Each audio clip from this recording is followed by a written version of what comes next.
It is Saturday. It is college football Saturday. And it is Saturday in Morgantown, West Virginia. This is not any ordinary Saturday in September in Morgantown, West Virginia. It's a big one. It's the biggest since 1998. At least. Is what they're calling it. West Virginia hosting Penn State in a Week 1 season opener at Mountaineer Field.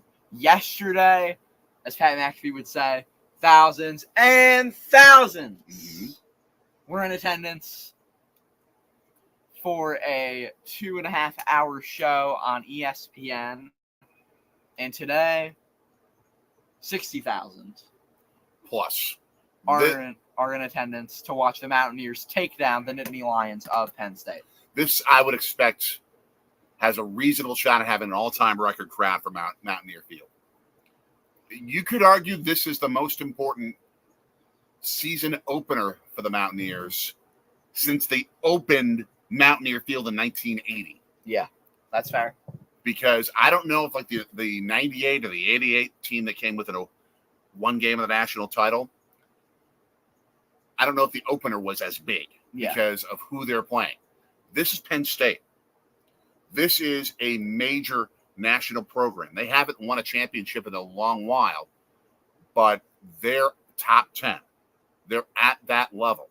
You win this game, and I think West Virginia proves they are a championship contender. Yeah, they're in the college football playoff convo as soon as they get a win here. It's going to be a fun game. The Stripe Out in Morgantown. Love it. There hasn't been this much energy for football in this city since Pat White, Steve Slayton, easily, Owen Schmidt, Pat McAfee, that era of West Virginia football.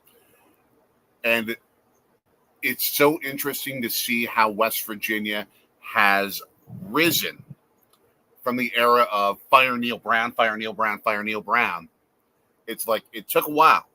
But Neil Brown figured out how to make this team a contender and get the kind of players in that can make West Virginia what the fan base there has been begging for. Yeah, and it should be a fun one. We also have eyes around college football today. Mainly Georgia majority crowd in Atlanta as they face Clemson.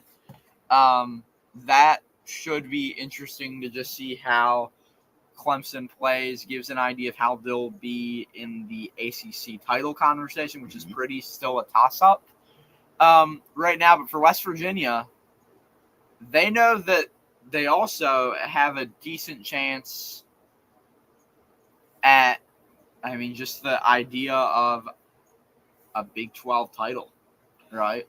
I'll put it this way. They're in this. If West Virginia wins this game, and if West Virginia wins the games they're supposed to win, they will probably be playing in late December on an on-campus field in a game that is going to be their potential ticket to a national championship quarterfinal round game on January 1st or 2nd. Or if they win the conference, they're playing. They get a top 4 seed. They get that top 4 seed, and they're going straight to a New Year's Six Bowl. No, I don't know if they're going to be the best of the Big 12. I don't know. I don't know. It's too early to tell. Yeah. This is a 16-team now conference. Utah's there. Utah's a contender. Arizona's there. Arizona's a contender. We don't really know what's going to happen, but we're ready to see some football. When was the last time you saw Gus Johnson in Morgantown? When was the last time you saw Gus Johnson in Morgantown wearing a seersucker striped suit? Yeah. With a totally non-matching black shirt and red tie. It's like, what? Yeah. Fashion faux pas. That's all right. Now, am I going to tell you that I'm the biggest West Virginia expert? No. I'm not either, but I know that It's a fun game. Garrett Heisman is going to lead the way. Garrett Heisman, nice. Now, what I think we're probably going to be able to share with you just as much as what we're going to see in the energy that we're going to offer for rooting for the Mountaineers is the stories more than, and the culture more than the intricacies of the game. But I've got a couple thoughts on this. I predicted Penn State to win this game, unfortunately, 24-20. But as I said on Joey Foster and the show that he hosted on the Voice of College Football, the West Virginia Voice of College Football channel, as we were just on a little while ago, West Virginia's ticket to win is to be able to take advantage of the Penn State defense, focusing on a three-headed running back monster that the Mountaineers have.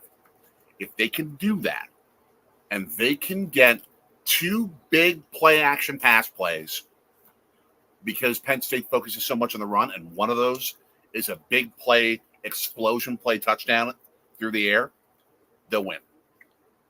They will win. And my wife, Anana Mommy, your mommy, is spectacular because she figured out how to fix a stain in the shirt that describes how I became a Mountaineer fan. I married into this. And I did. For those that don't know the two of us, I am Daddy. Jay's my first name. Anthony. We are Sorgy Stories. We have got a whole lot of different content. We do everything from live streams of sports to our travels, going to sporting events, doing other things, just our life experience and traveling and food and other stuff we love. Penn State will kick off. Kickoff time. 85 degrees in Morgantown on this afternoon. How can there be any empty seats? People are still coming in from their tailgates. And probably the student section. Just like it is at where I'm from, Wisconsin, the University of Wisconsin. And yes, I was a reporter for the Badgers radio network for 3 years, 2 years on site at games. So that's where I grew even more love of college football. And being married to this angel of a wife, she's the one who got me into the Mountaineers. She's originally from West Virginia. Yeah, well, there are 3 states, by the way, with no pro sports teams and one big college program. It's West Virginia, Arkansas, and Nebraska. Yep. Play action. This is what they've got to do. Garrett Green. That's what they got to do. There. Oh, it was on target, but a fantastic job by a double team of Penn State defensive backs to knock it away. Ray was the intended receiver. And in West Virginia, you have 1.8 million behind you. Mm-hmm. And that is a special thing. And ready for a win. West Virginia, Nebraska, and until the Oklahoma City Thunder came along, Oklahoma are probably the closest things that I would think of to the Green Bay Packers, the team that I covered for 22 years, I should say, and that you're a shareholder of. Yes. In terms of just how much a community supports a team in there you go. Small towns. First down and more for the Mountaineers. 12-yard run, option running. Yep. As Will and D hops in the chat saying, "Go Mountaineers!" Yes. Irish big game tonight in College Station. Hope they get that W. I picked them in my ESPN picks. Okay. Quick passing get game. A couple yards. Quick possession passing game, but only like a yard or two. What do we think about the uniforms for today? Penn State has to stay traditional. Yeah. It's like the Packers. You don't change it. So going with the all-white look with the navy lettering, that's tradition. It's what it should be. The Mountaineers look really good. The Mountaineers, perfect in a lot of ways. I mean, you could have a lot of options. I think with it being as warm as it is as well. Yeah. At Mountaineer Field today, and with the kind of a turf that will reflect heat, it's a smart move to go with the gold. Yeah, I agree. I mean, the only other thing that I could have thought of is if they would have worn the white helmets with the old school Mountaineer logo and gone white at home, which on a hot day makes sense. Yeah, but I like the gold. Yeah, I agree. And I also love the back of the helmet, as you see it on the screen right now, where it says Country Roads. And no, I was going to say something else. Every helmet has West 44 on the back. Ooh. A tribute to the late, great Jerry West. That is special.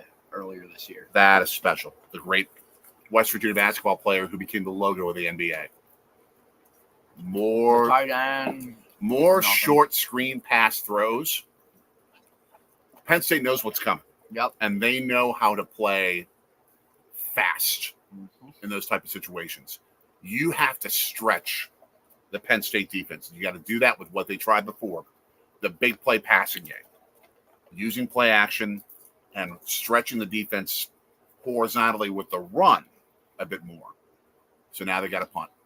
And it's Oliver Straw to punt, Caden Saunders to return. Let's hope for a good punt here that pins them deep in their own territory.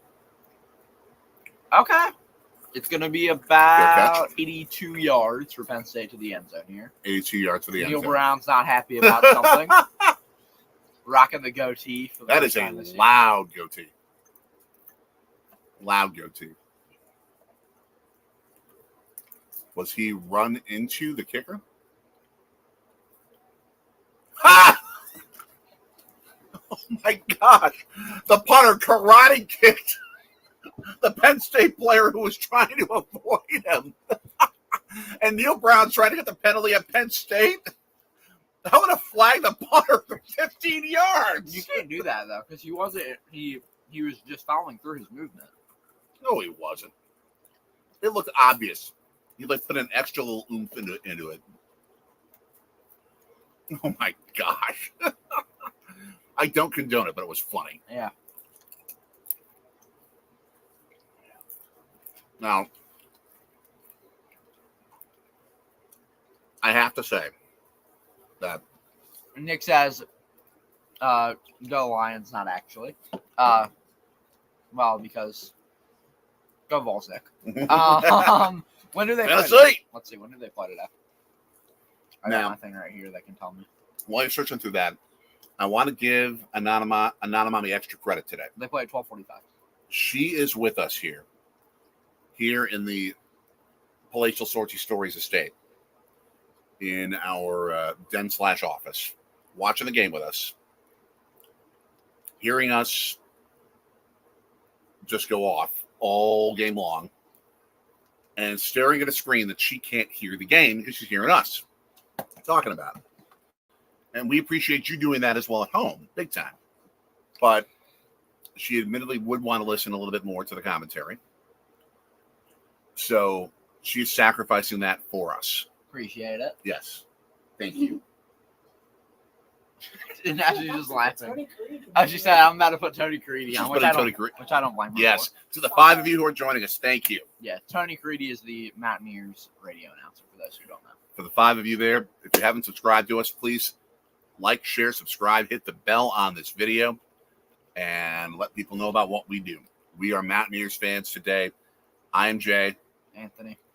We are Sortie Stories, father-son sports and other stuff channel.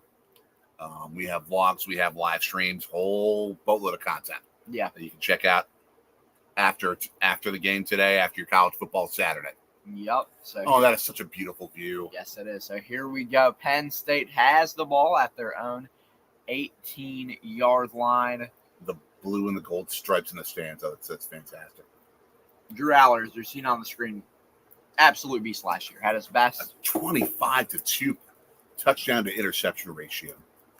That is what you dream of. Yeah, Nick saying, I've got too much going on trying to watch the Vols game. Then I got to wear a cowboy hat for my niece's birthday party as 6-yard game for Penn State in there, I think, with the rush. And it's not even her birthday yet. Nice. Have fun with all those things, Nick. Nice. Here we go.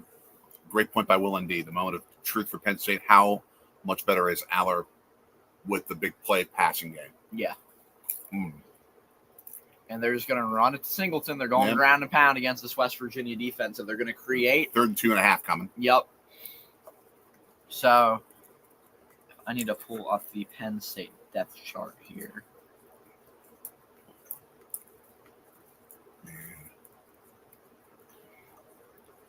And Penn State has a line of road graders. Yeah. Absolute road graders.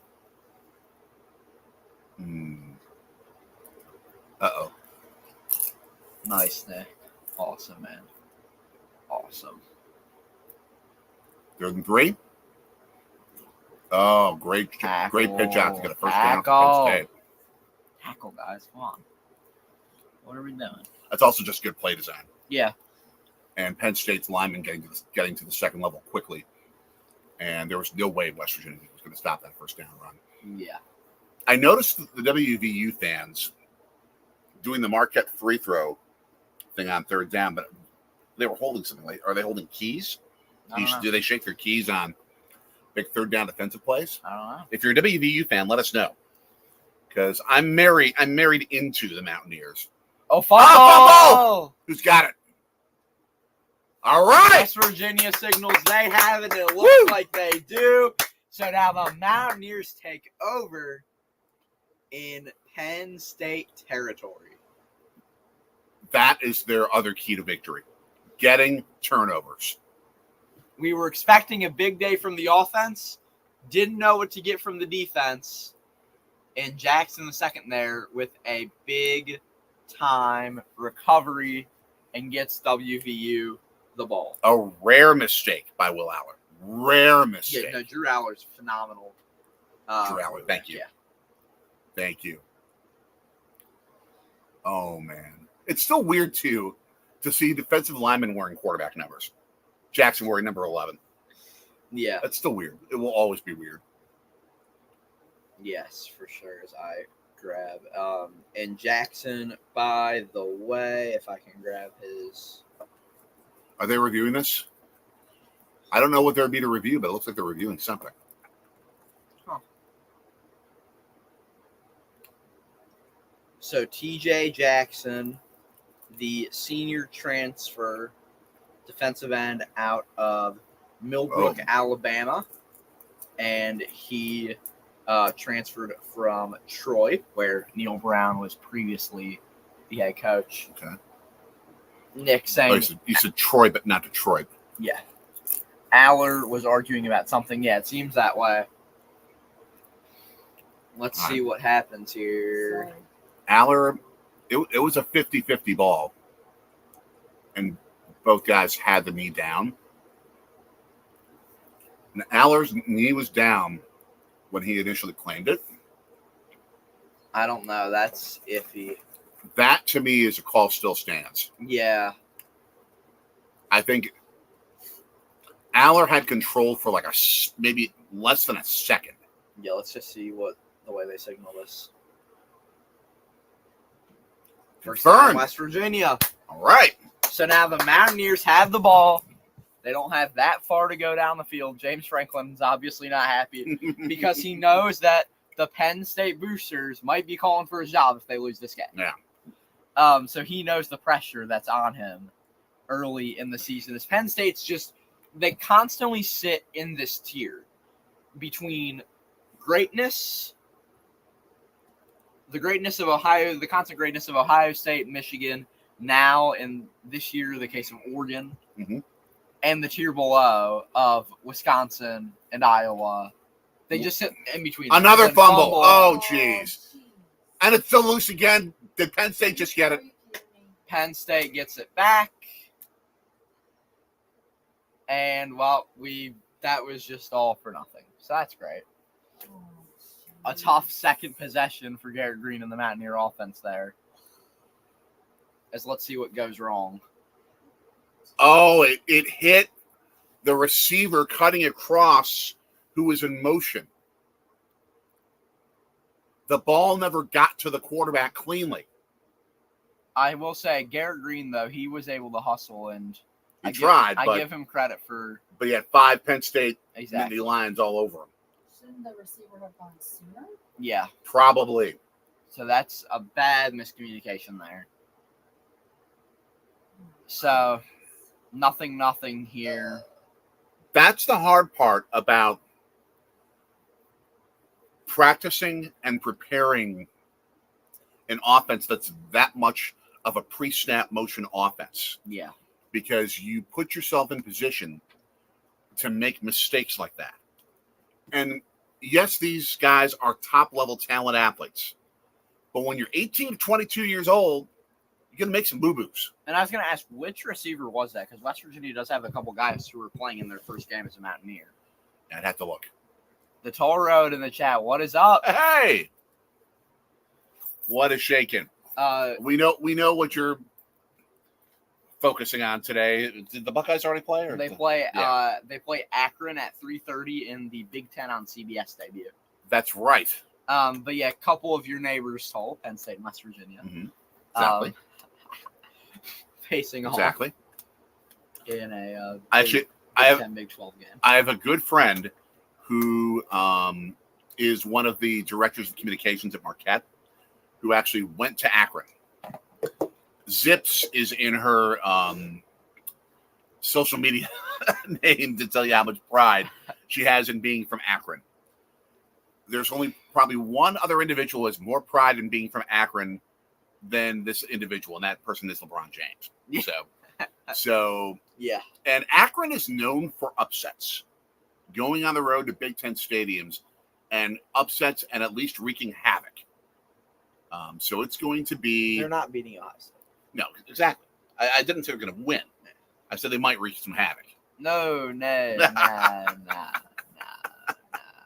Toll must have us on in the background and isn't actually looking at the screen. Yeah. Nice. Now, when they're playing Ohio State, sure. We will be, but that's about it. You do not know how much I've been hearing it from Penn State people this week, knowing that my wife is from West Virginia, hence being married to a Mountaineer, hence rooting for the Mountaineers. Yep.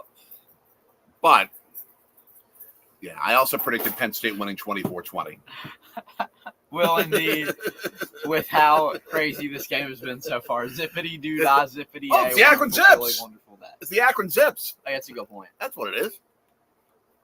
The former tenants of the Rubber Bowl, I believe. Yes, they are. Yes. Now they're playing it better. As Penn State in their own territory, now they're in WVU territory after the run. Well, thank you, Toll Road. I at least appreciate the sentiment. The good colors. Oh, can we talk about the news coming out of Atlanta today with college?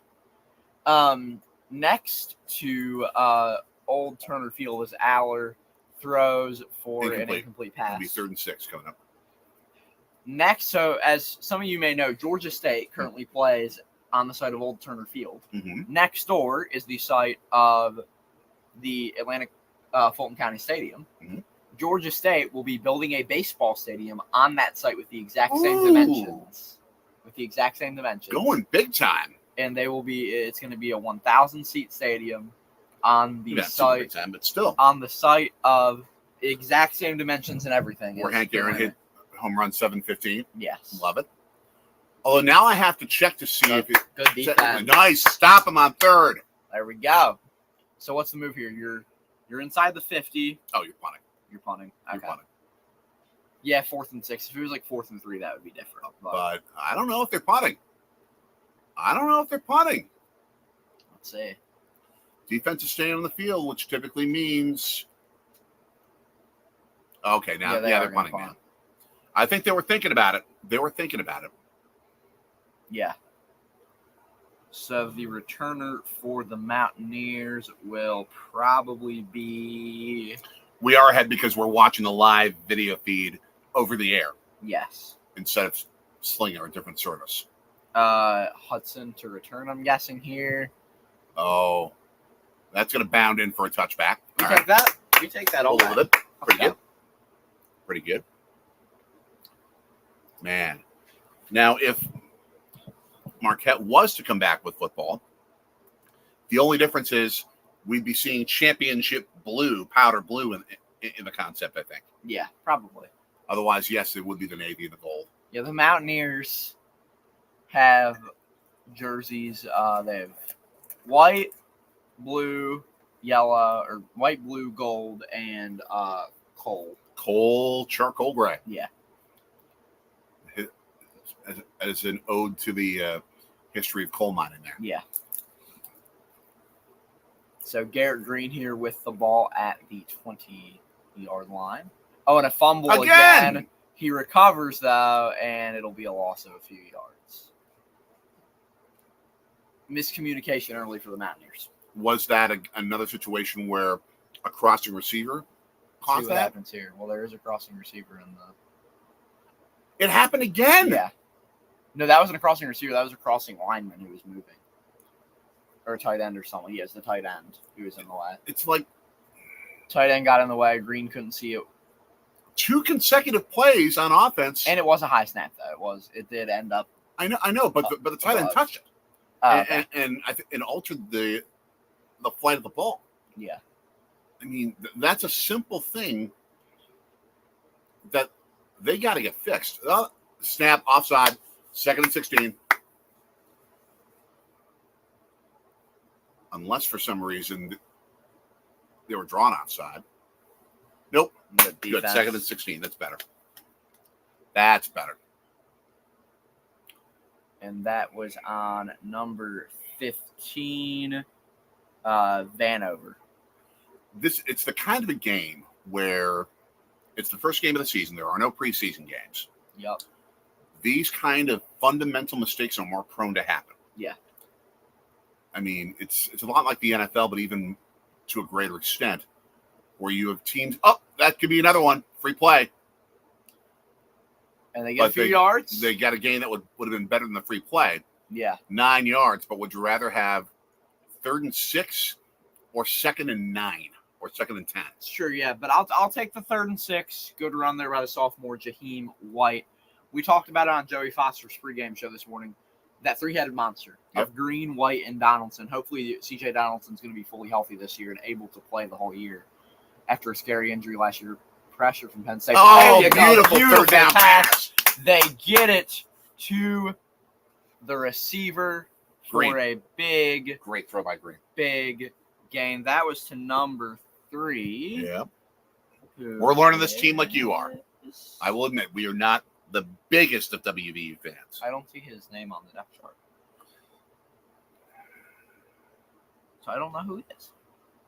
So sure, is that number 3? Yes, it is. I say you can. It would probably be better if you keep a West Virginia or Penn State roster open. Penn State roster. I'll keep a West Virginia roster open here so we can look at it. Penn State roster. I have the depth charts, but that's not going to be. Quarterback. There you go, GG. First down, 12 yards. Did he lose the football? West Virginia signals they have it. Penn State signals they have it. Oh my gosh. And let's see what happens. Yeah, he stripped it. He stripped it before he was down, but who got it? I can't tell. Who got it? West Virginia keeps it. Yes. Please. Giving this me has been a very sloppy heart game. attacks. It's been a very sloppy game so far offensively. Here as we have 6:25 to go in this first quarter. 3 fumbles in the first 9 minutes of play. Yeah. That's bonkers. They're just going to hand it off to White, and he's going to run. Blocker gets yourself 9 yards. We take that. Good. They just may have gotten the first down. Maybe. Yup. First and 10. All right. We take that. Gladly. I'm also thinking, though, with a hot day, would it have been better, even if it wasn't as fashion conscious, to wear the gold helmets because you don't get as much heat coming towards your head? Yeah, I don't know. Good question. By the way, this is the first year in college football that we are seeing no signs on the sideline that could possibly be stolen, as it's all QB to coach headset communication now. Yard and a half and a gang tackle on first down. But I just thought that was notable that there are no of those random signs on the sidelines. It's all, there's no things that Connor Stallions could no decide. Pictures of like Duke's Mayo. Exactly, yeah. Which, by the way, apparently they're sponsoring Mountaineers games. I did not know that. Duke's Mayo? Yeah. I mean, they were the sponsor of the bowl game last year. I saw a sign for them on the stadium advertising. Oh, okay. So 2nd and 8. Yup. Totally useless information. I'm a king of that. Unless it was saying Duke's Mayo Bowl champions, I don't know. 1-step throw. Okay, we 7 yards. 3rd and 1. They get the ball there to Gallagher. Yeah, Gallagher, who is yeah, he's out of Uniontown, PA. I've heard about him. This sophomore wide receiver. This is a perfect time for a play action explosion pass play. Yeah. 3rd and 1. Make him think run and go for the jugular. Yeah, they're going to have Donaldson Jr. in the backfield on this one. And they just try and go for the first down and get smushed. Yeah, so... do you go for it on 4th and about 1.5 yards? It's Neil Brown's offense, and the math says yes, so I think they do. Yep, Neil Brown's looking at his chart. He's looking at his chart. Decisions.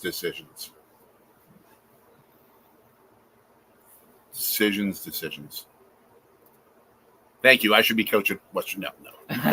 No, I shouldn't. Trust me. I don't want to put through any family through that job. Okay, here we go. Yep, they're going to go 4th and 1.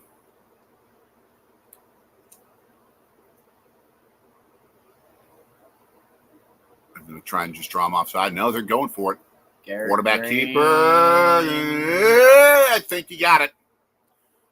Did he stay in bounds? If he did, that's a first down. I think it is a 1st and 10 for the Mountaineers. Beautiful. Keeping the drive alive.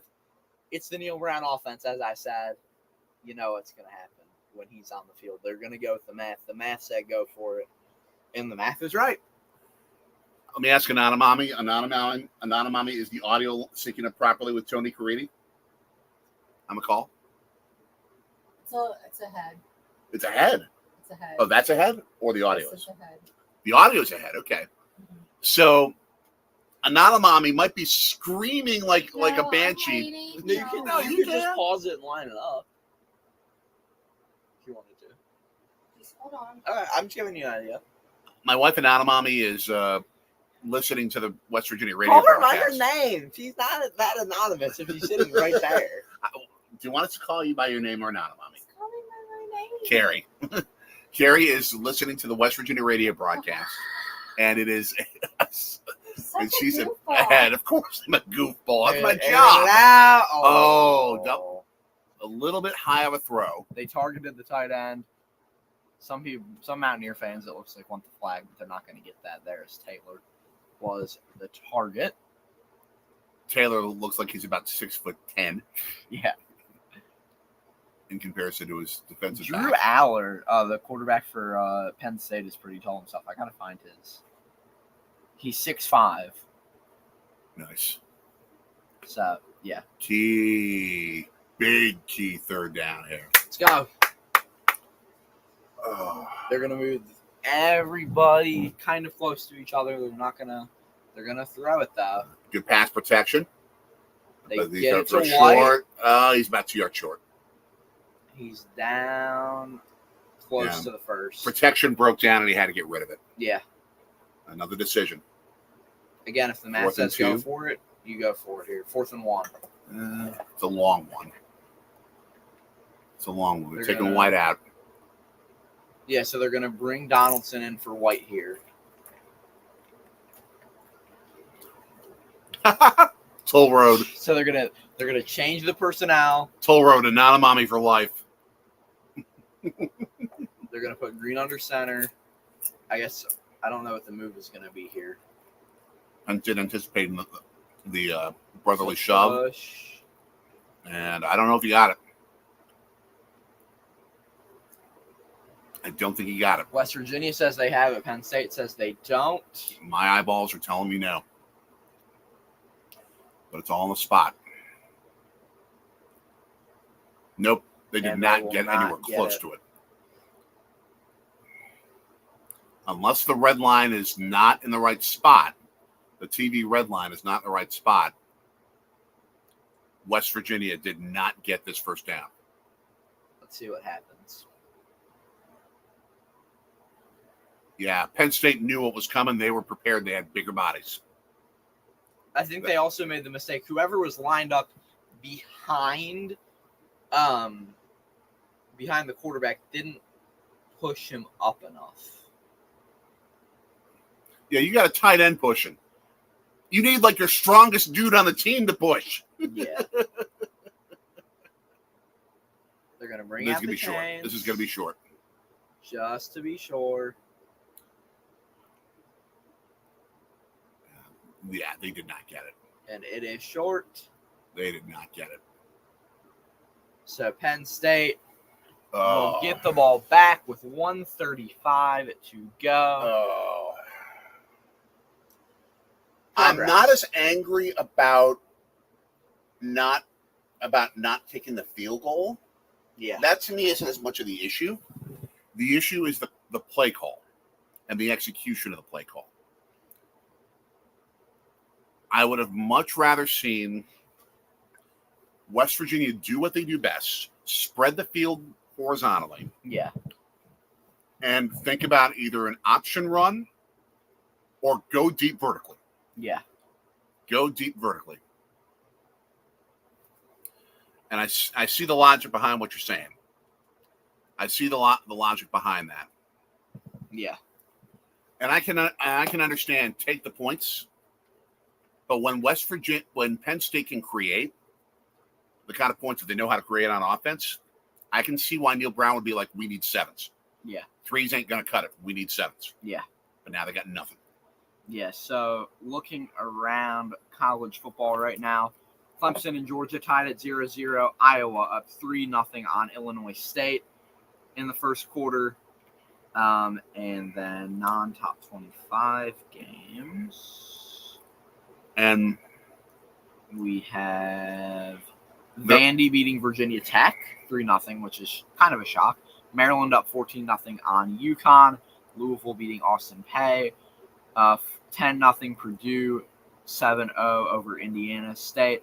Pitt only up a touchdown on Kent State, 14-7. Bucknell beating Navy 7-6. Ooh, that's what we got going on. We got ourselves a turnover. Oh no, big play. Yeah, for Clemson against top-ranked Georgia at the Georgia Dome 2.0. Yup, Mercedes-Benz Stadium in Atlanta. I want to catch a game there. Not as much even a Falcons game as an Atlanta United game. Yeah. That place looks insane for soccer. Yeah. And they've got a great soccer culture down in Atlanta too. But I was just noting the amount of people in the front row who are college age, painted purple. The purple painted human beings there. Yeah. Oh, that catch is that's an NFL level catch. Yeah. By Williams. That's a Sunday level catch. Yeah. 5 of you in the chat. I'm just going to go ahead and drop the link. And I need to put this on our community page too. For fantasy football for this year. Just for the fun of it. So I'll drop a link for you guys in the chat if I can find it, which would be nice. While you're doing that, they just showed, okay, 1st and 10. Penn State's got it at the 15.5-yard line, about 15-yard line, really. Big stop here would be huge. And they're not going to get it because they just got a 20-yard pass play. Yep. Soft coverage out in the corners. Too worried about him going deep and getting an 80-yard play. He got a 20-yard play because of it. Yep. I also think, though, that that's just a talent difference. Toll, I remember seeing your vid on that. We cannot wait. An offensive lineman in motion for Penn State on that first down run that gained about 1.5 yards. That is the first time I have ever seen someone 300-plus pounds go in motion from a receiver slot to a line slot. That was funny. Imagine me going in motion on a play. I don't think you want to watch that. I just dropped the link for everyone if they would like to join. There it is. Go hit that link. Probably the last play of the first quarter, unless we get an incompletion. Maybe. Quad's right. Now we got a guy in motion going left. And they dropped 7 back in an easy first down throw. West Virginia is too worried about Penn State getting the big play in the passing game that they're giving up these medium range gains. And they're like rushing nobody. Is Penn State just that good? And they're a top 10 team in the country for a reason.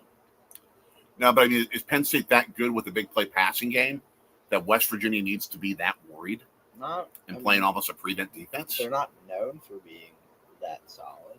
Yeah, I would be putting more guys up towards the line, trying to pressure the passer, trying to get to it. Does anybody need anything? I'm good for now. Just you. We already know we got that. Carrie, being kind to us. Meanwhile, also a scoreless tie right now in Atlanta. Yup. And I cannot wait for that Notre Dame Texas A&M game. And that is a brilliant move for Notre Dame to schedule games involving teams with Texas because it's recruiting. Yup. It's a perfect recruiting tool. They play in the Bronx this year. They play in East Rutherford this year. They play in Texas this year. They play in LA. California. Yeah. They're everywhere. Mm-hmm. Smart move. Notre Dame's done that every year. Yeah.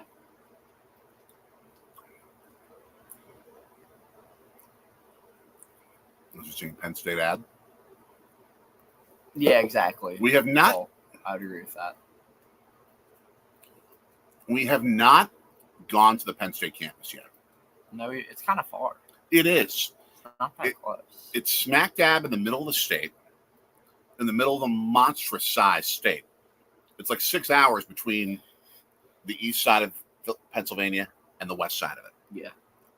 We're on the eastern side of it. From Philadelphia to State College.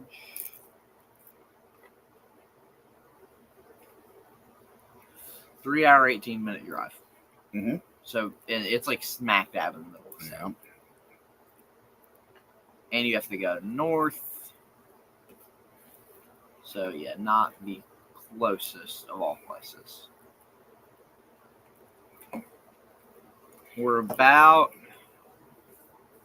I'll put it this way. We're closer to Williamsport than we are to State College. There he goes, hinting again, wanted to go to the Little League World No, I'm Series. giving people the idea. Like, you have that. Yeah, like, true. Scranton is closer than Williamsport. But I didn't just go to Williamsport for the Little League Museum. See what's going on there. True. Very true. Gus Johnson has taken the sport coat off. Thank goodness. That is a very interesting. They both have matching ties. Sort of. All right, 1st and 10 at the West Virginia 49.5. Bring pressure. They're bringing 5, and that time they got burned. Ball, and he is going to go See ya. all the way. Penn State touchdown. 7-0. About to be 7-0, we think. Yeah, for now 6-0.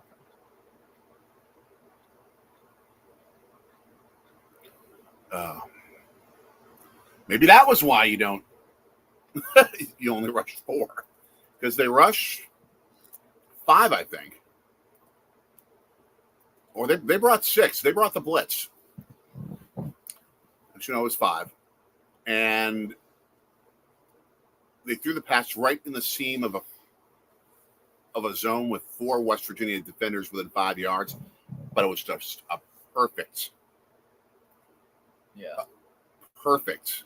They're going for 2 here. Yeah, they're going to go for 2. Jeez. And they do They got not denied. get it. That stays could haunt them. That could haunt Penn State. 6-0.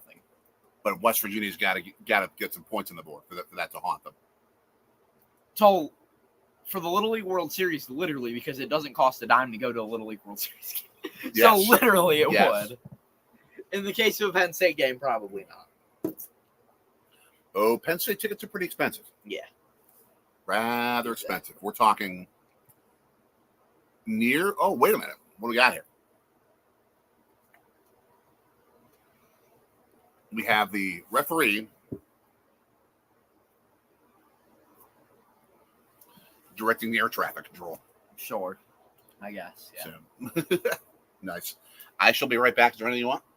Can you grab me some more water? Will do. Thank you. No problem. Okay, so Penn State was first to score.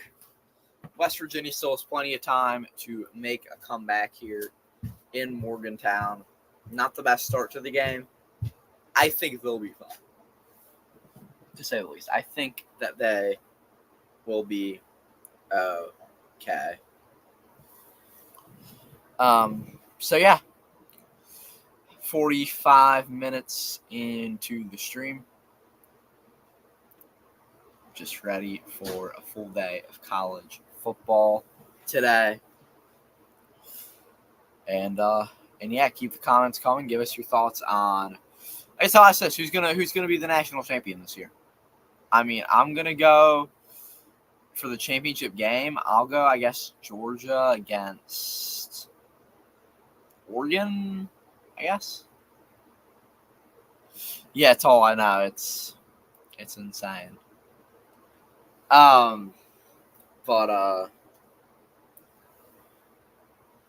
But yeah, so as I quickly just grab this really quickly.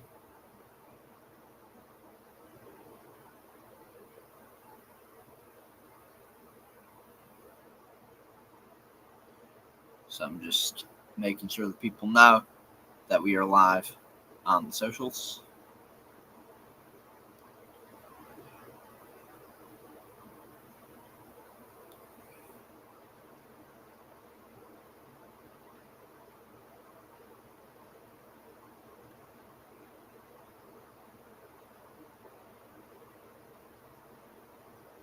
Okay.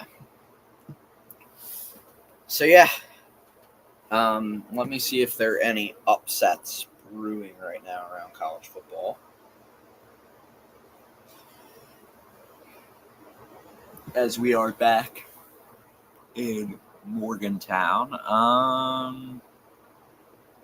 Again, Vandy up 10-0 now on Virginia Tech, so that's, I guess, an upset. And Bucknell up on Navy. Tennessee about to kick off, and then the next kickoff after that will be South Dakota State, Oklahoma State at 2 p.m. Eastern, 1 p.m. Central Time in Stillwater, Oklahoma. As Penn State gets ready to kick the ball off here with 14:53 to go in the second quarter. It is deep into West Virginia territory. They will return it to the 20, and the returner falls short at about the 22-yard line. That's where Garrett Green and company will take over. Last year, as you're seeing, the Mountaineers picked last in the Big 12. They started 4-3, finished 5-1, had a 9-win season, winning the Duke's Mayo Bowl in Charlotte. Neil Brown did not enjoy that Mayo bath very much.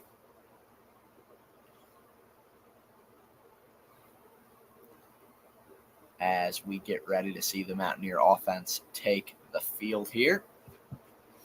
They will need 78 yards to get to the end zone. Green is going to go play action. It throws. He's got the first down, but it's a fumble maybe, or it's incomplete. And it seems like it's just going to be an incomplete pass. So it will be 2nd and 10. Taylor just couldn't hold on. Let's see, did he have full possession? You can argue he made a football move and lost it. That, I would call that a fumble. Just because he made the football move, but I guess they're going to call it incomplete. So that's fine. I'll take it. We take that all day. Utah is the favorite, so I guess I'll go with them, but it feels like one of many teams could win it, as it will now be 3rd and 12 after a loss of 2, so the Mountaineers 3rd and 11, so the Mountaineers are just going to have to air it out here, hope for a first down, and see what happens.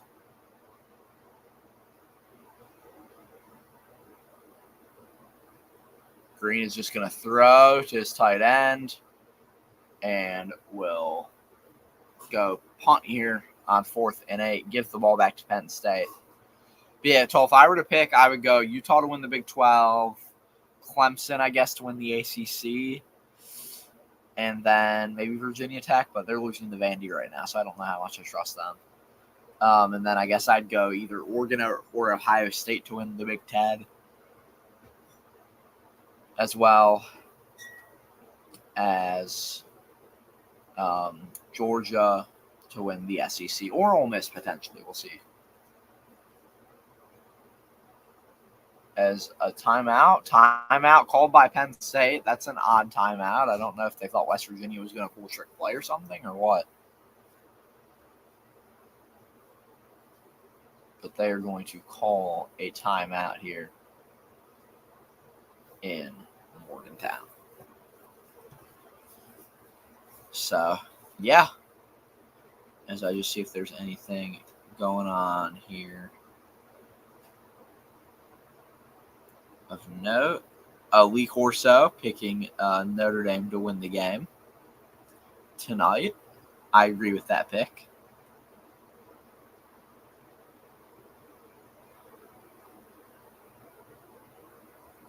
So, yeah, not the best start for the Mountaineers here, but only down 6 points, which isn't it's not a terrible deficit. So, yeah, we'll see what happens here the rest of the game. Last night, Wisconsin got the win over Western Michigan 28-14 in what was a pretty close game for most of the game. Thursday night, Colorado beat North Dakota State in a close one. North Carolina beat Minnesota in a close one. But today is the big day, the first day that is full of high-quality college football. And yeah. As it's kind of a long commercial break for a timeout, but okay.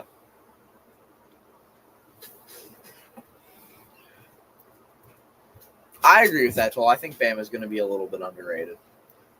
I still don't know how good they're going to be. It's just they're a question mark. And I think Georgia and Ole Miss are both we know what they're going to be like this year. We know they're going to be solid teams. Thank you, sir. No problem. No change in the score, obviously, as I was. No, West Virginia punted. Mm-hmm. So during this break, I have decided to come down and bring a bottle of a soda that you can buy in West Virginia, I'm pretty sure. It's not a West Virginia product, but you can buy it. It's a very regional product. Can't buy it here in Philadelphia for the most part. Ale 81. It's in Eastern Kentucky. Okay. I've had it before. Very similar to Sprite. Question is, does this Bob Uecker bottle opener work? Why didn't Bob Uecker talk? Battery may run out. Maybe. But it Bob must be Uecker's done supposed to talk. with the Bob Uecker bottle opener. You could get a lot of money for that on eBay. If it worked. So, cheers to the Mountaineers. Cheers. Cheers. Oh, thank you for the ice. No problem. Mountaineers putt. Here comes Putting. the punt. Yep.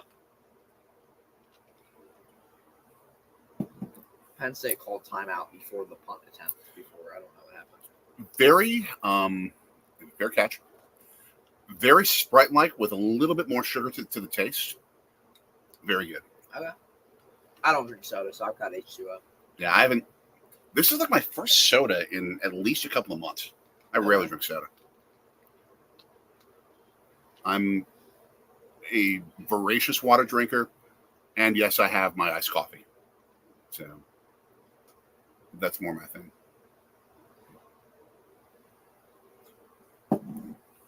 The longer the longer West Virginia can keep this a defensive struggle, the better chance they have. But they've got to find ways to make an explosion play. As we've got a ball was down. Yeah. First down, Penn State. After a 12-yard gain. But West Virginia's offense has got to figure out a way to make an explosion play.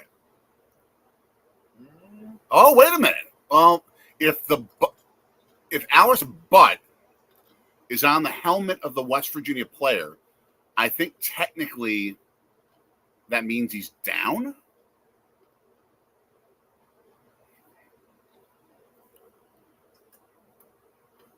I think that's definitely a John Madden kind of phrase. And yes, it is available. That's not even Aller. Who is that? Oh, his elbow was down as he was about to lose the football, but he still had it in his possession. I think that's going to stay Penn State ball. Yeah, who was that? It was the backup QB. Okay. Bo Pribula from York, PA. It looked like his wrist had and his chest were surrounding the sides of the football. It was coming out, but it wasn't out yet. I guess. I don't know. That to me is going to be, I think, a call on the field stands kind of play, not a call is confirmed kind of play. We'll see if Mike Pereira, who I can't hear, is agreeing with me or disagreeing.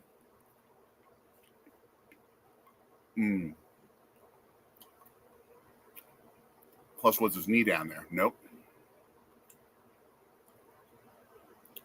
Well, with that angle, you could argue that's a fumble. Yeah, it's going to be close. You can't really blame him either way. It's a really close call. Mm-hmm. I'll make a comment about Fox. Kerry has a comment about Fox. Their whole command center thing is cracking me up. The command center is cracking Kerry up. How? I agree. Because it's like it's a military, like it's a military headquarters. It's the football command center. I'm like, that's all you could come up with. Shall we call this area the Sorgy Stories Command Center? No. Yeah. I much prefer Palatial Estate. Palatial Estate makes us sound fancy. I got to have fun with it. It makes it sound like we live in the Hamptons. Seriously. All right, with this angle, elbows down there, right before it looks like his elbow is down just before he released it. I think this is going to be a call still stands. Yeah. Okay. Call confirmed. Yeah, Penn State ball. Sadly, the right call. Yes. Not a fan I of it. just don't think there's enough evidence to overturn it. I also don't think that backup quarterback's going to be seeing much more action after that near fumble. Unless Aller's hurt, which he's back on the field, it seems like so. Right.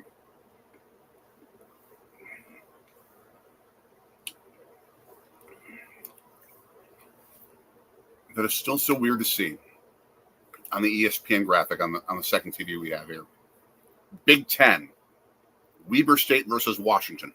I can't get used to that. Aller's back in the game, incomplete. All right. It's also weird for me to see an SEC on ABC graphic. Mm-hmm. I'm not used to that.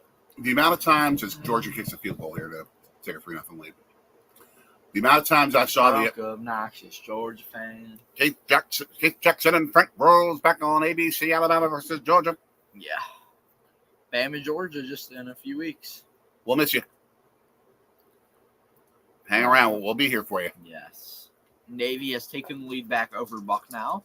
Tennessee up 7-0 on Chattanooga.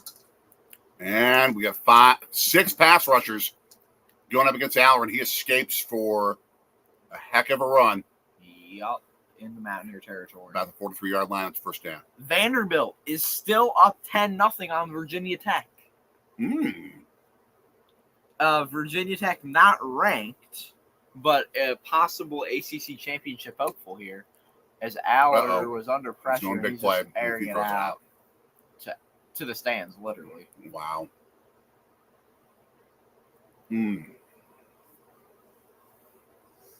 Now,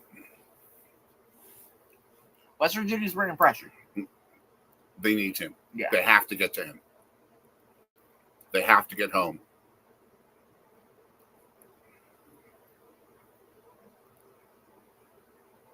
Taking chances might bring you in this game, but West Virginia, I think their best shot of winning is taking chances and making things happen. Yeah. They're for sure going to bring 4 here. Except that's a late snap. There's a flag going to be on. Flag. Ideally, Penn State. Let's hope so, because that would make it a 2nd and a 15. Mm-hmm. Let's see what the call is. Mm-hmm. False start. They're doing a little cha-cha.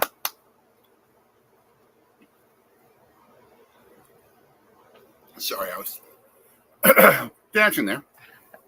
Which is not a good thing. See, I'm just doing the false start thing. I was doing the call. I was doing the cha-cha. Yeah. You said cha-cha. But this is the cha-cha. This is the false start cha-cha. She's just looking at us. That's like, the Dante Culpepper rolling. That's what that is. They're only rushing 3, 4.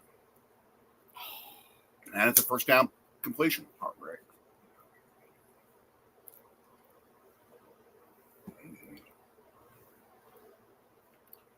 Aller is going to throw the football up and down the field. If you don't rush, he's going to kill you. Yeah.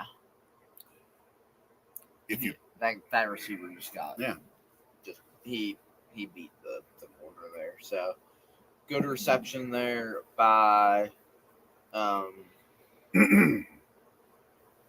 by Wallace the third. But what you're seeing with Penn State's big play capability is why Neil Brown went for it twice on 4th down. Yep. And there runs for a couple of yards. Now, which is why he didn't settle for 3. Yeah. Because in this game, you have to get 7s. Otherwise, Penn State's going to beat you. Yep. So 2nd and 6 now here. Aller's already on pace for a 300-yard day. Yep. Great. All right, bring pressure, guys.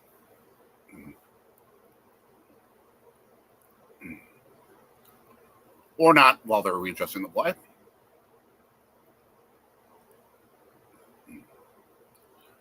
And near first down run, 4 yards, 3rd and 2. Yep. Singleton there. I mean, I remember being live on the Football Expert channel for Singleton's breakout game in the Rose Bowl as the ref goes down there. And nice stuff! There we go. And that was the game, and that's T.J. Jackson, the second there, coming up big time for the Mountaineers on defense. Is Penn State going for it? 4th and 4, I would if I were them, but they are not. I don't know. Yeah, just get it. If I'm Penn State, I got a 2-score lead, but I think they're going for it here. I would go for it, too. I would. The Mountaineer defense hasn't been the best all day, so, but the fans are rowdy, trying to, I guess, just, 6 in the box. Yeah. They bring all easy the pitch and catch for a first down. Good move by Penn State to go there.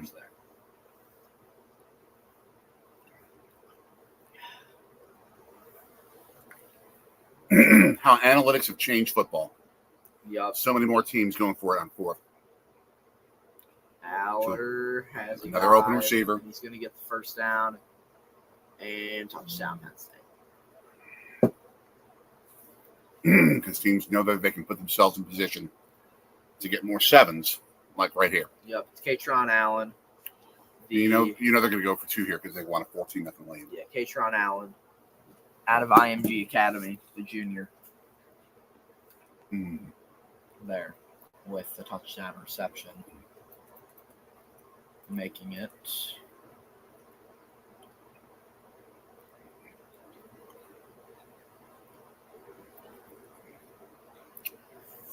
Gallagher whiffed on the tackle.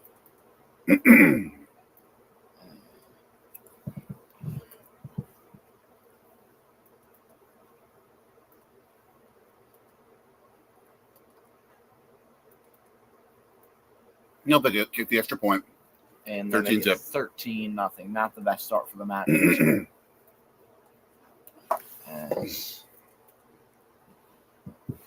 I never say never. Yeah. About comebacks, but I don't know if I've seen enough out of this West Virginia offense to make me think they can get the kind of big plays that you need to score points consistently enough to get back into this game. I would agree with that observation. But I'm begging to be wrong. Yup. I would agree with that as grab that. Our son, the graphic artist, I appreciate it. No problem, huh? Hopefully this goes in. Nor did I want my clothing today There we to go. match the Limu Inu commercials. Okay, there we go. I'll be right back. They're not a sponsor, by the way, of the channel. But Penn State has weaponry that West Virginia just simply doesn't have so far from what we can tell, the capability to play in, play out, match up with. They don't have the defensive backs who can just blanket Penn State's superior receiver corps. Which is why I argue the only way you're going to beat them is to get to the quarterback. And why they have to blitz.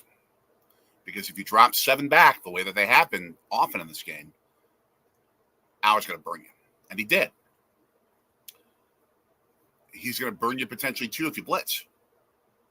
And that's happened. But they have to create enough big plays to do what you got to do to open up the door to some turnovers and to get some scores. They have to cause turnovers. They have to get to the quarterback.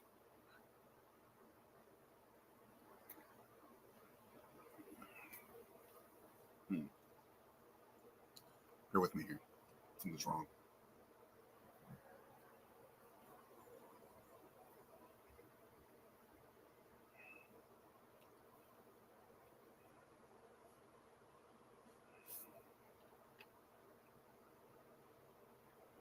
Something was that should not have been. You're watching the poisoning of Jay Sorgi as we speak. That was weird. I don't know what that was. Well, anyway. Anyway, we are back with the Bob Uecker bottle opener as the Mountaineers get the football at the 20-yard line.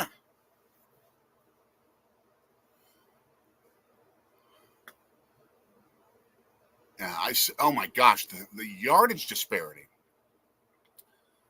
Penn State has had 2 possessions in the second quarter. They've gained 126 yards.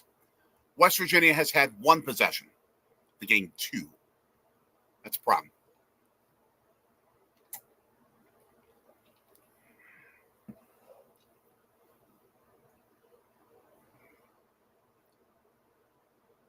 And nice cutback and shifty running by Donaldson to get the first down. Nice job there. Draw the defense in with the run and then hit him with the play action. Or go deep that way too. But again, Green overthrows his receivers on what could have been an explosion play.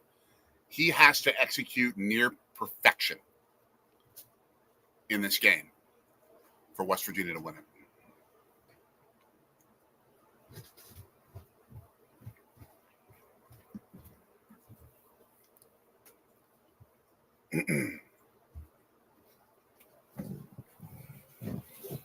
And he's back. All right. Yeah. Big pass play went incomplete when Green overthrew a receiver. And they need those kind of plays. Play action. Okay. Oh. Good name. That was just good secondary play. 3rd and 10.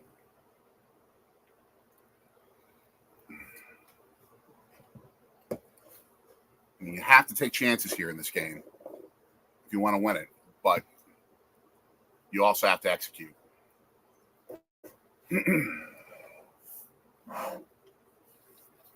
Frankly, think that Penn State's just right now a more talented team. Yeah. And I think it's a lot like last year. I don't think West Virginia is that bad. I think Penn State's just playing like Penn State. And they're bringing the house. Nice! Yes. Perfect throw. 16-yard gain to Fox for the first There down. you go, Fox. I mean, that was a laser that had a small margin for error, and he got it there. Green's got to create big plays like that. And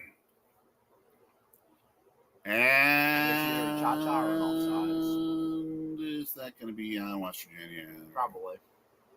I think so. Yeah, they're acting angrily. That's what you're going to talk about. They're pointing to the side.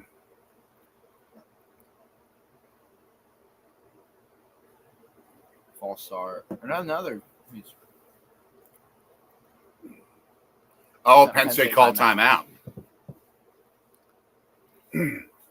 Highly opportune timeout there. Watch this laser to a diving receiver. Oh, the ball touched the ground. That's why they call timeout. Then they get this reversed. Yep, that's gonna come back. West Virginia's punting. It's unfortunate. Because he snagged the football with both hands beautifully, but as his body was being twisted around with the tackle, the ball touched the ground, even though it was in his control. So I think they're bringing this back.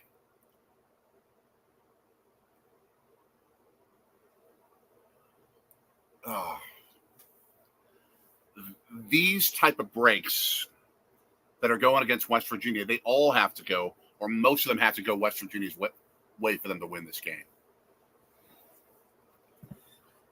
But this is the kind of a drive. Congrats to Nick on beating Chattanooga because, that's a big win.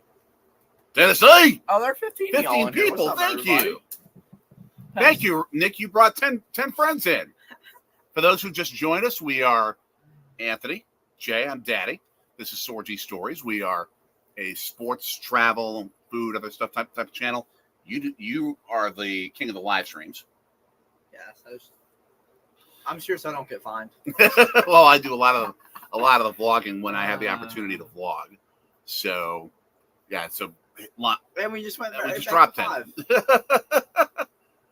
Just me telling people who we are. They all decided to disappear and say goodbye. We'll miss you. No, but if you're new to the channel, please like, share, subscribe, and hit that bell. Ding, ding, ding. We are West Virginia football fans because your mommy is from West Virginia. So I married into this. Yep. I'm also, though, a fan of Wisconsin sports teams. We both are because that's where we're originally from. We live in Philadelphia. Yeah. We're one of the few non Penn State fans in this game. Philly's a pretty diverse area. Yeah. A lot of different colleges. It's mainly Penn State, but there's a diversity here. Let's go ahead and take a look around college football. As Georgia makes or misses. What's the they made a 55-yard field goal. 6-0. The Dogs lead Clemson. But around college football, Iowa up 3-0 on Illinois State. Vandy a 17-0 lead over Virginia Tech in their season opener. When did Vanderbilt start becoming a football powerhouse? Never. Okay, they ruled it a first down. Okay, good for West Virginia there. They ruled it a first down. Pitt beating Kent State 21-7. Navy up 13-7 on Bucknell. Those are the big, things happening right now that are of note. Jet sweep and Penn State knew what was coming. Yeah. Donaldson not getting very far there. Penn State knew it was coming. And Carrie, remind me who Milan Pusker is? Milan Pusker? Who the name the guy who's the stadium's named after. Yeah. Oh, beautiful. What a catch! Oh, Taylor my God! All the way inside the 25. Well, nice concentration after the tip. Big explosion plays in the passing game. That's what's going to keep West Virginia in this game and give them a chance. He was a philanthropist and entrepreneur. I have no idea. What? That is just fantastic concentration by Taylor. He made a $20 million donation. Milan Pusker, not Taylor. Yeah. I didn't know that was the name of the stadium. It's Milan Pusker Stadium it's Mountaineer Field at Milan Pusker Stadium. 24-yard line, first down and 10. But everyone just calls it Mountaineer Field. 4 rushing. Good Green. Step to the side and good incompletion there because there was nobody open. Yeah. Live to play another day. Yeah. Another day. Folks, keep the comments coming. Give us your thoughts on this game. Give us your thoughts on college football. This is a year unlike anything we have ever seen in this sport. 12 teams in the playoff realignment. We have 18-team conferences, 16-team conferences. It's just going to be a free-for-all to the finish this year between so many teams that you could see in the SEC. I mean, the Power Four really now. There's so many teams that are going to be competing for those 12 spots. It's going to be fun. As Garrett Green's going to run naked himself, bootleg. And he's going to get. He got maybe 2 yards. He's going to get a yard and a half. He got the best he could get because it was a high snap. Yeah. And a pretty busted play. Steven and Andy. Go check out their Alaska travels. Okay. I will get on. Uh-oh. We have a Carrie sighting. She's joining. Okay. Steven and Andy. Yeah, I'll leave the screen so you can. 3rd and 9 for West Virginia as Carrie comes in. We got room for you. Okay. Come on. We got room for you. So they're going offline for the day. Thank you. You can stay if you want. Play action pass, 3rd down and 9, and they gain 3 yards. Yeah, they get 4th and 6. That was nice. Yes. Go check out Steven and Andy's travel vlogs. Fantastic travel storytellers. They have done a trip up the Great Alaska Highway. That's been their latest series. Go watch them. Yeah, thanks for popping on, you guys. This time, they're going to go for the field goal here instead of trying to go for it on 4th and 6.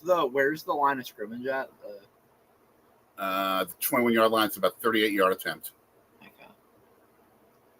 Yeah, this should be a gimme. And it is. Yeah. Finally, some points on the board for West Virginia. Something. You have been listening to Tony Caridi, the West Virginia radio voice. What has been the thought process there? He hasn't really been breaking it down. He's just been calling the game. Okay, just call the action. Just Yeah. play by play. Yeah, he's just been doing. Just call the action. He hasn't really. I mean, I'm also trying to have him in one ear and listen to you guys in the other. So. Yeah. Multitasking. Yeah. Multitasking. So now, only downtown. As we see the Mountaineer faithful drinking their beers. Is the raccoon cap. Oh, Dabo Sweeney's mad. In the clips again. I look down at our second screen here in the studio, and I just see Dabo Sweeney screaming at a ref. Did Dabo Sweeney have the Nick Saban, Rick Pitino bulging eyes? No. Okay. He's not bad. He's just screaming. He's not that bad. WVU here kicking off. Now, you have been to a game there. I did go to a game there. Fall of my freshman year in college, we saw WVU play Notre Dame. Just ridiculous. Tackle there. At Down the to 21 yard line. And Singleton there on the return. So that would have been like 99, 2000-ish. This was fall 2000. My gosh. That atmosphere must have been just off the charts. Like game or big game? Honestly, surprisingly, I don't remember much about being there. It's okay. I don't know why. I don't know why. I remember that we went, but I don't remember much about it. That's okay. I don't know why. But that atmosphere for a matchup like that must have just been off the charts. Off the charts. Now, we have yet to get to a game there. I'll say I'm looking forward to going with you guys. Incomplete on first down. Nice. And with my mom. Yeah. The one time that we've been in that stadium was for spring game, 2016 spring game. You can see surrounding. Yeah, our background here is the empty Mountaineer field. Yes. But even just the atmosphere for that. It's fun. It is like the center point of like community passion in that state. Yeah. This team Good stop Nice. there. On second down and 10, and only about a yard and a half gain. Yeah. So 3rd and 9. They're in their own territory. If you can get a stop here, you're in business. You still have plenty of time to get down the field and make this a 3-point game. Yes. And remind me, did Penn State or West Virginia get the football first? Penn State. No, we did. No? They kicked off.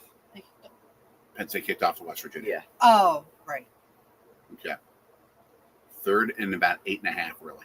Bring the pressure. They did, but almost an interception, but an incompletion. We take that. 3 and out. This might be the first one of the game Maybe. for West Virginia. That's massive. So Allard comes off the field. The punt team will be on.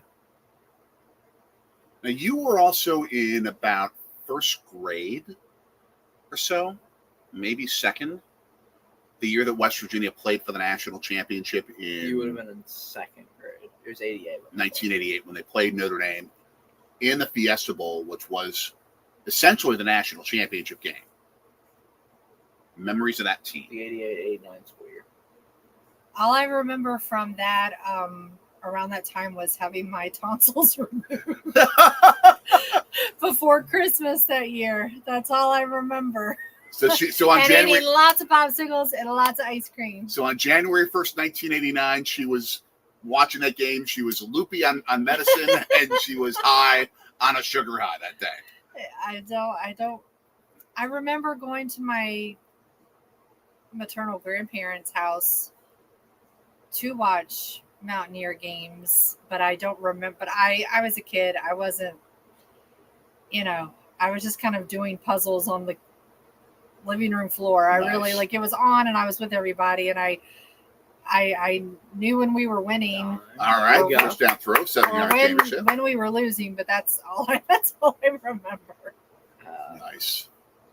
I mean, it's not like you were focused on who the backup defensive tackle would be, who would be coming into the game on 3rd down and 7 on passing downs. I'm not even focused on that. There are too many college players to know. Yes. That's I know the big guys, but I'm not gonna study every roster up and down. As a Mountaineers hurt, Looks like White. Let's see what happened to him. That's a blow because he's an offensive weapon. He's part of the 3-headed monster, and he was part of a 2-man block, and he just got blasted. Let's see where he got. Oh, he ran right into the rear end and the probably super muscle-bound side of a Penn State defensive lineman, and he just got clocked. Yeah, so walking off. He thinks it's next Tuesday. I would say he's going to be in concussion protocol. Yep. He took the words out of my mouth. He's going into the protocol. Yeah, he thinks it's next Tuesday. You can tell by the way he's walking. He doesn't feel super stable. So not a major injury, but obviously concussion. He's got to be out for the game. I think so. Jackson Johnson in the building. What's up? All right. It's a matter 3rd and 1. That's doable. That's for sure doable. Mom, what's your analysis on this game so far?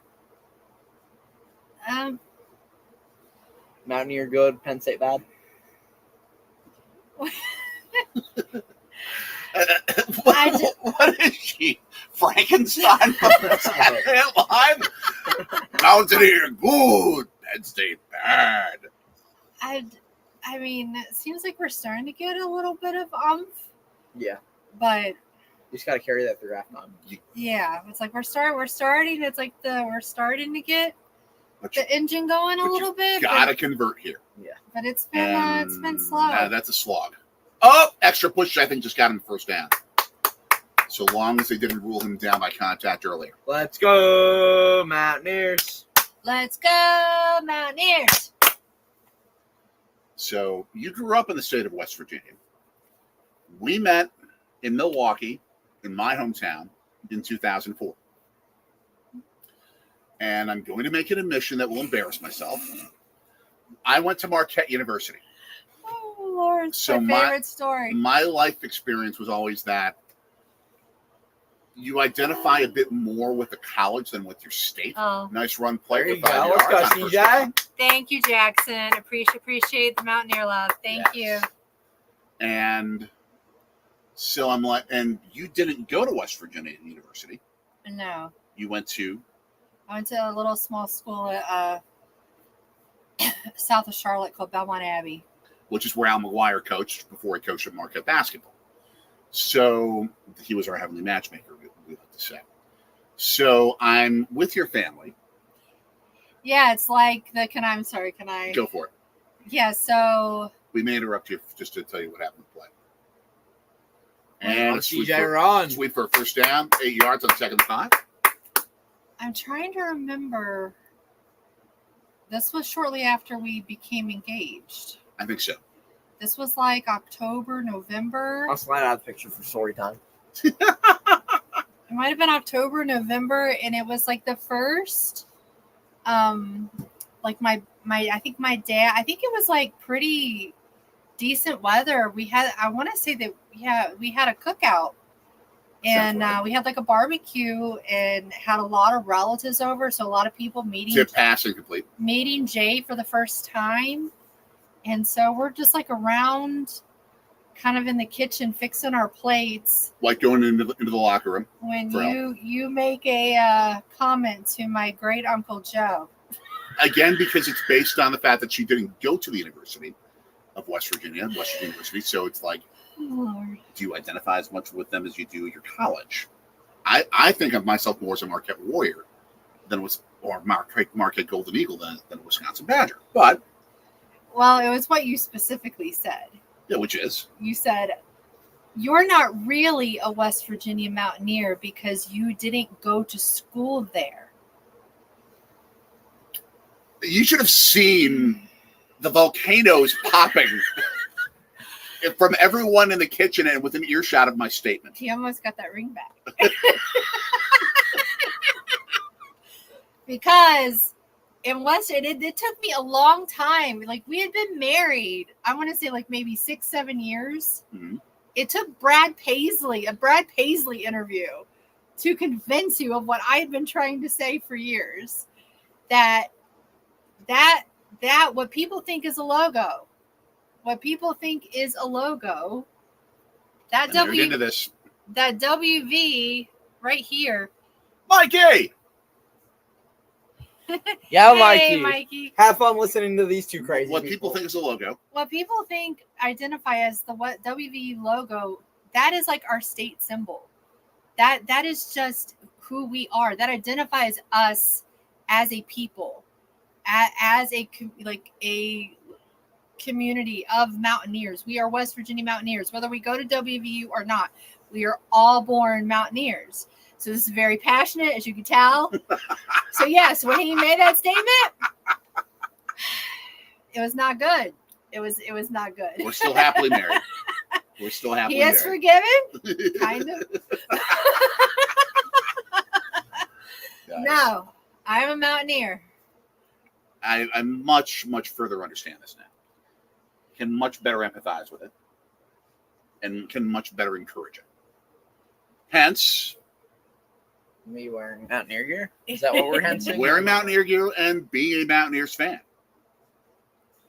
So, which is something that he kind of took on his own. Yeah.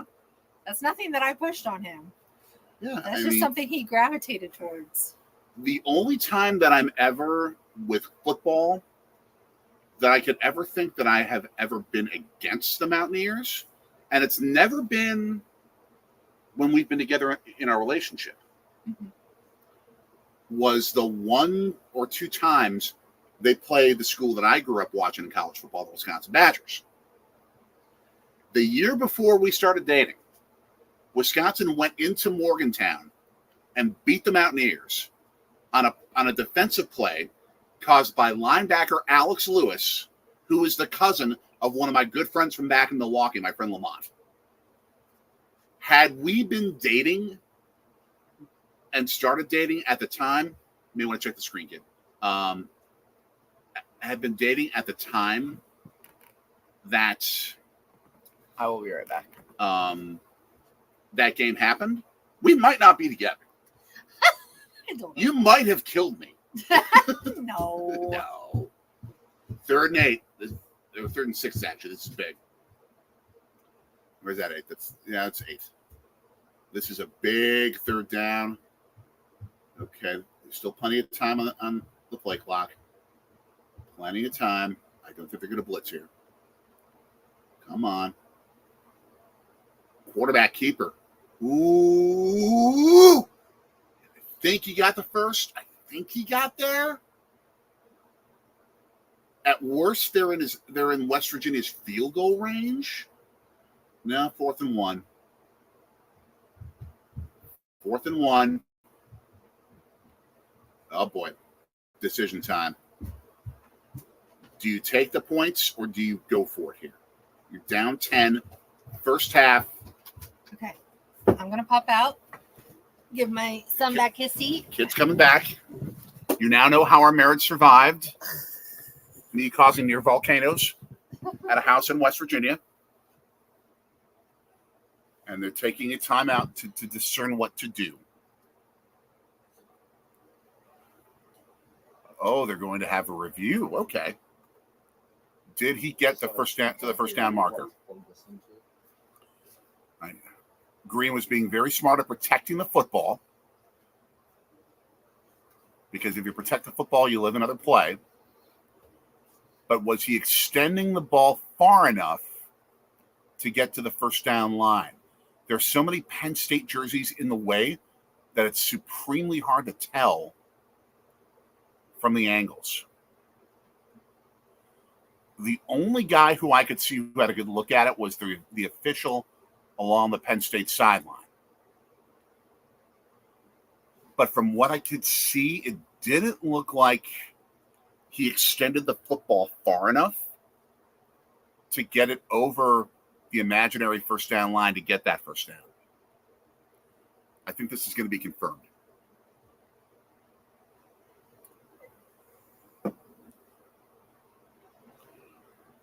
To quote the Knights of the Round Table from Monty Python on the Holy Grail. Hello!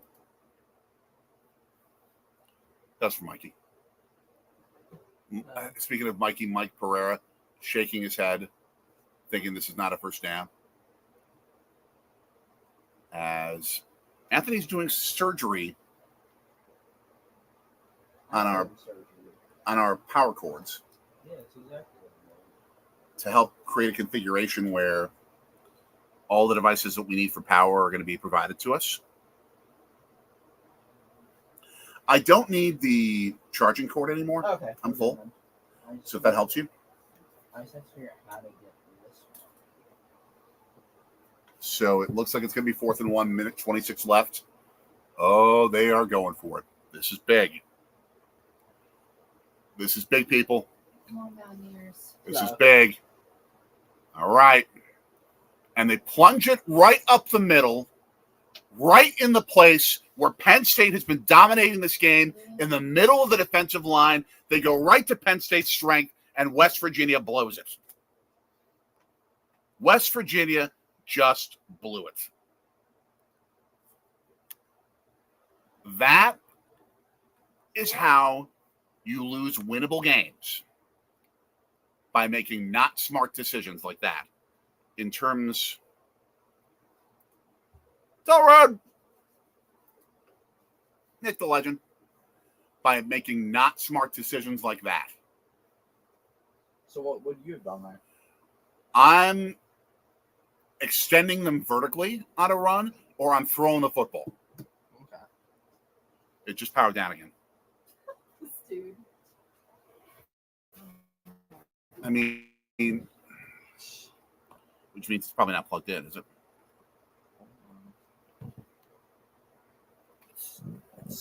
Yeah, they got nowhere close on this. If this is a first down, it's a miracle.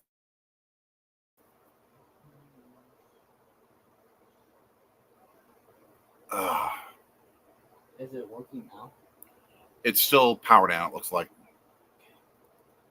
So we're gonna Yeah. try this. Yeah, the football did not get anywhere near the first down line. Whoa, they gave it to him. Yes, this one Mountaineer was tearing up a storm. I am shocked. I am shocked. Not charging.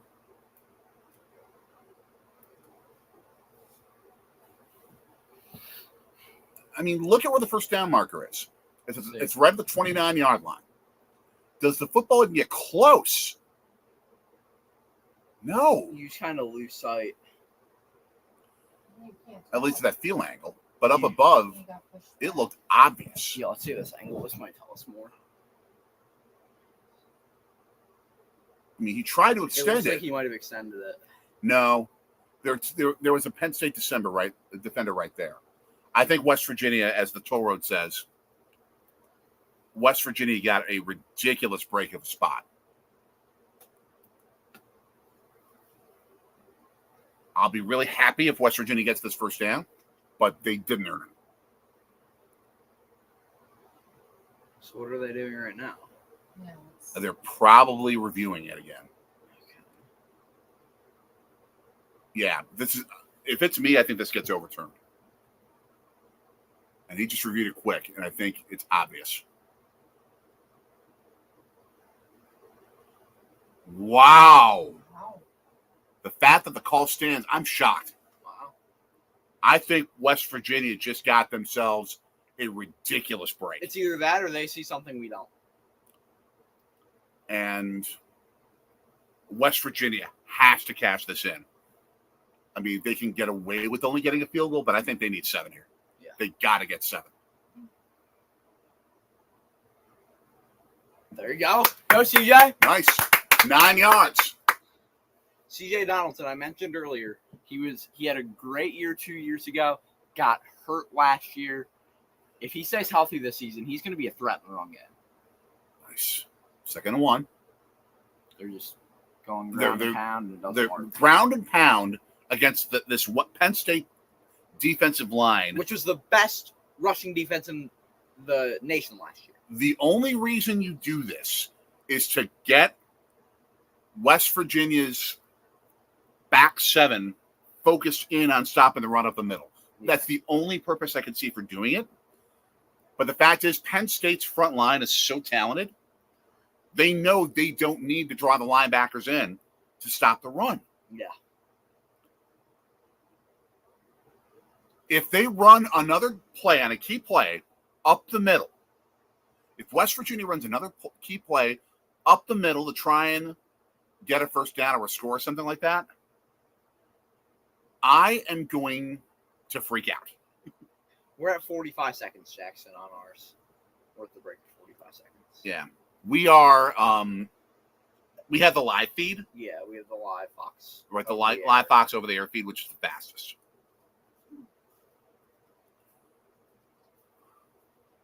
My goodness. I mean, they have to stretch the field. They have to stretch the field horizontally with the run and stretch the field vertically with the deep passing game. Yeah. That's how you beat Penn State. Yeah, it's 3rd and 2 here. They're going to go just kind of trying to read into what they're doing, what the call's going to be. This, to me, is a perfect chance at a play-action pass. Yeah. They're going to send the guys wide. Tight end not near the O-line. They're going to throw it. Yeah. Short pass. Oh. Close. 4th and 2. What's the call? Throw it behind him. I hate saying this. I would go for it. Go for it. And it doesn't look like they're not going to. Unless they're going to call a timeout, they're not going to. I guess I see the idea of staying within a score at the halftime break. Yeah. I could see that. But I just think I see Neil Brown's wisdom in earlier going for it on 4th, and even though they didn't get it, you need 7s in this game. With how explosive Penn State's offense can be, you need 7s. Yeah. 39-yard field goal. It's up, and it is right down the middle. All right. It is now a 7-point game with 37 seconds. Penn State is going to need to get down the field quickly. That field goal went, how would we say it if it was West Virginia, right down Kanawha Boulevard? In Morgantown, I don't know. Yeah. I don't know any of the big streets. But Charleston, West Virginia, the biggest city in the state. right down Kanawha Boulevard.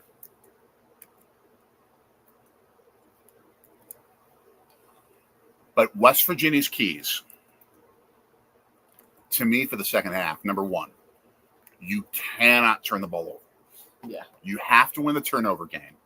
You have to go for big plays, take risks on defense, and that includes blitzing, which you're going to pay for potentially. But if you don't blitz, you're going to pay for it anyway. Yeah.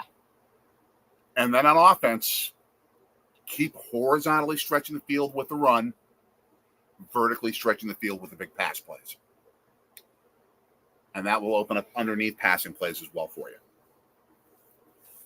So there's a formula for West Virginia to win this game, but they have to execute near perfect. Yeah.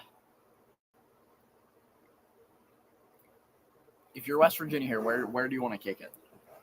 I don't know enough about Penn State's return game to judge. Okay. They're going to... It's with it. Smart, probably smart. It'll be a return out to 27. Not terrible. Obviously, kind of the rule of thumb is you don't want them to get past the 25. Right, which is... So they only get 2 yards past there, which isn't terrible. Yeah. And now it's just stopping Aller, right? That's... And the problem is Penn State's going to get the football back to start the second half. So yeah. You have to shut them out on this drive. Yeah. Scott Michelle, how are you? What is up? Back to doing some football streams. Yep. It's about that time of year. Congratulations on your Cubs pulling off the greatest comeback in the history of humankind when they beat when the Cubs beat Pittsburgh earlier this week. Yeah. Cubs with a 7.7% chance at the playoffs as of this morning. Nice. So probably not going to make it. First down and 10 Penn State at their own 27. 32 seconds left. They're going to run some clock down, it looks like, and just run up the middle. Yep. The odds are, they're going to run to the locker room, or they're going to reset here. 20 seconds. I would air Second it out and 10. here. Nope, they're going for a big play. Yeah, that's exactly. You just air it out. And he's got forever to throw. And, oh my gosh! He caught it down to the 17-yard line. It just puts him in field goal range. Penn State okey-doked him by making him think that they were going to go to the locker room, reset the play, go get a big pass play. Oh, West Virginia. There wasn't an okey-doke. They just aired it out. No. They okey-doked him because they made West Virginia think they were just going to run the clock out and go to the locker room. Yeah. And then they quickly reset. West Virginia's defense was faked out. They weren't ready. Yeah. And there was a push-off, too, by Penn State's receiver. No call? Now they're holding each other. They were holding each other, but the receiver pushed the face. That's obvious OPI. Not that there wasn't contact on both sides. I would call it, but that's obvious OPI.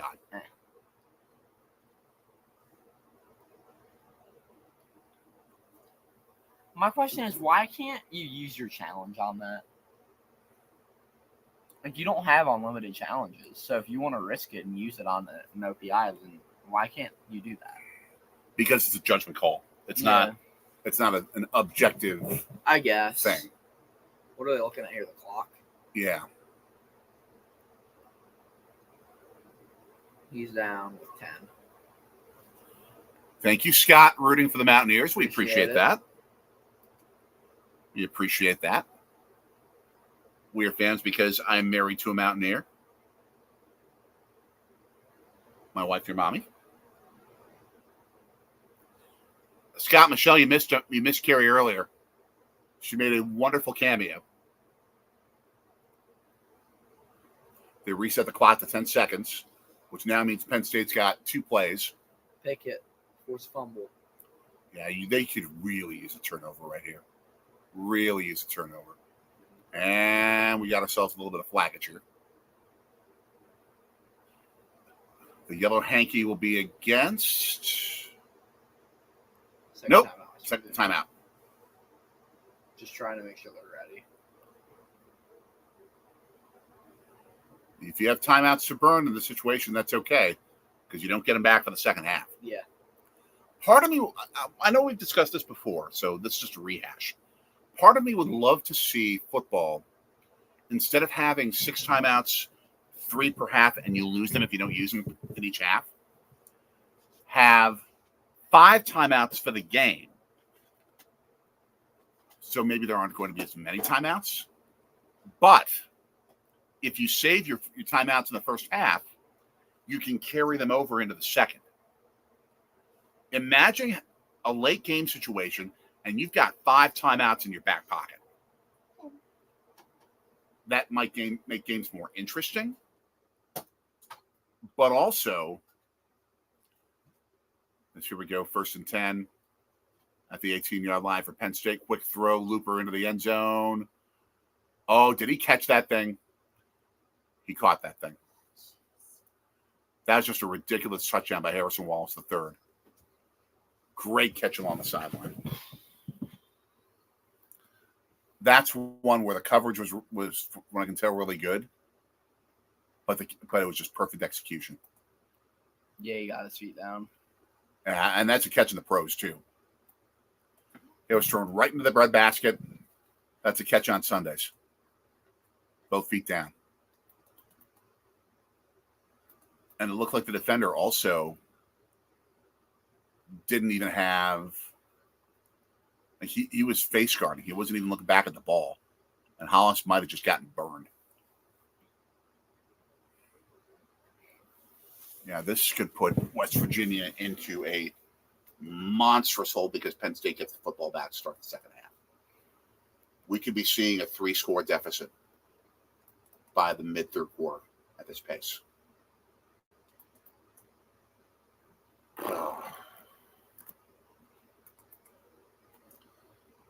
Just ejecting. And that's the fault of West Virginia's coaching staff not being prepared and having their players aware for the previous big pass play that set Penn State up. Because if they can anticipate and understand that you need to be watchful of the big pass play, even after a short run, like that first play of the drive. Yes, Toll, the Brewers and Reds played 2 games yesterday, and the Brewers won both. And Penn State committing an OPI on that bomb. Yeah. That set up the touchdown. Let's just say the refs haven't been great today. Both sides. They haven't been... They had the bad spot. They had the bad OPI. They haven't been Angel Hernandez-like, but they haven't been great. Yeah. Early season mistakes. But also by both teams, but especially West Virginia. Yeah. I mean, Penn State on that last drive was playing chess. West Virginia was playing checkers. Yeah. West Virginia will have a second. I mean, I'd air it out here for the fun of it. You got to throw the Hail Mary. And very frankly, if I'm Neil Brown, I onside kick to start the second half. What do you have to lose? Yep. You're already down 2 scores. There is a very good chance you'll be down 3 with Penn State getting the football to start the second half. I'm saying right now, Neil Brown, pull a surprise. Surprise onside kick. Yeah. I'd agree with that.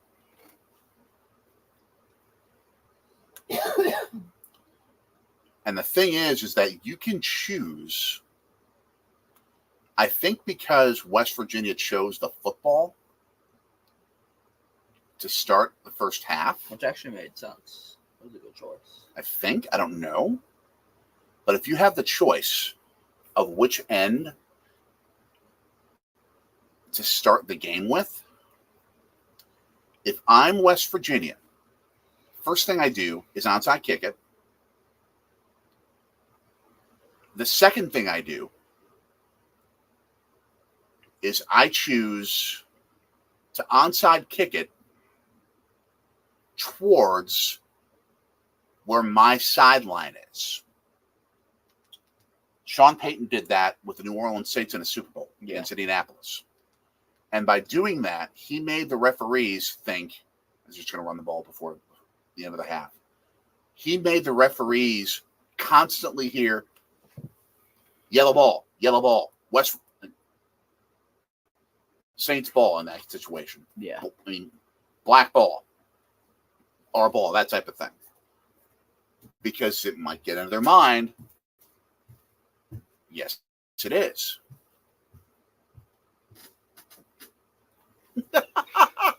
Toll road providing some halftime entertainment. Love it.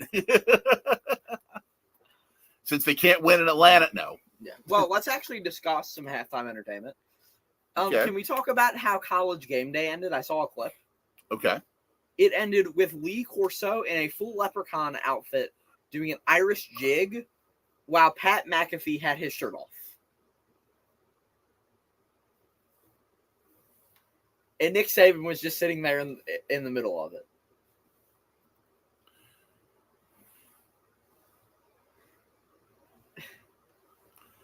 That is nuts. I love it. I love it. But at the same time, Nick Saban has to start getting into the costume wearing and the tomfoolery and the silliness. I want to see Nick Saban being willing to He's not that let his type guard of down. guy. I know he doesn't seem like it, but I think that's where it becomes even more entertaining. Yeah, Because he steps outside his comfort zone and it's fun. Yeah, like he said, he's like, I love this fun atmosphere, but very true. Yeah. I love Coach Saban, but that cast is really good. Here's what I do if I'm Saban. Uh-huh. Say there's a cause that he really believes in. Yeah. He's like, if we fundraise X amount of money for X cause, yeah, I will do something ridiculously silly with Pat McAfee and with Lee Corso at the end of a game day. Yeah, I mean, that's just not him. Like, I know. It's just... I know, but I could see that, though. I could see him doing that for the right reasons. Are the drunk, obnoxious Georgia fans getting happy? They're up 6-0 at half, so... Clemson is no joke. No, they're not. They're not Georgia, but they're no joke. No. I mean, and this is again where West Virginia has to play outside the box. As we were talking about thinking outside the box. They have to play outside the box and make some big plays. They have to take some big chances now. Yeah. So I'm going to use the boys' room. Be right back. Okay.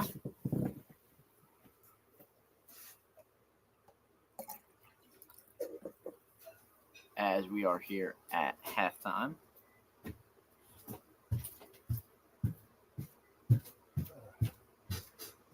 Let's take a look around college football as we are at halftime in Morgantown.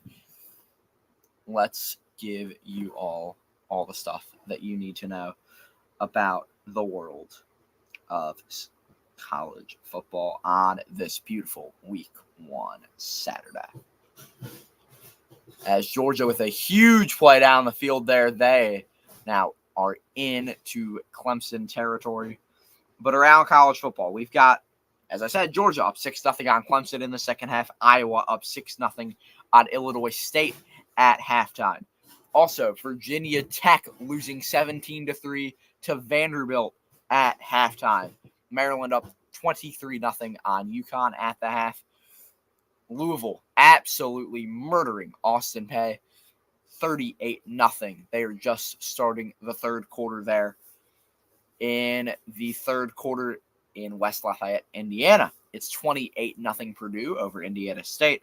Pitt up 28-14 over Kent State at halftime. Heading into the half right now, Navy up 28-7 on Bucknell. Bucknell started off hot. They haven't scored since.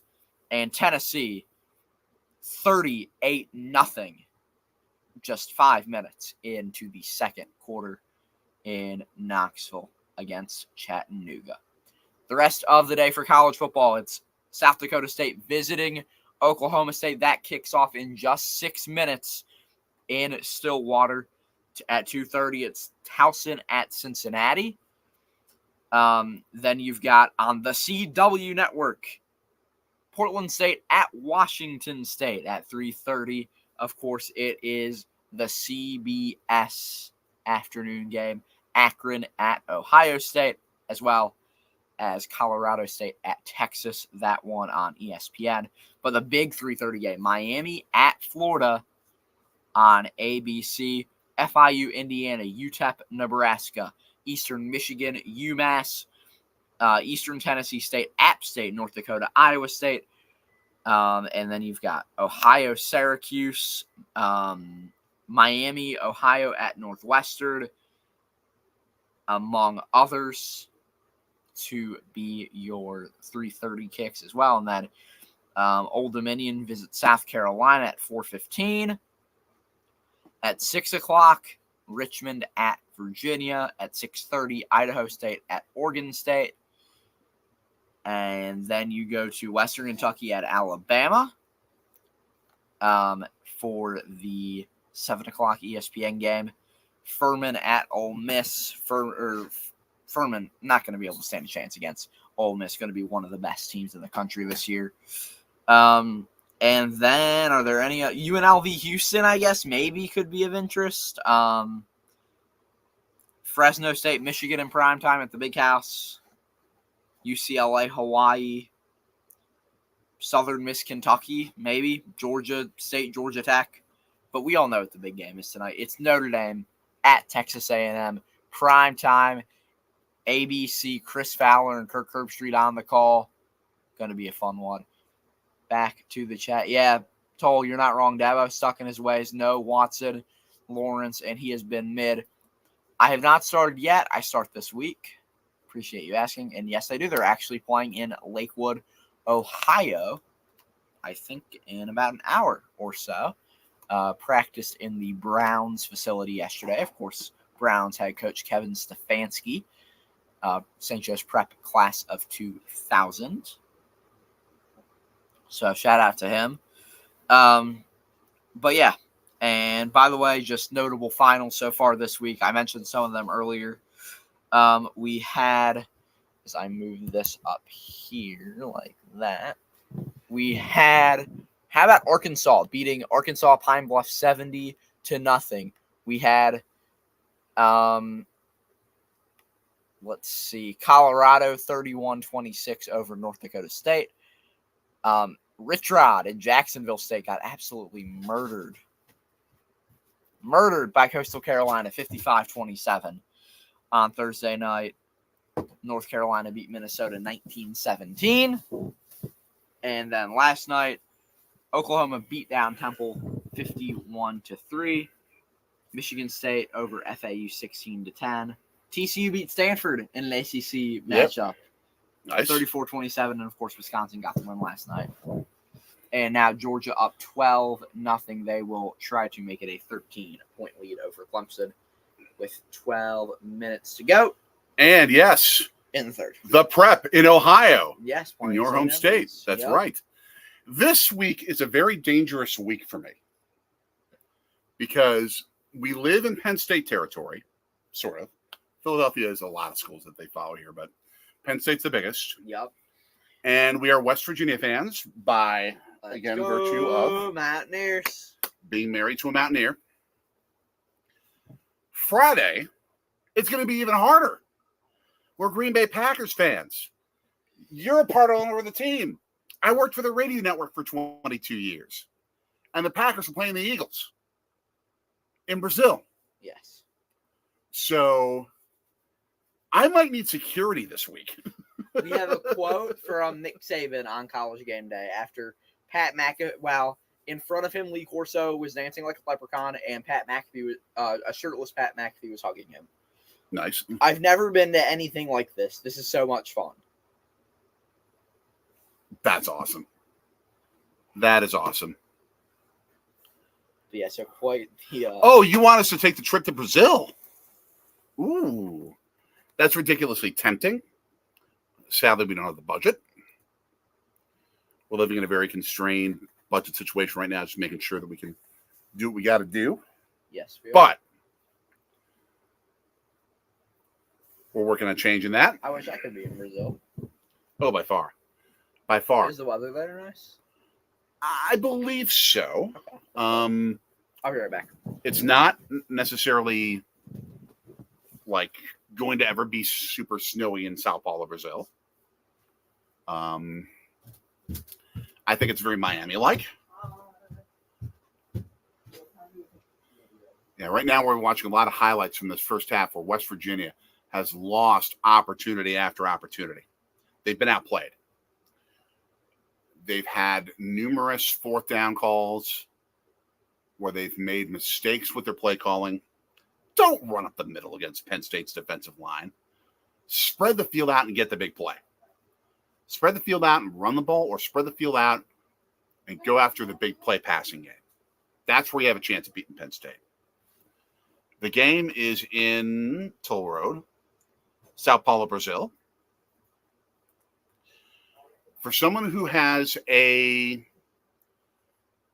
very fun view on the Eagles side of things of this game in Sao Paulo, a great channel to follow is the Philly Sports Guy. Yes, on YouTube, but also especially on Instagram. Not on Twitter, because Brazil has banned Twitter, or X, as it's now called. I'm still going to call it Twitter, because most people don't think of it as X. If you work in the broadcast field, you would say it's just call it X. But personally, I'm still going to call it Twitter. I don't care what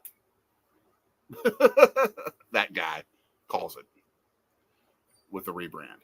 But realistically, this week is a very challenging week for me. Very challenging week. I'm hearing it at the office. I already heard about it, knowing that my wife's from West Virginia, a bunch of Penn State fans. And I'm really going to hear about it this week with the Eagles fans at the office. As I said on Threads, which is what I use instead of Twitter, I said that if this game is played in January, especially in a playoff game with the Link, excuse me, I think the Eagles win that game. Because both the offensive and defensive units for Philly are new with new coordinators. They have new coordinators on both those units. They're still trying to figure out what they're doing. So I don't think you're going to have the continuity that you need on either side of the football for Philadelphia. It won't be as strong. It will be for Green Bay on the offensive end, because they're the only unit of the major four units on that field where you have a carryover of a coordinator. And Green Bay, I think, is going to have one of the top 3, top 5 offenses in football this year in the NFL. So I would take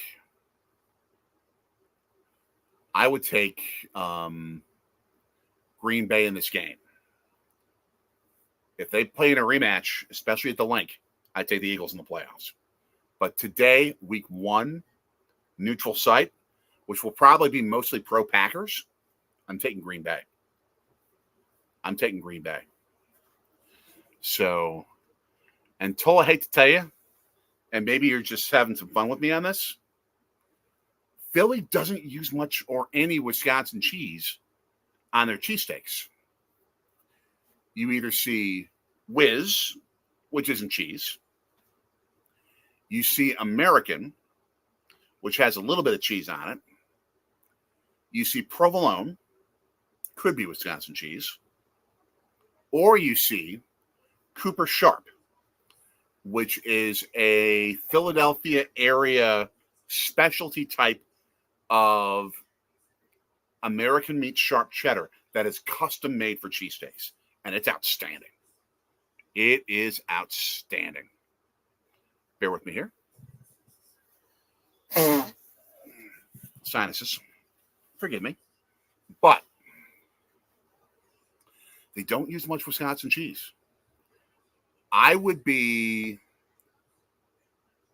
custom making my cheesesteaks with true Wisconsin cheese sauce. You do that, it's spectacular. And as you and I know, Toll Road, from our video going to Larry's Cheesesteaks and Barry's Cheesesteaks, which, by the way, they are moving to a new location that should be opening very soon, Barry's. Go check out our video, though, on Swordsy Stories and the Toll Road, both our channels. You can see those reviews. We both know bread is critical. A great Amoroso roll or Lissio's, another great Philadelphia cheesesteak roll company. So, yeah, the bread is critical. I mean, it is the haiku of Philadelphia food. By far the haiku of Philadelphia food, just like cheese curds are for Wisconsin. Just like in the Cincinnati area, close to where you live, Toll Road, chili. By far. And there's so many great chili restaurants in that area who do chili very differently than what you might see with Texas chili. And yes, speaking of Texas, tonight, we've mentioned it before, Notre Dame, Texas A&M. That atmosphere is going to be off the charts. Off the charts. This is when college football, and I love they get their own weekend to start the year. There's no competition with the pros. They get their entire weekend to start, and they get some major, fantastic matchups in non-conference. That's what we're seeing today with, Penn State, West Virginia, but also Clemson, Georgia, right now going on down in Atlanta. Notre Dame, Texas A&M. I mean, it's a blast. I love Labor Day weekend and the start of college football. What are you yapping about? Just about how there are so many great matchups this weekend. Yeah, kind of. And they're not competing against the pros. They get their 1 week. I agree with that. Which I find is cool. And yes, another one. Tomorrow. Yeah, tomorrow night. That's going to be a great game. USC, LSU. Yeah, taking a look at scores. Virginia Tech now only down a touchdown to Vandy. Iowa up 12-0 now on Illinois State. Tennessee up 45-0 on Chattanooga with 5:56 to go in the second quarter. Nice grab by the Clemson tight end. They're fighting. They're fighting for this win. They're down 13-0. Yeah, down 2 scores, but. And by the way, I'm still happily shocked for Atlanta. They got a World Cup semifinal. Really? At Georgia Dome 2.0. Why do you call it that? Because there are too many stadiums named after Mercedes-Benz. No, there's only one. Oh, they changed? New Orleans is That's the Caesars. That's right. Caesars I can't keep track. But I find it amazing that Atlanta got that game. I think it's great. But I'm shocked by it. I want cheese curds now. Scott, Michelle, why'd you have to do that? I had cheese curds last Friday. They were so good. Goodness. Clemson gets a rush there for a couple yards. 10:40 to go here in the third. What is the Georgia Bulldogs record at the Benz? No clue. Because they've played in so many conference championship games there. They probably played in a lot of postseason games there. But I'm concerned that they lost so many SEC title games there to Alabama. That'd be a losing record. I got you.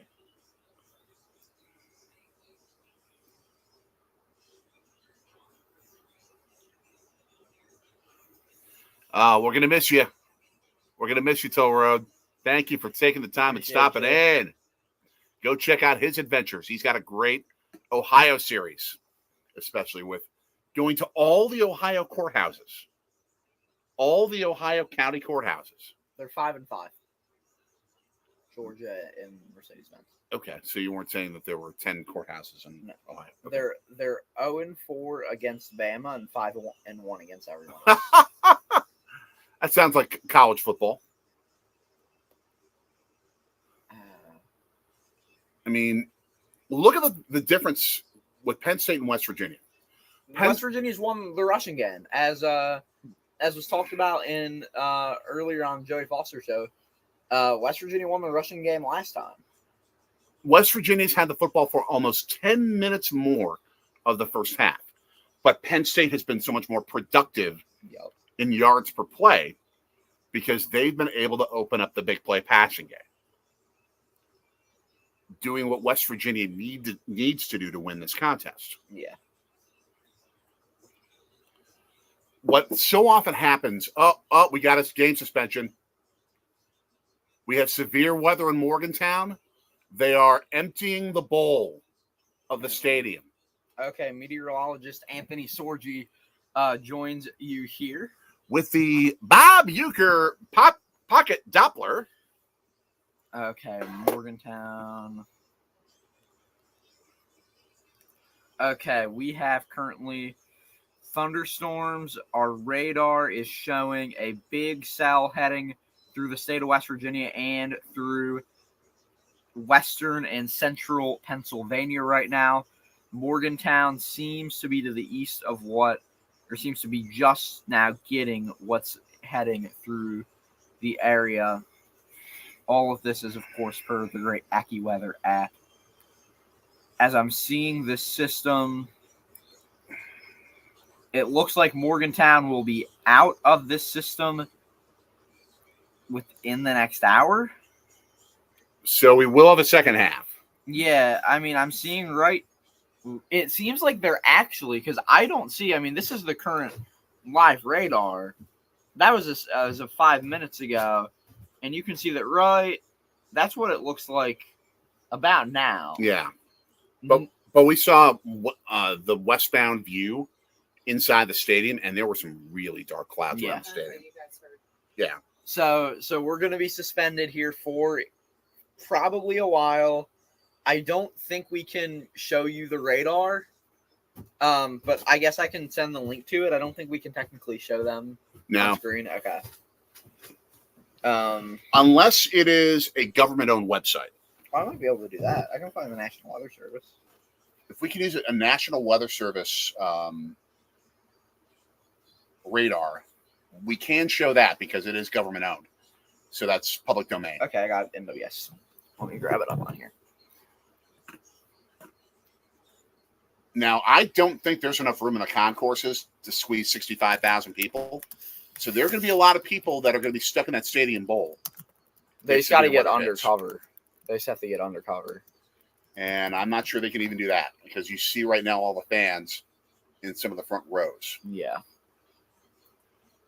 Because you don't have enough space for 65,000 people to gather. Yeah. Okay, we do have the National Weather Service radar here pulled up. And we know that because we've been inside that stadium. Yeah. I don't remember it as well as you do, but it is an old stadium. Yeah. It's not new.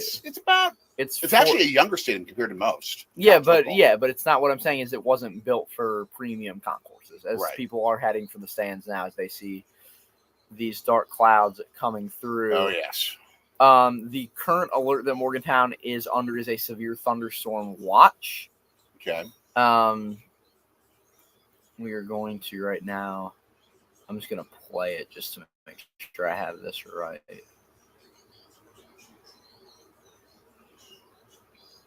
Yeah, you see the purple because of the watch. And then what you're seeing is the... So we're going to screen... Actually, let me update it. Just the movement of the screen. The movement of the storms. Just a tad bit. I have so many friends who are meteorologists. Yeah. From back when I was working in the world of radio and television news and sports. If only I could call them on a whim. Yeah, I know. And be like, hey, want to play forecaster with us? Yeah, so this radar isn't really showing us what we need, which is projection. Which is hard to do. The orange boxes, I'm guessing, are warnings. I would assume so. The issue is that I know you guys can't see it right now. I might be able to change. Yeah, let me change the base map to satellite. Now, the other thing, though, is that you don't have to have a warning in the area to create a delay in a football game. If there is thunder and lightning, if there is visible lightning close to the stadium, they will halt play for the safety of the fans and the players. Yeah, I'm just trying to turn. Because you could have the danger of a lightning strike. Yeah.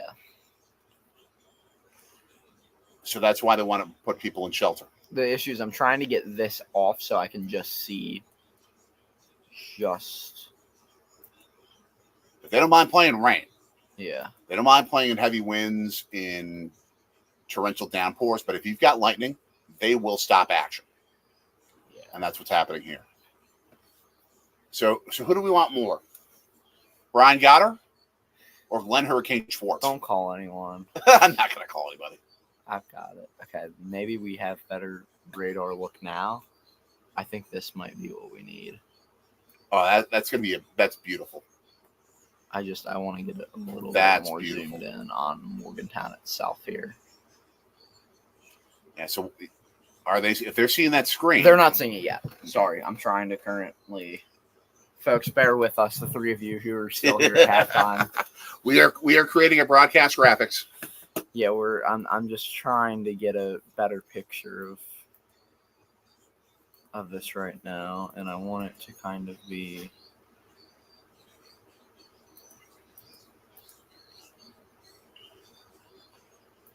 Okay, it's not great, but I can. Oh, it's good enough to show that there's stuff coming.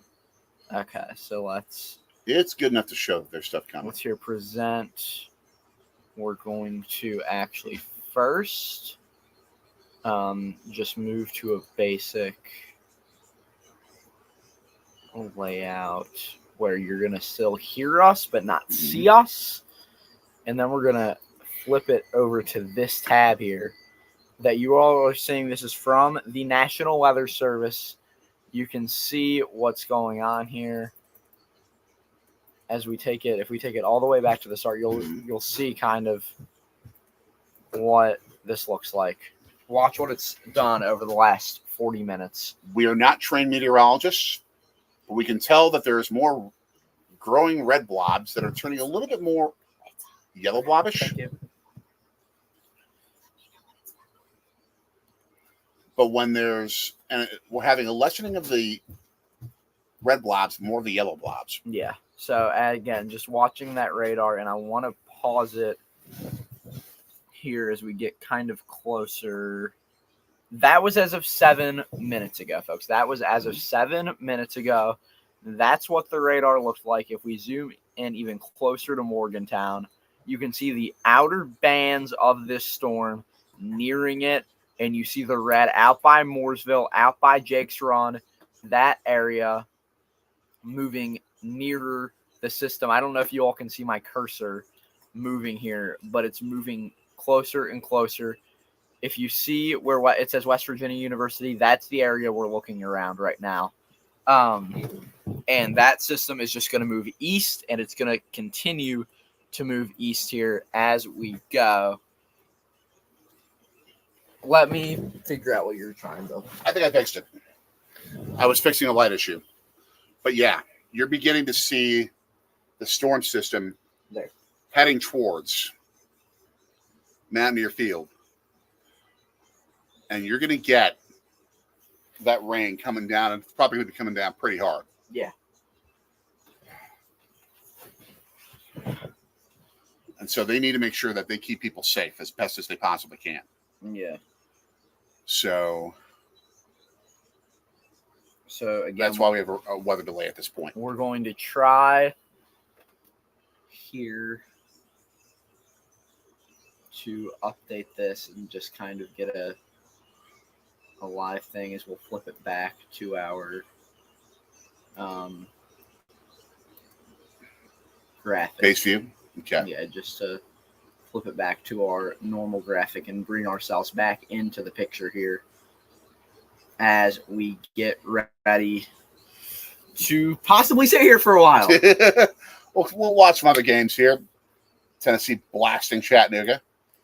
Yeah. As they should, and I applaud the smoky gray, the charcoal gray uniforms. Yeah. I've always loved that look for Tennessee.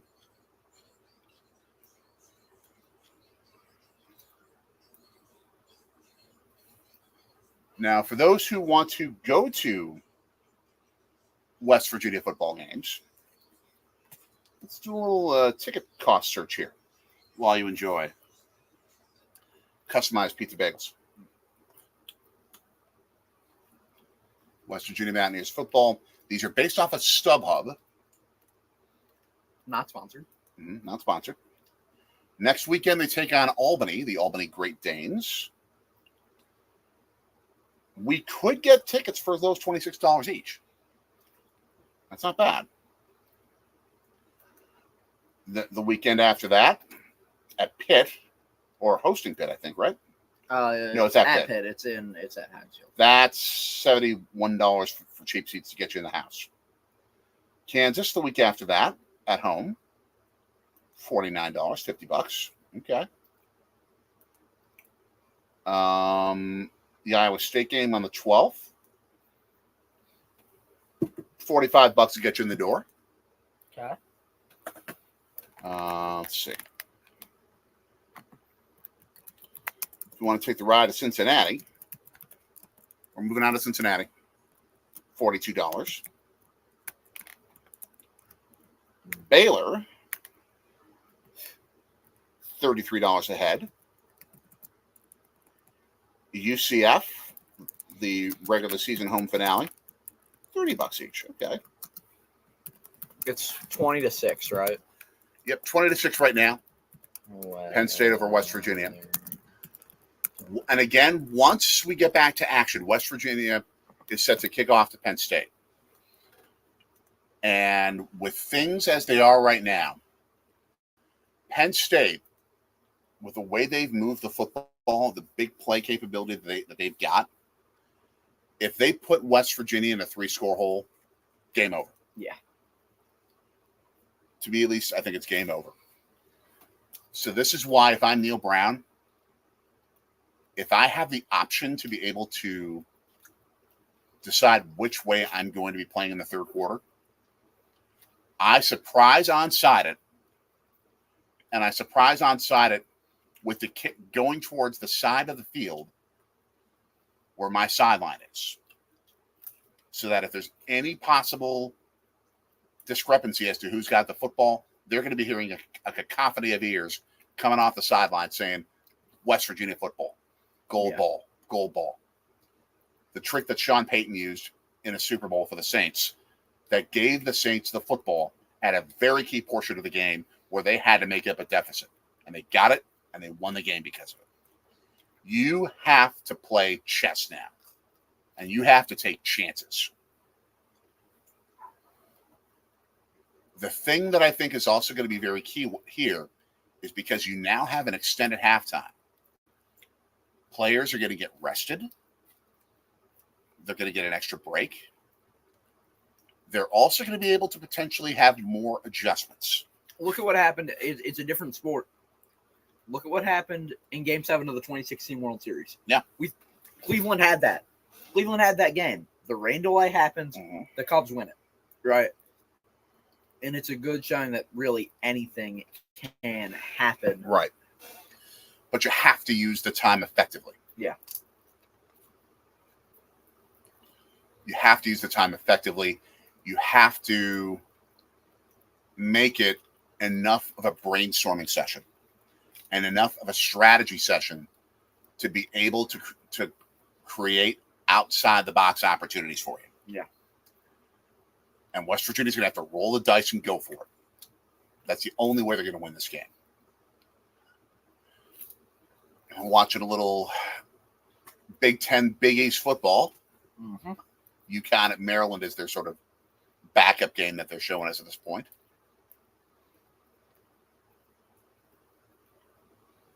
Yeah, we're seeing that storm cell. It looks like the worst of it, the big red blobs. And again, I'm no trained meteorologist. But if the red blobs are the worst blobs, they seem to be moving north of Morgantown. So the worst of it probably is going to avoid the campus. Yeah. Scott Michelle, I hope the Mountaineers come out looking strong in the second half. They have to. I think the defense, that's where they need the most help. Like, defense creates offense. Yeah. Right? And the defense struggling is what's hurt them the most, I think, so far, other than those first few fumbles, which were just miscommunications early in your first game of the year. Right? So. Yeah. I mean, the problem with West Virginia on defense today is simply a talent gap. Yeah. Penn State has a quarterback who, outside of that fumble that happened with a backup earlier in this game, the starting quarterback just does not make mistakes. Yeah. Last year, 25 touchdowns, 2 interceptions. Doesn't make mistakes. Yeah, he's really solid. Their secondary cannot hang with Penn State's receivers. If you are going to make the kind of game-changing plays that you have to make on defense, they're not going to get a lot of 3-and-outs. They're going to have to cause turnovers. Yep. And if you want to cause turnovers, you're going to have to get to the quarterback. Yeah. You're going to have forced turnovers because you are knocking that quarterback left, right, and center and causing him to lose focus on taking care of the football. Yeah. That's the only way. Because otherwise, you are in trouble. Yep. You are in trouble. I'm going to try here to see if I can create a quick graphic that gives us both here. We're going to create the radar box. Okay. What I'm trying to do is do like a half and half. And then our live graphics department. I don't want to do that. I actually kind of want to shrink that. And then expand. If we can kind of know. Maybe shrink that a little bit more. And then line that up. Move forward.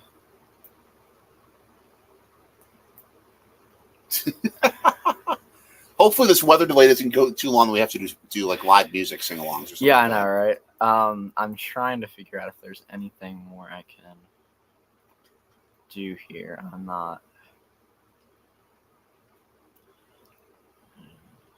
Shall we tell them the controversy over in our family over Almost Heaven, West Virginia, Country Roads? No, I'm not even. I'm not following. So. Okay. Yeah. All right. Let me.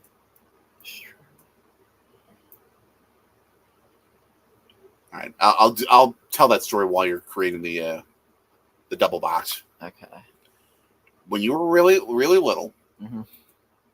I once played for you the reggae version of the song "Country Roads" by Toots and the Maytals. Okay. Where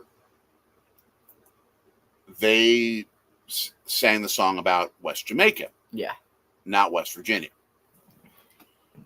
And you fell in love with the reggae version. Yeah, and then I unfell in love with it. I almost got killed by your wife and your grandma. Yeah. For exposing you to that. I'm currently trying to figure out a way to get a better graphic in real time. So bear with me. Go ahead and talk. So it is by Toots and the Maytals. Country Roads, West Jamaica. It's not that good. I like it. It's relaxing. It's chill. It's fun. It's reggae. How can you go wrong with reggae? That's true. Nice cutback on 3rd and 15 to gain 12 yards, and then a fumble when the quarterback gets concussed. Yeah. I mean, he got dehelmeted. He nearly got beheaded. Oh, he's going to concussion protocol. Yeah, yikes for that quarterback. He is going into concussion protocol. Oof. And that'll be a flag. Yep. Automatic first down for UConn. and a quarterback who will be seeing stars. Yeah. I am very glad football has at least gained a bit more. Oh, yeah. He lost his helmet when the Maryland linebacker struck him in the back of the helmet with a hit that knocked the helmet loose. And then he got whiplashed near the ground. I mean, we're talking mega head trauma. Like double level. 1. And then 2 when his head hits the ground. I mean, that is dangerous stuff. That is dangerous level stuff. Upwards. Very frankly, it's why I wanted you to play football. Yeah. Give us a sec. Bear with us here as we try to figure this out. We're watching the weather delay game that Fox is showing because we're in this weather delay with Penn State beating West Virginia 20-6. Yeah. There have been storms in and around the area. And typically, if there's lightning in an area during a football game, they're going to stop play, put the teams in the locker room, and ask the fans as much as possible to safely get into the concourses so that they are not exposed to potential lightning. Yeah. We're going to keep it on us here just for a moment as I, in real time, try to create a graphic here that would get us what we need. Ooh. They're reviewing for targeting. Okay. Do you think it's targeting? I don't think so. And they're ruling the player's not disqualified. It's not targeting, which I think is a good call. And by the way, I'm a fan of the Maryland jerseys and helmets. The red jersey, the red helmet. They look okay. Just go with the white, black, and gold stripes. I like that look for Maryland. Okay, we're sharing. But what do I do now? And Reddick, the defender, was very present to what was going on with Evers, the quarterback, just trying to see what was wrong. Okay. Live graphic creation here on Sorgy Stories. NWS radar. Okay, so it's sharing, but it's not showing up here. There we go. Okay, that's better. All right. Okay, now we want to, I guess, exit studio? No, so that just gets rid of it. So I have to go in. Meanwhile, Georgia leading Clemson 20-3, 2 seconds away from the start of the fourth quarter down in Atlanta. At a stadium where, as we've said before on this live cast, I really want to see an Atlanta United game. Yeah. Someday when we go see the Brewers play the Braves down in Atlanta.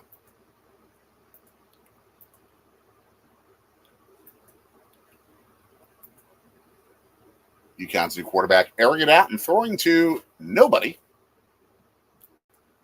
Yeah, they're the big red cells that are going seemingly north of where WVU is located. Yeah, seemingly. They're not seeing that right now. But we're at least describing. Yeah, the screen's on us right now. Yeah, right now it's immersed in a ball of purple with the yellow and the orange and the red of the storms themselves still to the west as of 2:14 p.m. But we have to see how it's been moving since.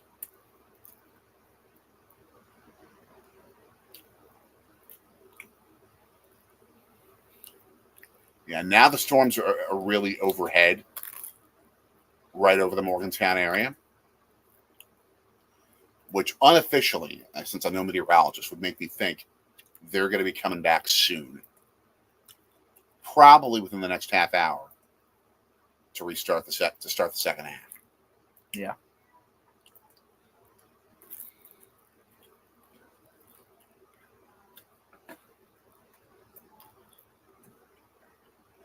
Yeah, because there really isn't a huge line of storms after that.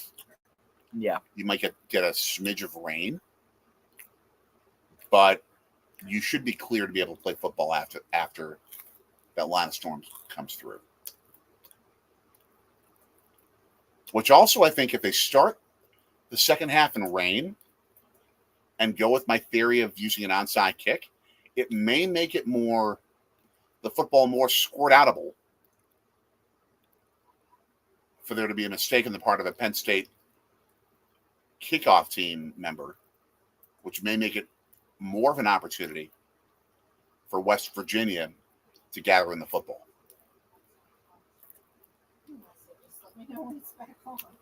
I don't trust West Virginia's defense right now. Now we're seeing a live picture of just downpours of rain. There are very few fans at all in the Stadium Bowl. I mean, that is just big time rainfall. But the storm cell looks to be coming through very soon with rain trailing. But wow! You see paper flying on the Fox broadcast. And you actually saw the strikes of lightning going down right behind the West Virginia University Cancer Center Hospital. Yeah. Those lightning strikes, I guarantee you, led to the weather delay that we're in right now. Yeah.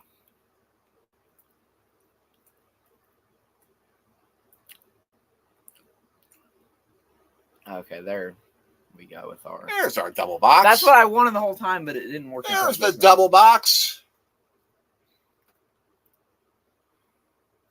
Okay, so 5 of you in here, appreciate you. Is there anyone that we could get on for halftime or for this delay?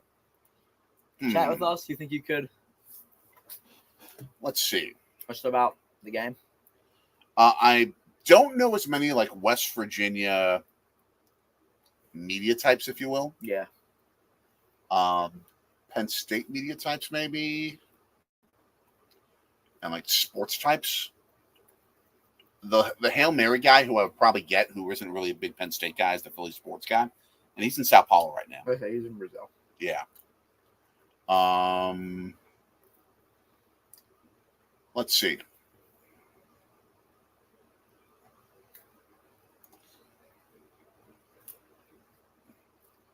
I might know one guy. Okay. Try texting him. And I make no promises. Yeah. I could bring in Ben Sherman. Oh, Lord. My former cohort like at WTMJ in Milwaukee. It would become 30 minutes of Keith Jackson impersonations. I don't think anyone wants that. I get them enough. Oh, you haven't done it in a while.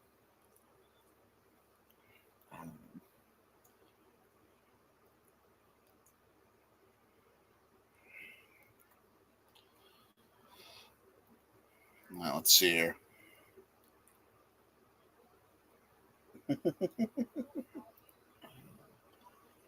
Seeing what's going on socials right now. Yeah. The Philly captain met Will Ferrell today. Oh, in Colorado. My gosh! Because he's at a film festival for the movie about himself. Wow. So, and he said tomorrow we're gonna ask Will Ferrell if he puts ketchup on a hot dog.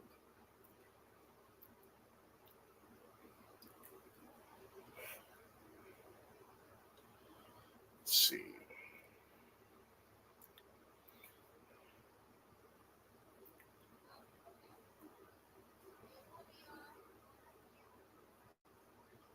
We're gonna kind of keep a look live right now into Morgantown. You can see the radar playing there. We're also keeping an eye. Our one potential guest said he may be able to drop in, but he's doing a Patreon.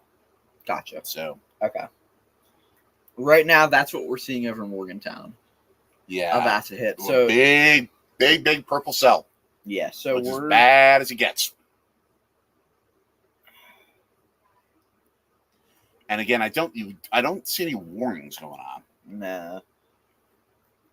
It looks like the cell is going to die in the next few minutes. It's going to isolate into just the Morgantown area. Can you send me the StreamYard link? Yes, I can. Hold on. Hold up. Close. Got it. I guess copy. Text it to you. There. Just send it. All right. To the 6 of you who are joining us, thank you. You being here with 7 us. of you who are joining us. Thank you big time.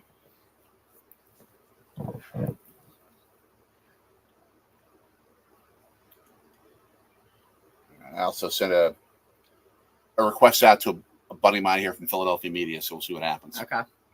I make no promises. Just see what can. Yep.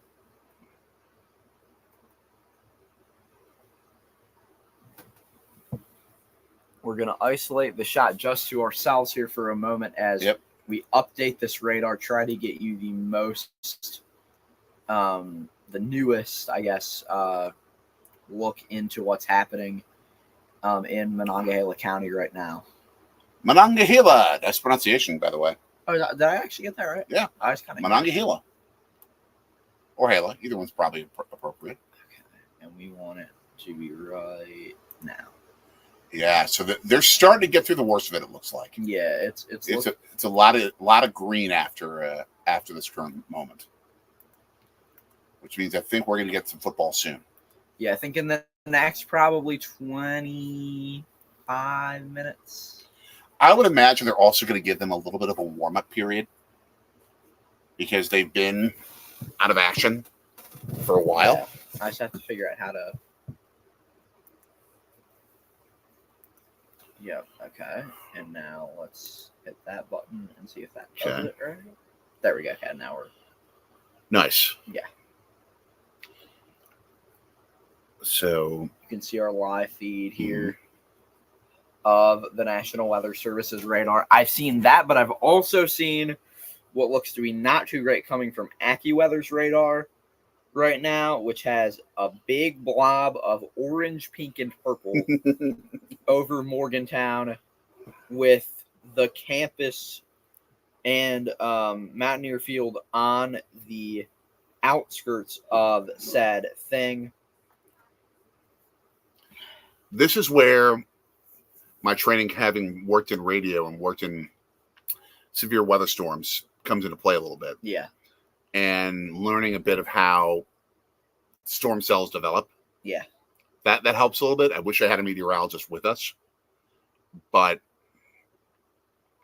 I mean, I think we're going to have some football pretty soon. Yeah, it looks like that particular supercell is out in the next 20 minutes. There will be a little bit of rain after that, but a lesser risk. Yeah. If you're just joining us, and West Virginia is going to be kicking off to Penn State to start the second half. Yeah. They're already down 20-6. It's why I'm arguing Neil Brown should onside kick it. I think so, yeah. To start the second half. That's got to be the move here. So I'll be right back. Okay. So as you can see, we have the National Weather Service's radar up. Strong storms going through Morgantown, West Virginia right now. Not looking good as of now. Meanwhile, let's take a look around college football here as we take a look at all of our scores.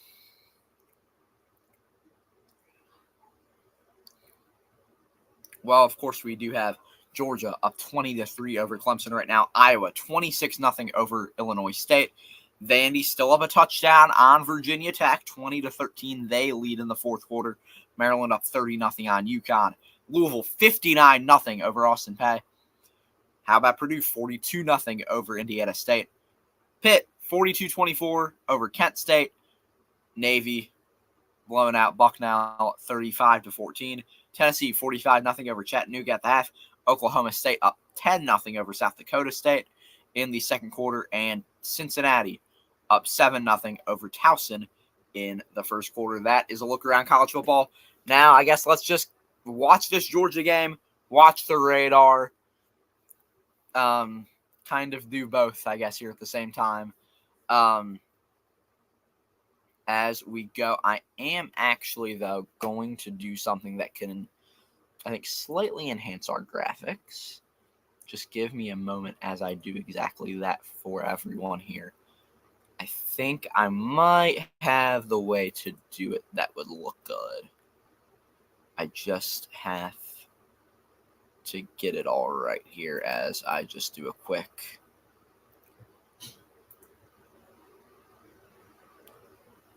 download of our background here and try to get that all set up for us. 10 of you in here. We appreciate you all being with us as we go through the weather delay. There you can see the National Weather Service radar over Morgantown and the surrounding areas. Anthony Sorgi here waiting. My dad, Jay Sorgi, will be back here in a minute. But yeah, currently just waiting out this weather system, hoping it passes over so we can get back to some football, which is what we all want. We all want to see, I think, a West Virginia comeback, unless you're a Penn State fan. A WVU comeback win here this afternoon in Morgantown. We have been live for 2 hours, 46 minutes, and 41 seconds now. So the game should be finishing relatively in the next 45 minutes if this was actual, if there was no delay or anything. Meanwhile, Georgia's going to air it out here and get a incomplete pass, almost complete, inside the 25, but couldn't quite get there. So as I here wait for this graphic to pop up in my background here, there we go. Seeing what we can get going here as a background for us. Okay. Add item.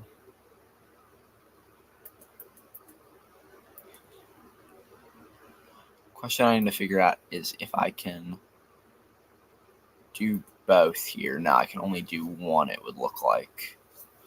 So that won't work. So we're just going to have to continue to roll with this. As Georgia, though, they get a touchdown. They are now up 27-3 on Clemson, assuming they make this PAT. A beautiful touchdown run from London Humphreys there gives them a big-time lead. As we await what will hopefully be the return of football in Morgantown. But I will just add this to the stage kind of temporarily here as we do wait through a weather delay. Just going to quickly update the radar for everyone here.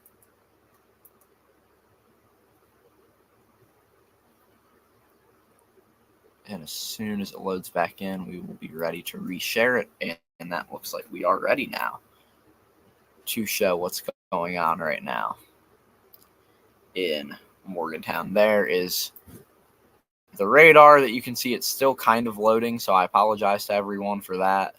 There we go. I think we should be good now with our radar. But that is a live look from the National Weather Service. Courtesy to them for this weather radar there.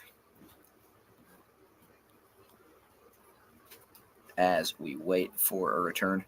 And it looks like this cell has only kind of grown as you can see there on the graphic, I'm looking also on my phone at AccuWeather, and from there you can very well see Morgantown is just in the heart of this storm right now, as it is downpouring.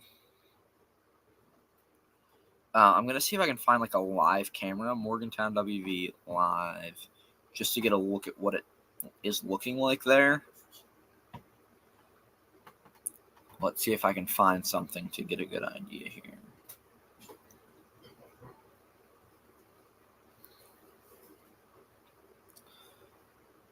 Let's see what we can get. This doesn't have anything. Does this have anything possibly? Morgantown. We'll use this interchange here. Yeah, meteorologist. I've sat in a weather studio before. I've seen this stuff. I know how I've seen all the weather people tools. Very interesting. As it sounds like my dad will be returning here in a minute.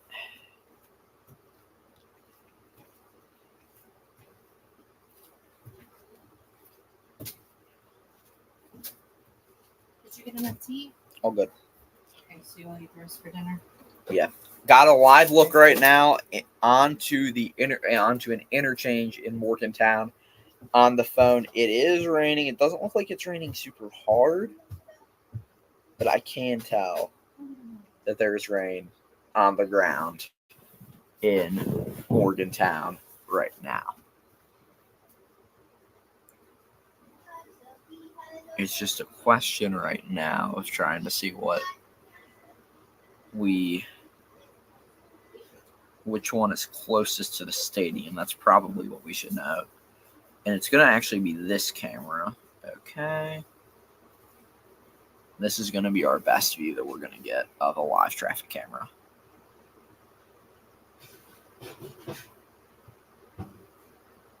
It looks to be coming down. Small traffic flow, not many people on the road, obviously. Stay safe if you're in that area. As we go through this weather delay right now. Just kind of seeing if there's a better camera here right now, but what you're seeing right there is the National Weather Service's feed of what's going on in Morgantown. Right now, Virginia Tech has just tied it up against Vandy in their season opener. So that is of note.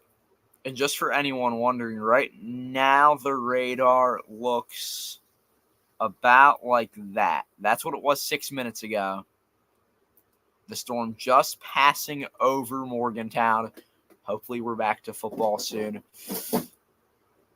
Michael, I'm not that sure. I can see if there's any news from the internet on that on an expected time. Let me check and see what I can find.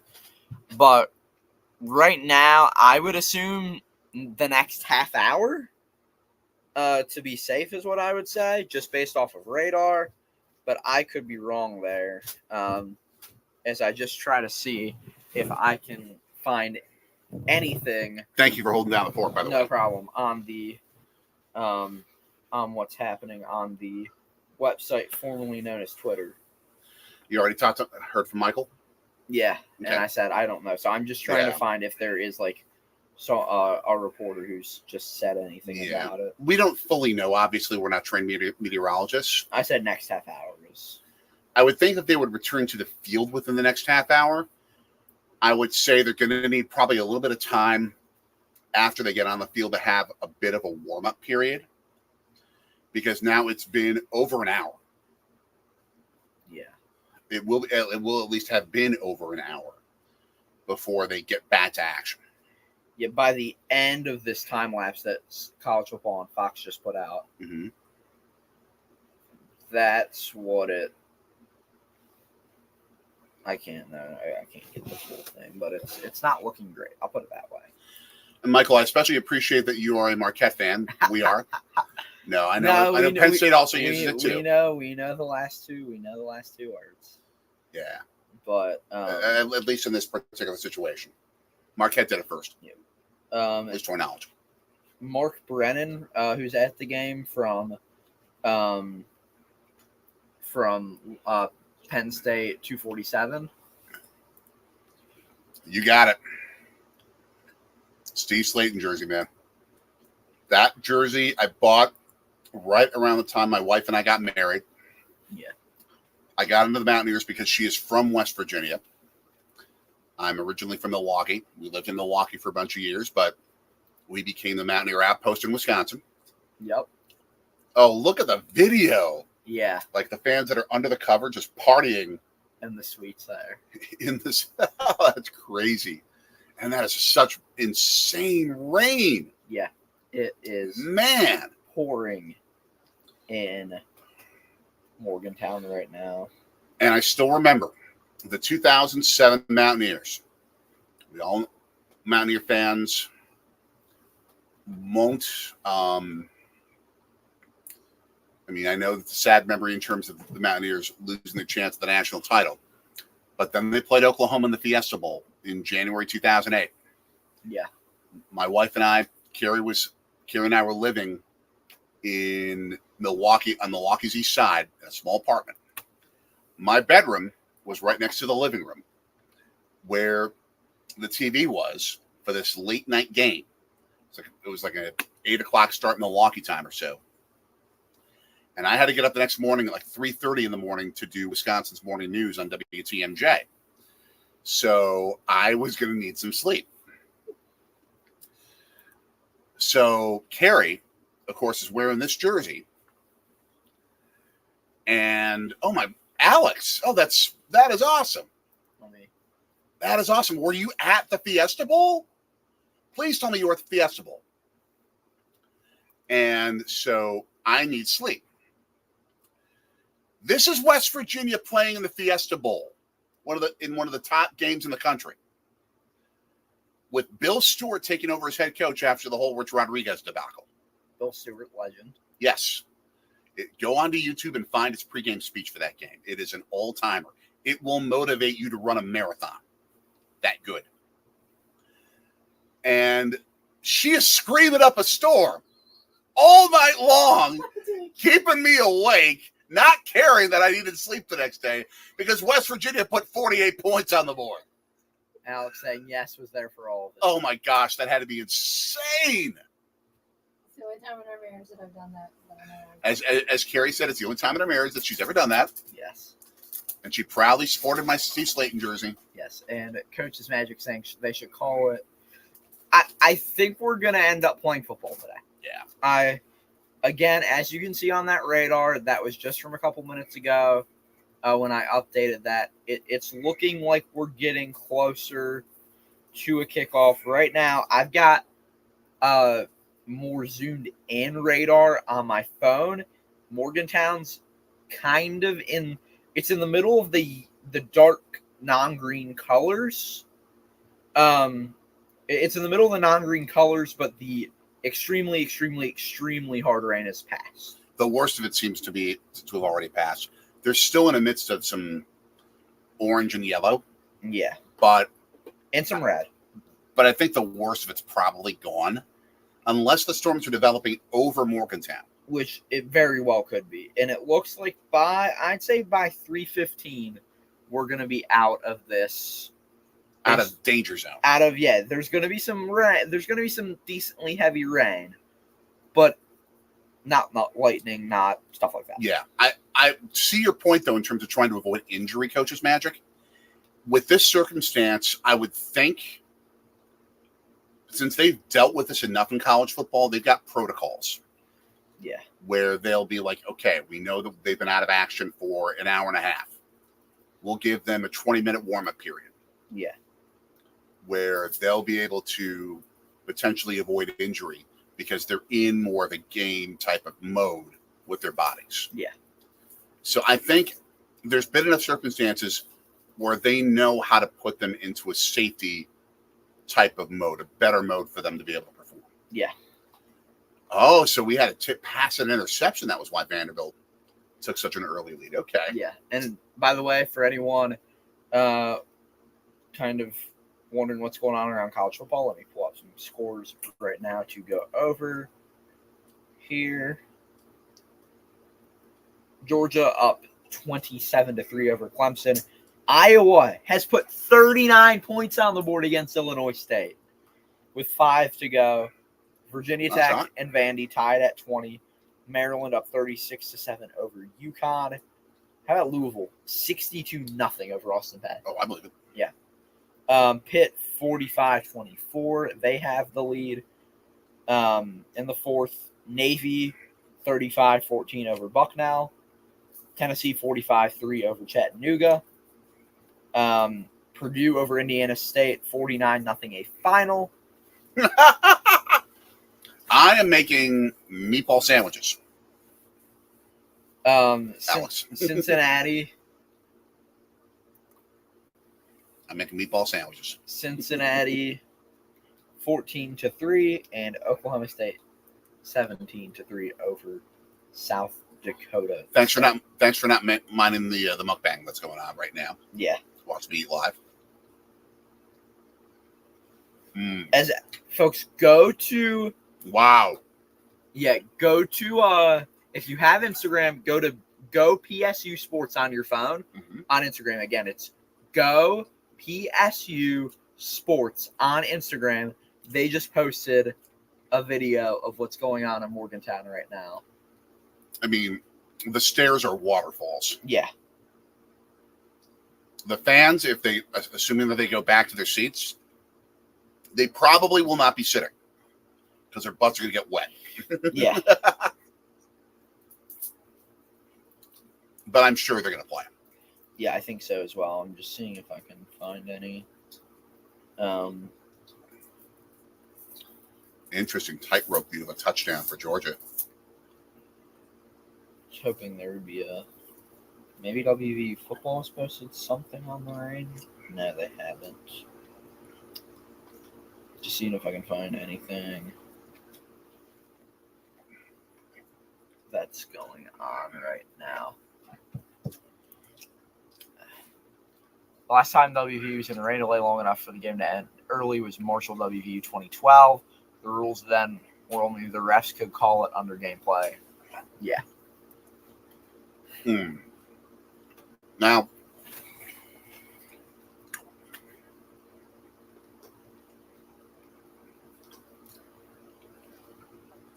Alex, I've always had a thought about WVU and Marshall playing football. I think they should play. I think the game should always be in Morgantown unless Marshall wins. And if Marshall wins, they get to host the next year's game. I agree with that. But I think it's absolutely fair. And it shouldn't be a big money kind of a game for Marshall. There should just be a stipulation in the contract that if Marshall wins, they get to host the next game in the rivalry. Yeah.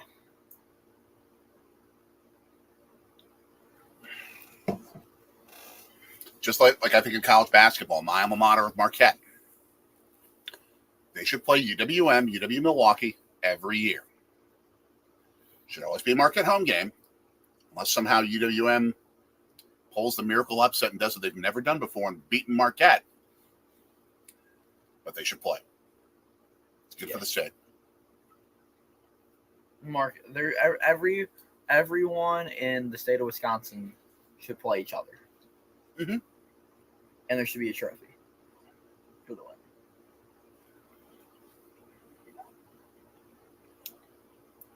A 5-hour nice delay is insane. Nice stat. Okay. That's what you got to do. That's what you got to do. Yeah, we are going to go back to just us as we try to reload this here to get a new look. Now, you're seeing more showers trailing behind. Some heavier, some lighter. Yeah. Which means they'll be playing in rain probably. But they can play in that. Yeah. As long as there's no lightning, they can play in it. as we go back here to the NWS radar. What they're doing is checking with meteorologists, not just to see are there storm cells there, but is what's happening in the upper atmosphere putting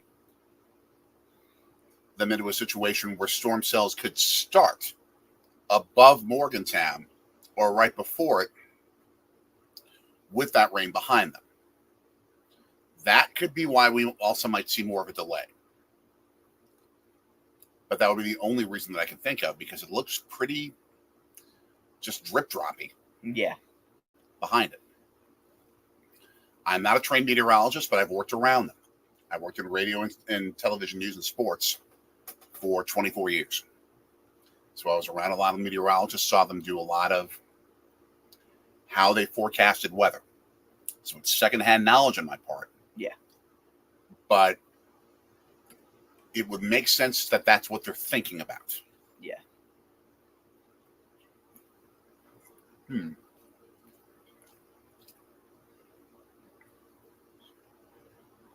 Now,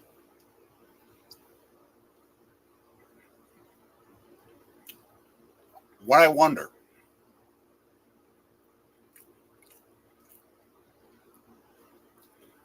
and Carrie, you may have more nuance and knowledge into this because you've lived in more mountainy and hilly areas, living in West Virginia. Does the presence of the mountains play a part in helping storms form? She doesn't know. That's okay.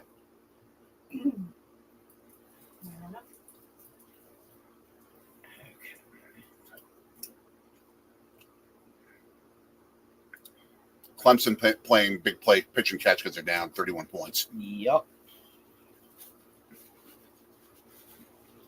Okay. Again, 34-3, Georgia leads the Tigers in Atlanta.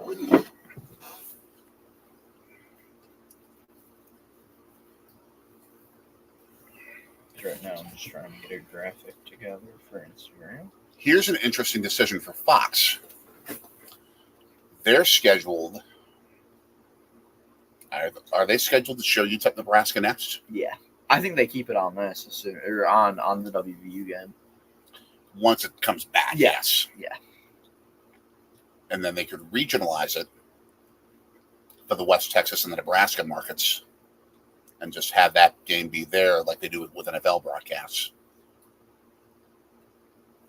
But that's where it becomes an interesting decision of, do they have the technology to immediately flip and do that? Because their entire process has been, we're just showing national games. Yeah. They would have to switch around a bunch of satellite feeds at the network and reset how they handle that. Yeah. Okay, let me again update the radar for you. Also, we'll just flip over to this graphic temporarily here as we are at halftime in a weather delay in Morgantown. Last scenes we saw a few minutes ago showed some pretty crazy rain coming down. It looks like that will start to dissipate. Or at least move past. Yeah. Move past the stadium site. So you won't be seeing pockets of purple to match Emmanuel Acho's tie. Yeah. And again, if you see the very light purple on the outskirts, that shows a very small amount of rain. A light blue and a light green show an even less amount. The dark green going into the yellows, orange, reds, and dark purples are going to be and pink is going to show you the worst of the storm. To kind of point out to everyone right here, this is Morgantown, West Virginia. The stadium is about there. So it seems as if this storm is moving past, but we have not gotten word from the university on the on a restart time. I can see if there's any news coming out of there. Um,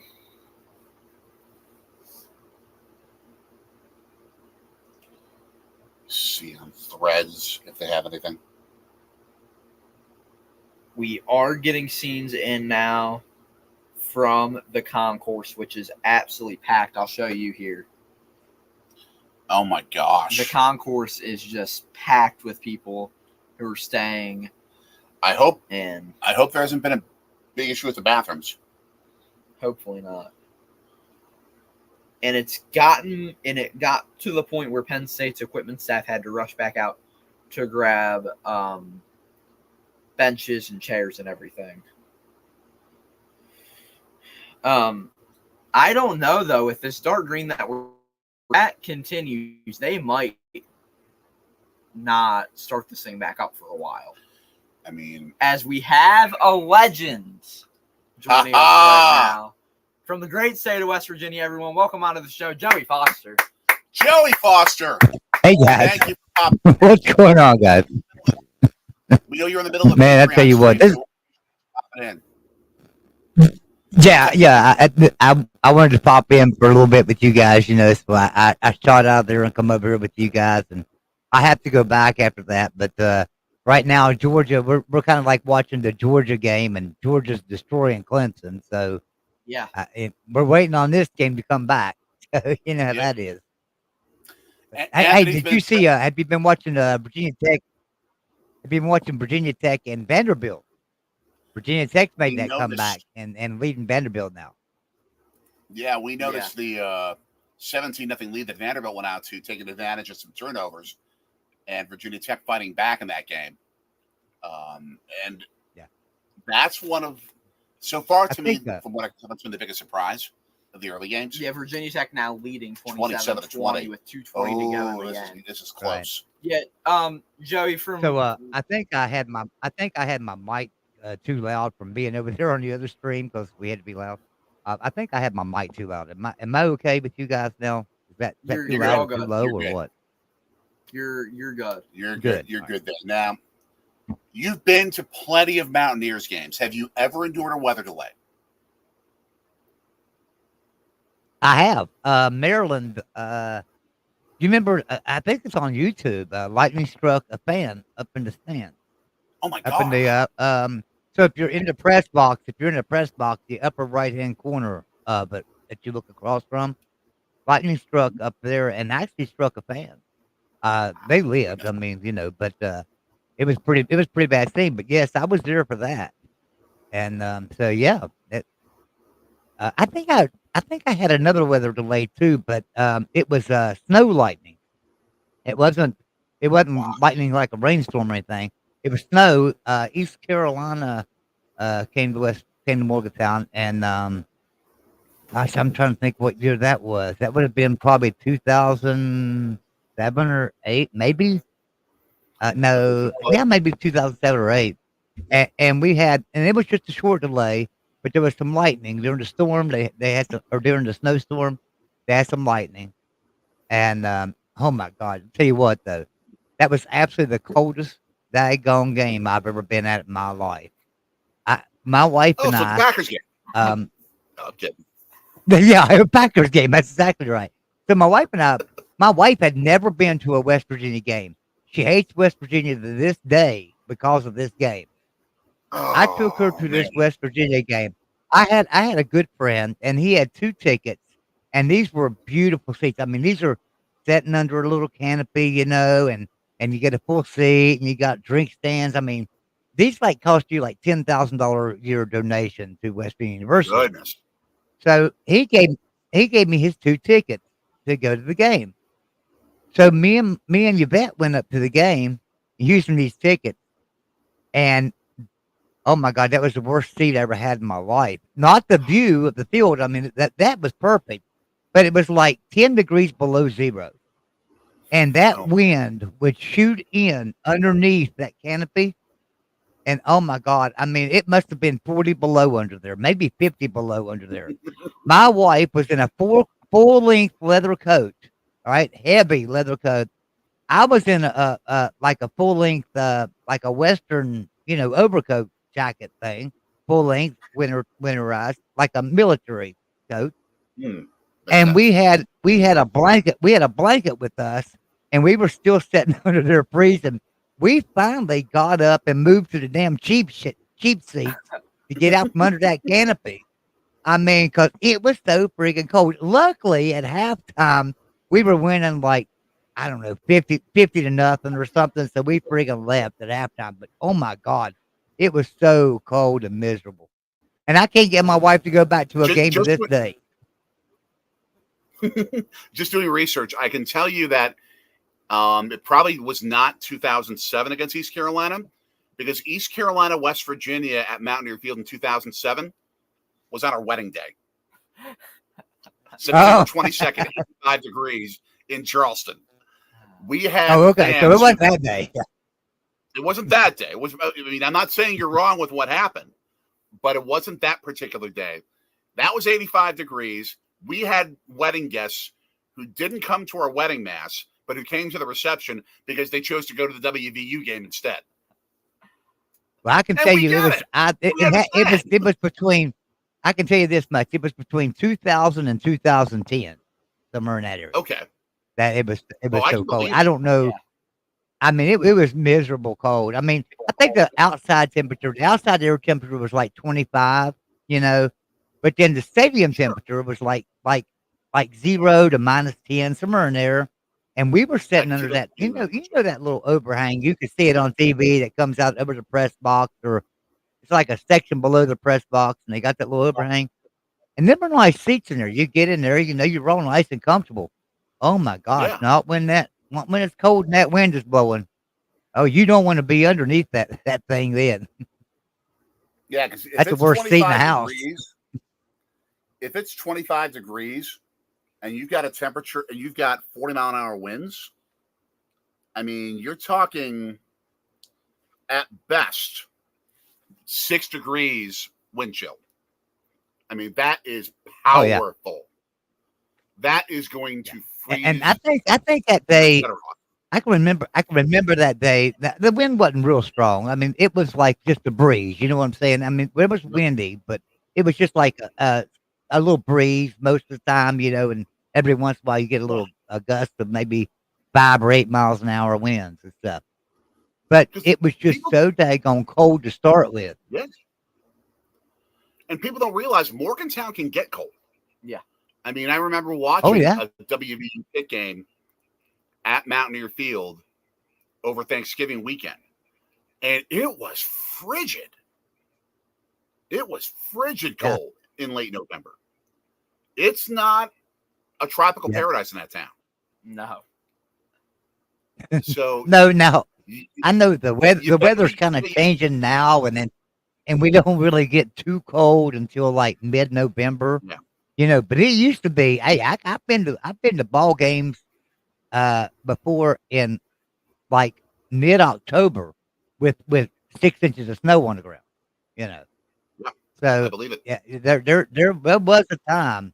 There was a time back in the 70s and the 80s, especially, when it wasn't nothing unusual to snow in, early October, mid-October, maybe not a lot, but then like by the end of October, you didn't have a couple of little 6-inch storms, little 6 inches of snow, and it never failed.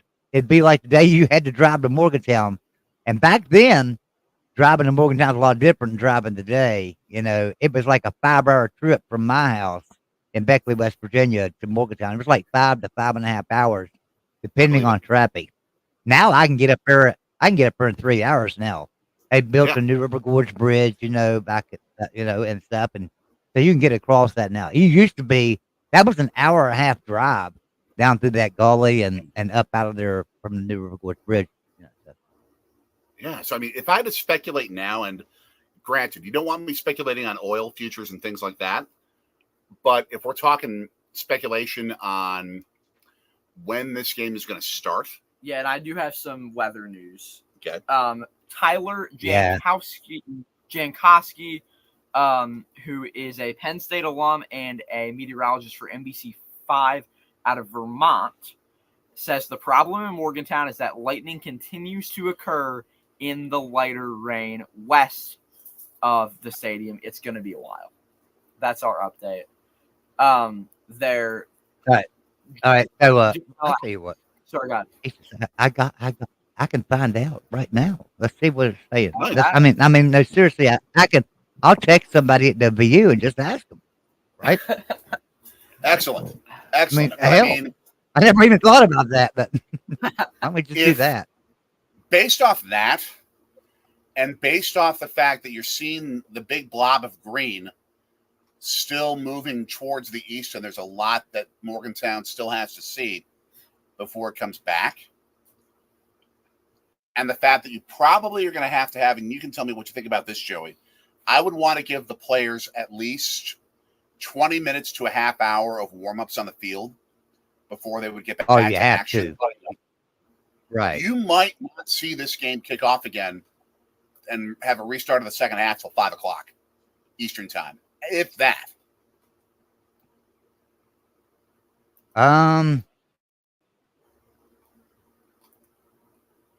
So, all right. Oh, wow. So really? This game. So here's what I was told. Here's what I was told. Because I asked. I was told this game may not even get started back till 9 o'clock tonight because right after this storm cell that's coming through right now, after this storm cell, there's another one right behind it, like within 10 minutes. Goodness. I don't know. That's what I was told. Is like right after this storm cell gets through, and I think somebody said I don't know this for sure, but somebody said this might be over by like 4:30. This storm cell might be out, but they're saying within 10 to 15 minutes after that, there's going to be another storm cell coming in. So this might not even get started again till 9 o'clock. Yeah, wouldn't shock me. Yeah, I'll ask you, Joe, your thoughts on the second half though. When it gets underway eventually, how do you think the Mountaineers come out? He suggested earlier possibly an onside kick to start off the second half for the Mountaineers. No, I don't think we're in a desperate situation right now, to be honest with you. I mean, look at this. Clemson and Georgia. Clemson and Georgia were at 20 to 3. I think it was 20 to 3 for Clemson and Georgia. And nobody panicked. Clemson fans didn't panic because they've been there before. We can't panic because we've been there before too. We've come back from bigger deficits than this easily, many times. It's been nothing. Now, mind you, Penn State's a fantastic team, right? They're a top 10 team. I've been saying that all along. There's no doubt. I did a video about is West Virginia underrated or is Penn State overrated? And I told everybody then, Penn State's not overrated. West Virginia is probably underrated. I'll admit that, but Penn State's not overrated. They are daggone good. And, you better be ready to strap on that chin helmet. So, I think some of the things that we have to correct in the second half is like, do you remember the first drive we went down the field and we didn't kick the field goal, right? Well, if we'd have kicked that field goal, the score's 20-9 right now. I mean, think about it. That's true. So, and we should. So I felt like we should. I felt like we should have took those points. You're playing Penn State. You're not playing Duquesne. You're not playing Iowa State. You're not playing somebody, Arizona State. You're playing Penn State. Take those daggone points. They're going to be hard to come by. This is a tough defense. Penn State's got one of the best defenses in the country. What are you doing? That's how I felt about that. And also, and this goes back to saying how we should have took that field goal. 3 and outs have been deadly in this game for West Virginia. I mean, just absolutely deadly. The ball is 3 and out nearly every single time. We've had 2 little drives, right? It's been deadly. And then sloppy play. We've fumbled twice already. We're just in the first half. Come on, guys, settle down. Let's get this crap together. And that another thing too. I'm trying to think of what quarter it was. I remember if it was the first quarter or second quarter. I think it was the second quarter. We were like on the 22 or 23 yard line there, and it was like 3rd and 9, and we threw a friggin' bubble screen. Why do you throw a little bubble screen on 3rd and 9? If you're throwing it behind the line of scrimmage, that's a bubble screen. That play calling's got to change. Yeah, we're playing too conservative. We're playing too tight, and the coaches Great. are coaching too tight. They're coaching too tight. It's like, oh, keep Garrett Green back there as a pocket passer.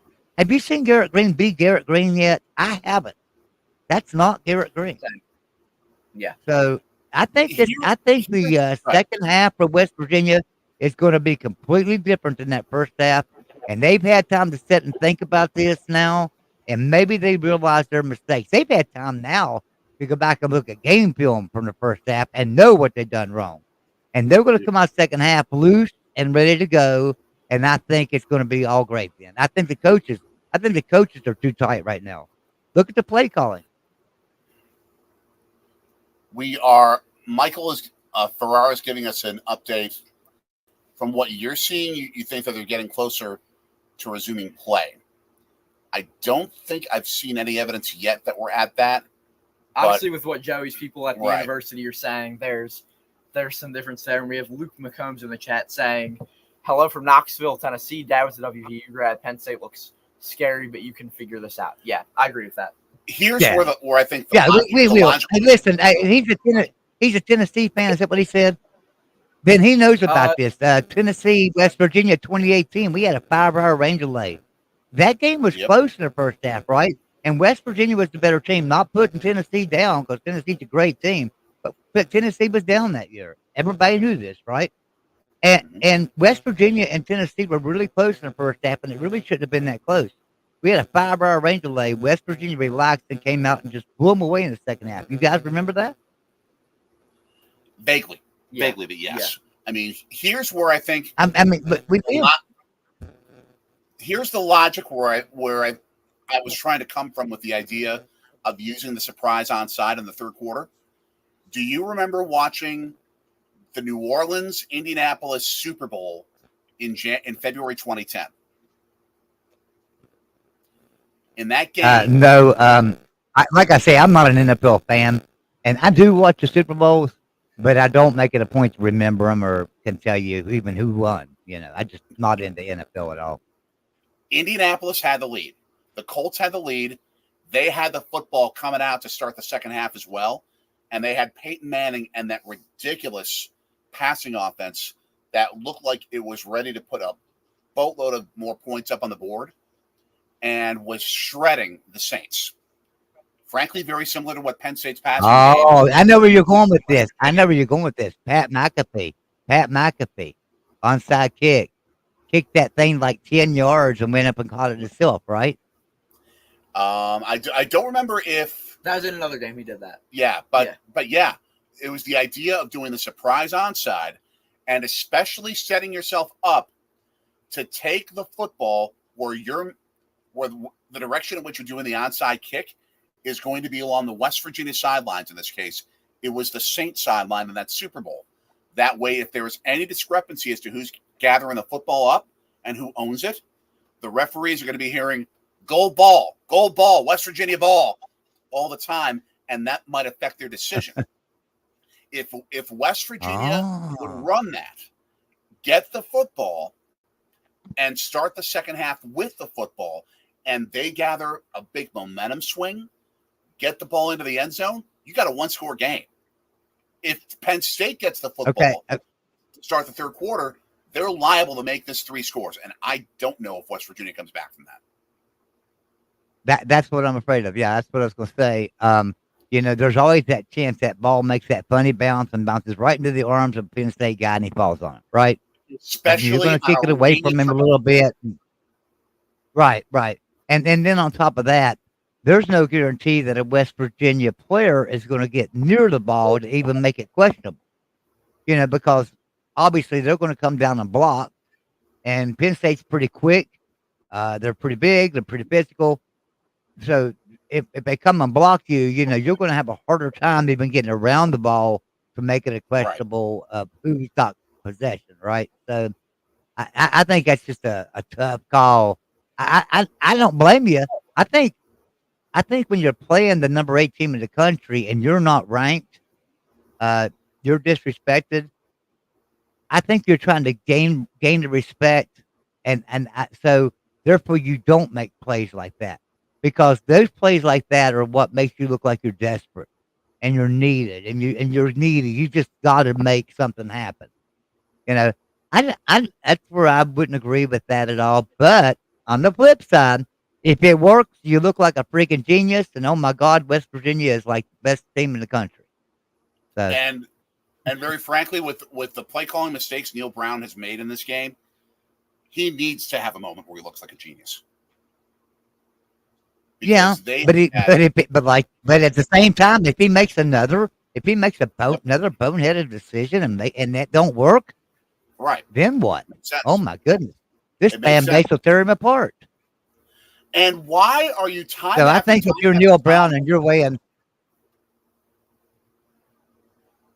but why? I think if you're Neil Brown and you're weighing those options, oh, I think I might be delayed. Am I delayed? There's like a 2-second delay. Yeah. Sorry about that.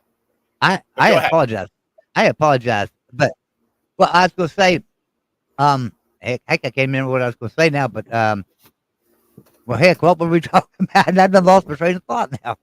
Sorry. Go ahead. Go ahead. But Neil Brown, I think you were trying to go with Neil Brown making boneheaded play decisions. Well, right. You know, I mean, he's made a few of them this game. You know, that 4th and 1, you're good. Yes, Penn State's best defense in the country, probably, and you're out here trying to make it on 4th and 1, and you can kick a field goal really easy and take points.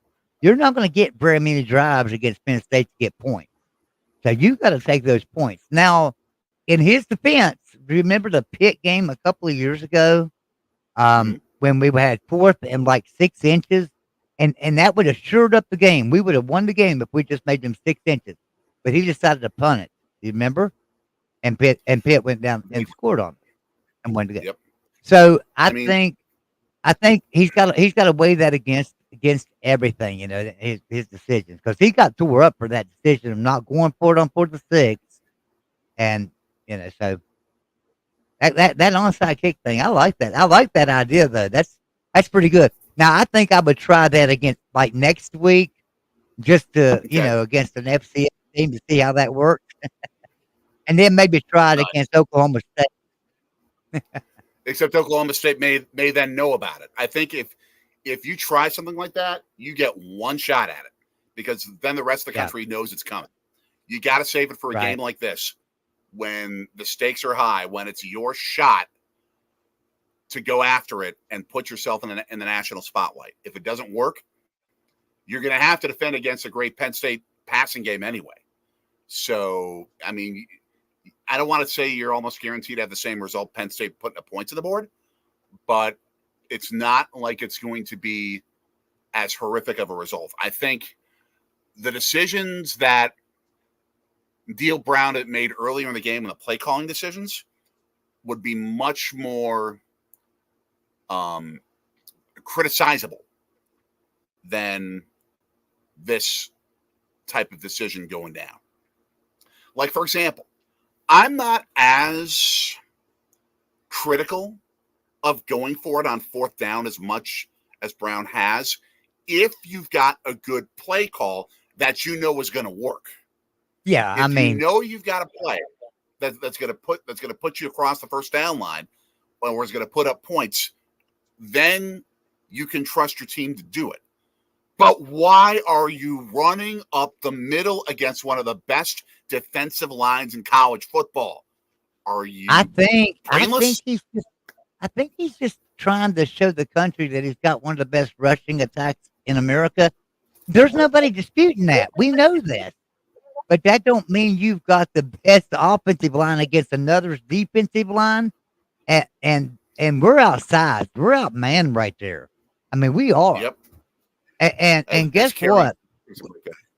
That was very evident on the tush push. Remember the tush push? I mean, that went absolutely nowhere. They give us the first down, I believe. But it was absolutely, we didn't even get near that first down. I mean, you did not have Jason Kelsey blocking that Penn State line.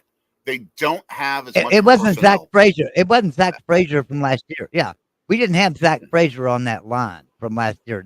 Last year, that had been a first down. This year, that's not a first down. Right. You have to make better play calls in that situation, Otherwise, yes, take the points. Take the points. But I can see Neil Brown's mind saying, you know what? With how explosive Penn State's offense is, we have to get sevens. If we put up too many threes, we're done. We have to make this a high-scoring game. So I see the devil's advocate against your argument. But you sure make a lot of sense in saying, hey, if you're Penn State and you're going up against Penn State, you've got to bank as many points as you can. Because you never know. You never know when you get the ball back. I get it. I think to me, the decision becomes, if you have a play you trust, go for it. I don't know how many plays West Virginia has in its bag that they can pull out that they know are surefire plays that are going to get you first downs or get you touchdowns on fourth down. The other thing that I have seen West Virginia try and do in this game, but they haven't done enough, as we talked about on your pregame video on the Voice of College Football, the West Virginia channel, stretch the field with the vertical passing game. Yeah. Run more play action, stretch the field. That's where you're getting the better plays out of it. And they're just not doing it. Well, all right, so here's what I'm seeing. And I don't know. I'll probably have to think about this overnight, but I'm going to say this right now because this is just what's on my mind. Sure. Garrett Green, they're treating Garrett Green like he's Major Harris. Now, listen, Garrett Green's a great quarterback, but he's not Major Harris. And let me explain what I mean by that. Is they are taking him back in the backfield to throw first and run second. And I think that's great. That's what you have to do. But they're emphasizing the throw first. They're making him a pocket passer instead of allowing him to do what's natural and scramble around back there and run and just throw it on the fly or just take off running himself. So because that's how Major Harris was. Major Harris was a fantastic scrambler, but he wasn't a scramble first quarterback. Major Harris would drop back there. He would hold that ball. He could beat you over the top because he could throw a deep ball better than anybody I've ever seen other than Gino Testaverde, to be honest with you. So I think that Major Harris had the best deep ball I've ever seen other than Testaverde. Now, at the same time, he could beat you with his legs. Well, that's what they're trying to do with Garrett Green, but Garrett Green is not Major Harris. You can't make him Pat White either because he's not as fast and shifty as Pat White, right? So they got to find a happy medium for him. And last year, they had him leaning more towards Pat White. This year, so far, it looks like he's leaning more towards Major Harris. They need to let Garrett Green be Garrett Green. They just need to put him in there and say, Garrett, what do you like to do? Let's come up with 10 plays or 20 plays or whatever that you like to run. And then let me figure out where we need to run them plays in the game. Right? It seems like Neil Brown's taking complete control, and just the quarterback has no say. I think also in that type of circumstance, when you've got a quarterback who's in that midpoint between Harris and White, whom mobility can be used more as an effective weapon in extending plays for the sake of the passing game. That's also where you can get the type of explosion plays. And I know I've beat that like a dead horse today, but the kind of explosion plays that West Virginia is going to need to put up the kind of yardage to take advantage of Penn State and get the football into the end zone and give them a shot to win this game. And part of it is also they're going to have to develop some more of the run. They're going to have to stretch the field horizontally to make them cover the first 10 yards of the line of scrimmage and get worried about the run. And that's where play action to help keep the Penn State rush off him, and then Green's mobility in the pass pocket and outside it can help develop more of the big play that to beat a top 10 team, you've got to have. You've got to have. And it's because West Virginia also doesn't have road grading offensive linemen. I come originally from Wisconsin. I remember seeing them play games against top 10 teams where they would win, but they would win because they could depend upon an offensive line that you could trust to pave a freeway. West Virginia doesn't have that. I agree. I agree. I think they had it last year. There's no doubt they had it last year, but they lost 2 of those guys. There's still 3 of them back, and Wyatt Modelam is a real man. All right, on that offensive line. But you know, them replacements on that line, they still need to develop more. They still got to get bigger, stronger, faster. You know, and especially stronger. I mean, and Penn State is pushing us. That defensive line is pushing us around. Now, they're not getting by Wyatt Modelam out there. Watch Wyatt Modelam. That edge rusher's not had a good game. Have y'all watched that? So Wyatt Modelam's doing his job. But, you know, that nose tackle or whatever they call him at Penn State, he's creating havoc there in the middle. He's creating havoc in the middle right there where Zach Frazier used to be. And that's showing to be our weakness where we thought that might be a good strength. We didn't think it was going to be that bad. I didn't. I really didn't. I thought that we would be just as strong. Now, we've talked a lot about the offense. Let's talk about the defense and what needs to happen there. Because I'm telling you right now, this secondary, they're playing soft. I mean, they're playing. I don't know if they're playing soft or Jordan Leslie is calling it soft. But when you're catching the ball and there's still 5 yards for the defense to close on you, there's something wrong. You know, you need to be right there on top of it. And on a couple of those passes, there wasn't nobody within 10 yards of them guys. Right. So this has got to get straightened out. This secondary. We've heard all offseason is how the secondary has improved. Everything's great. You know, oh God, our secondary unit, they're amazing. You'll be surprised. Yeah, I'm surprised, all right. I'm surprised how freaking bad they look. This is horrible. You just don't. I don't know if it's Jordan Leslie or just the talent that's back there, but this has got to shore up. I mean, because this secondary is going to get exposed big time in the Big 12 because this is the Big 10 team we're playing. This is a running team. When we go against Oklahoma State and TCU and Texas Tech and teams like that, matching this secondary against them guys, this ain't going to be pretty. Oh, you can see Big 12 coaches just licking their chops right now. I mean, they are waiting to take on this WVU secondary. They've got to improve, grow up, and quick. Yeah. But I also think they need, and they're going to have to take some chances in the second half. They've got to play closer press coverage. Yeah. Because the fact is, if you give a 5 to 10 yard cushion because you're afraid of a 40-yard pass, you're going to give up a 20-yard pass and then another 20-yard pass, and you've just given up 40 yards anyway. Yeah. Yeah. So you remember their first drive of the game. Their first drive of the game, they had a third and 4. I think they had a 3rd and 4 first drive of the game. Remember, and we let the tight end just break away from the line and just run at an angle. Remember that? Mm-hmm. Absolutely. We're seeing some reports. Yeah, so we have reports from people in the press box at the stadium, including people from Penn State's SB Nation, Penn State's 247 Sports, and an AP writer, all saying that the gates are going to be reopening in 7 minutes, and that the time they're going to attempt to resume play is 4:05 p.m. Eastern. Oh, great! Well, that's awesome. Yeah, that's really cool. So did the other storm break up or something? That's weird. They said there was another storm cell behind this one. So,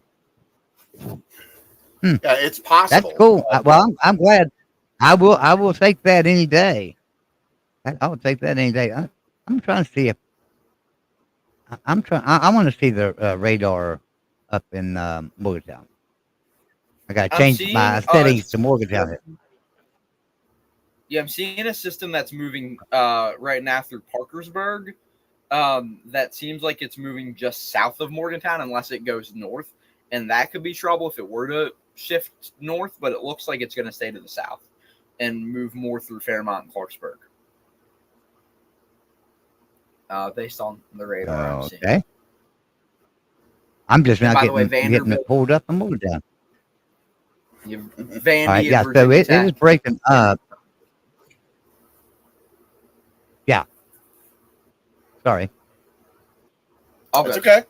That's okay. We'll just put in a non-sponsor mention that these weather reports have been brought to you by the Bob Uecker Pocket Doppler.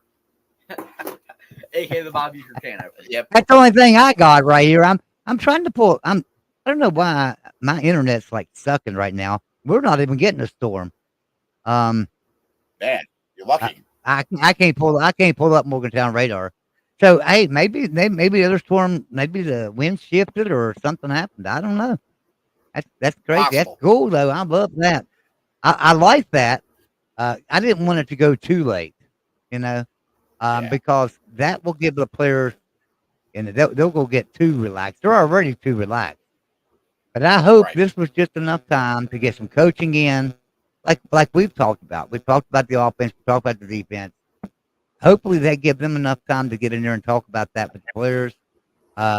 Help them to get some leverage, teach them some leverage against some of these guys because they're kind of pushing us around the lines. And, it's not like Garrett Green's back there scrambling for his life. But unfortunately, that's what he needs to be doing, right? He needs to be scrambling for his life back there because that's when he's the best. That's what we expect from him. So I'm not saying put more pressure on Garrett Green. I'm saying let Garrett Green be Garrett Green in the second half. Quit holding him back. Quit treating him like he's Major Harris that can get out of trouble but throw that deep pass down the field. He's not Major Harris. Mm-hmm. So, makes sense. Stephen Keel making a great point. I told you about Penn State. Penn State was going to do this where that offense could score against anyone. And it brings back to what you said earlier, that the issue with this game was that West Virginia was underrated coming into it. And if they had performed at top peak level with better play calling decisions, this would be a much closer game. But Penn State, especially on the offensive end, especially with the passing game, is for real. they are. They really are. They look fantastic. The running game looks good. And I'm not saying they're going against a top 25 defense in any way. I don't think West Virginia has a top 25 defense. But I'm just saying, they do look good. It is a Power 4 defense, and they're going against. It's not some FCS program, and it's not Cincinnati. So sorry, Cincinnati, but I gotta give you help. So I can understand that. They're going to get some yards, but they do look good. They really do. Now, can we shut them down in the second half? What adjustments did we make? I'll be interested yet. That's where the real coaching comes in. It's not starting the game. That's not where the coaching comes in. The coaching comes in at halftime. Yep. Is James Franklin better than Neil Brown in the second half? Last year, James Franklin took Neil Brown to the house in the second half. Y'all remember that? Yep. Is he going to do it again this year? That's what I want to know. I think what you're about to see is just how much Neil Brown has theoretically improved as a head coach and learning to be able to make second half adjustments and having an extra couple hours to do it, to see, how do we make a shift, even if we have to make a shift of philosophy, and then being able to impart this upon his players, have the conversations with the players themselves, and to put a new mindset within them.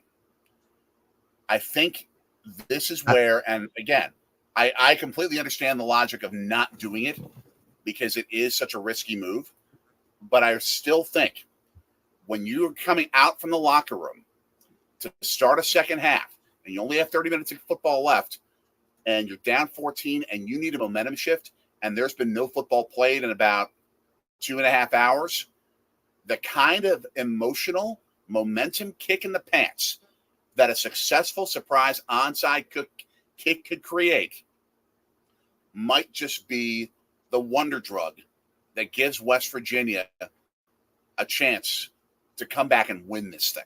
Because if you get a touchdown off a drive or you got a surprise onside kick, now all of a sudden it's a one-score game and anything can happen. Yeah, I agree with you that an onside kick could really change this game if we could recover it.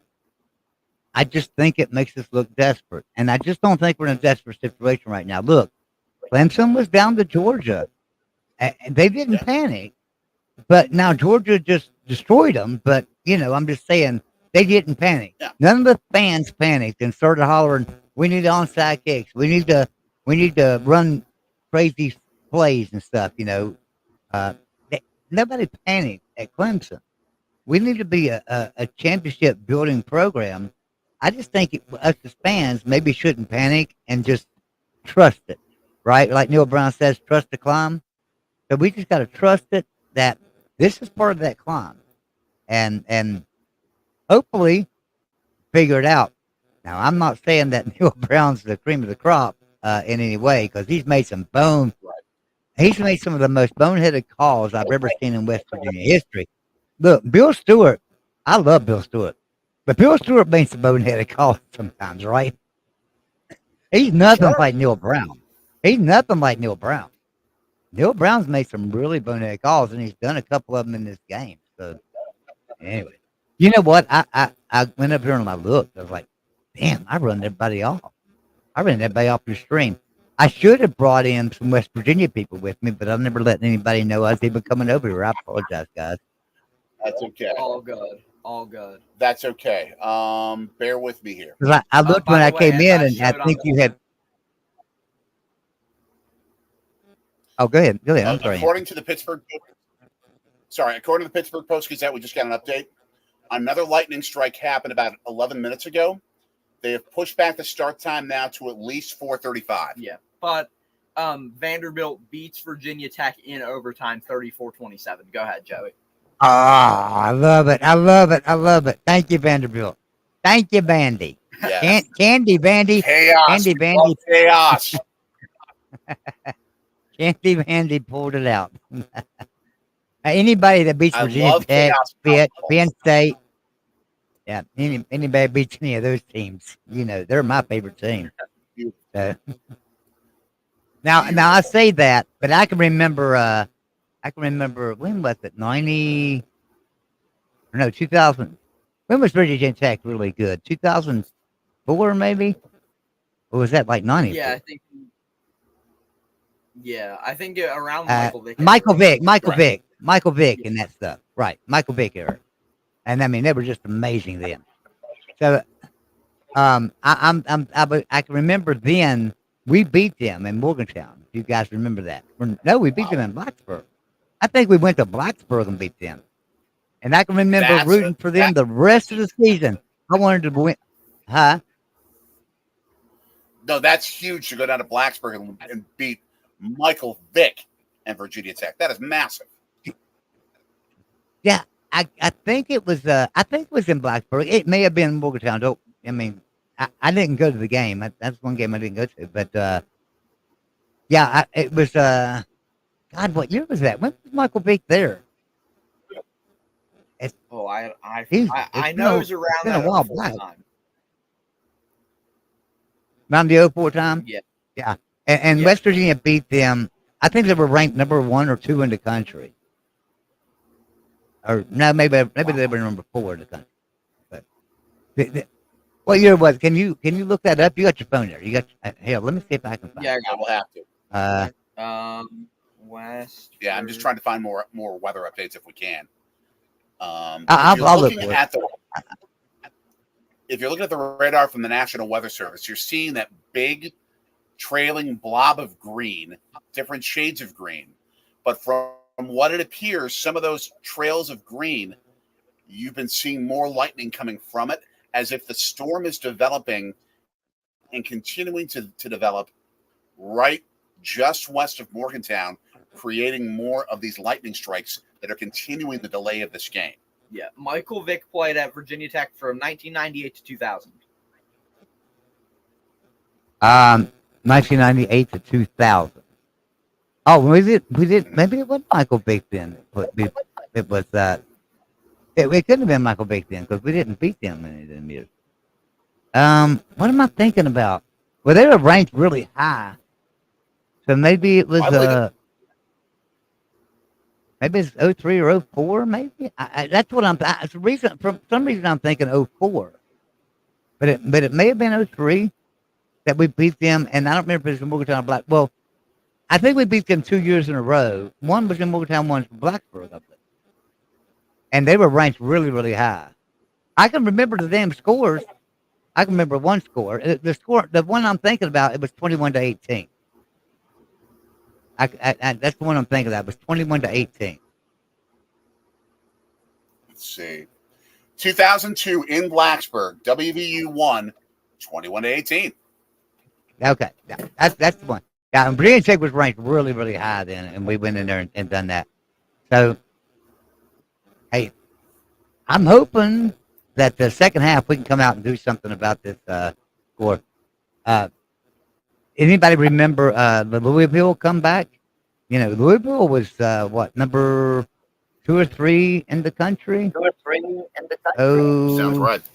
06, 07, 06, 07, and West Virginia made a comeback in the fourth quarter. We were down. We were down big. What, 17 points? We were down. We made a comeback. Look, it can happen again. So don't give up yet.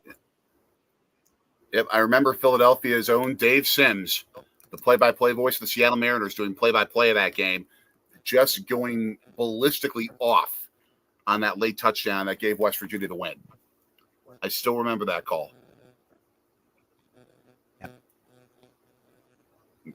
Well, I can remember. I don't remember what year. I don't remember what year it was. It would have been in the 90s. It would have been in the 90s sometime. We played Maryland in Morgantown. Maryland was ranked. I think we were ranked. It wasn't a real big game. I mean, it wasn't like, you know. I think Maryland might have been ranked higher. I think they were like maybe 17th or 18th in the country. We might have been 24th or 25th.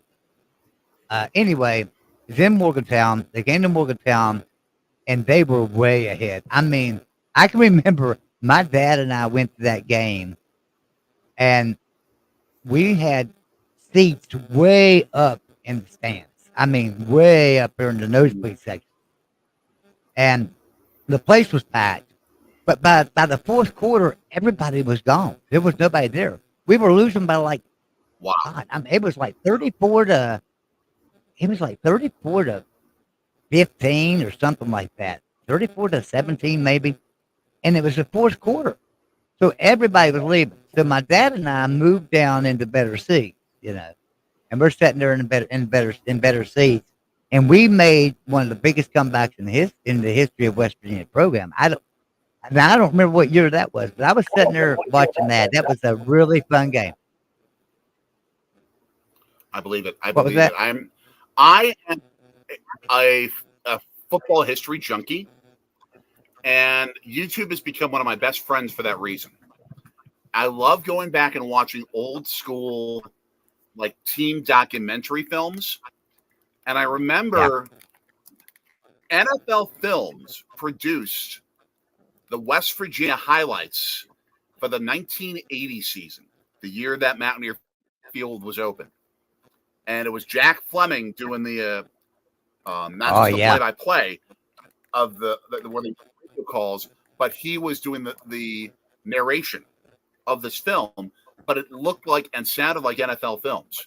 And I just remember seeing how the addition of Don Nealon and the construction of the stadium being the turning point in making West Virginia a national power, not necessarily every single year being top 10, top 20, top 25, but having a presence where every year you know the Mountaineers are going to be competitive. And I'm wondering if that was around the time what that game was with Maryland. Yeah. I want to, Jack Fleming, something that you may not know, and I know you've been in radio and broadcasting for a lot of years, but you may not know this.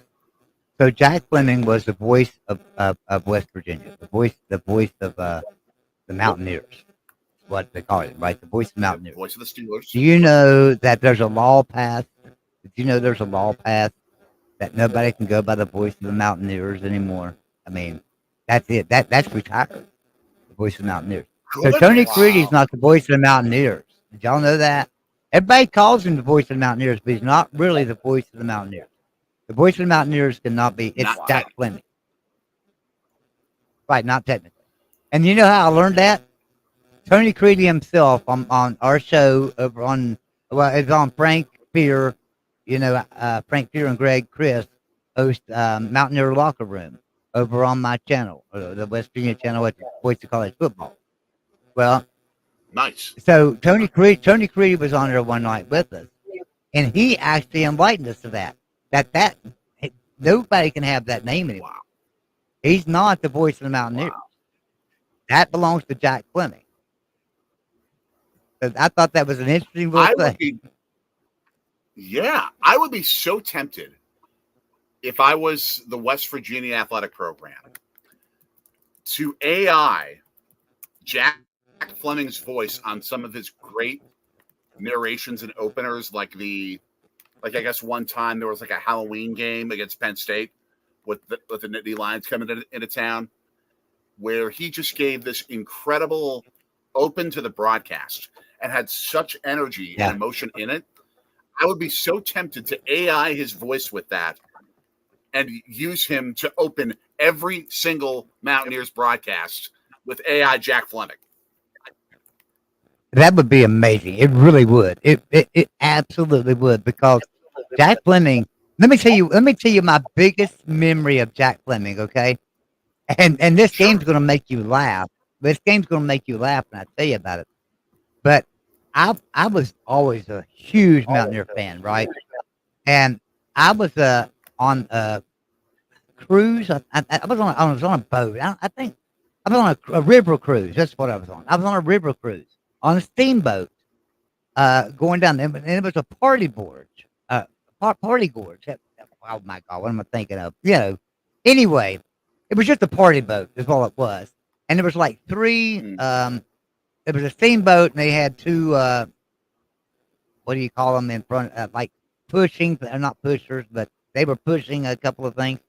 They were all just like covered with people for parties. And we're going down the river. That's all this was just a river party. Well, we're going down the river, and we were playing Bowling Green. Now, this was 1980. God, I don't know. Probably 87, 86, maybe. I don't know. But anyway, I'm going down the river, and I can remember Jack Fleming being on there calling that game, because we had it coming out over the loudspeakers, because everybody on the boat were Mountaineer fans. None of us went to the game, but we got on this boat to party.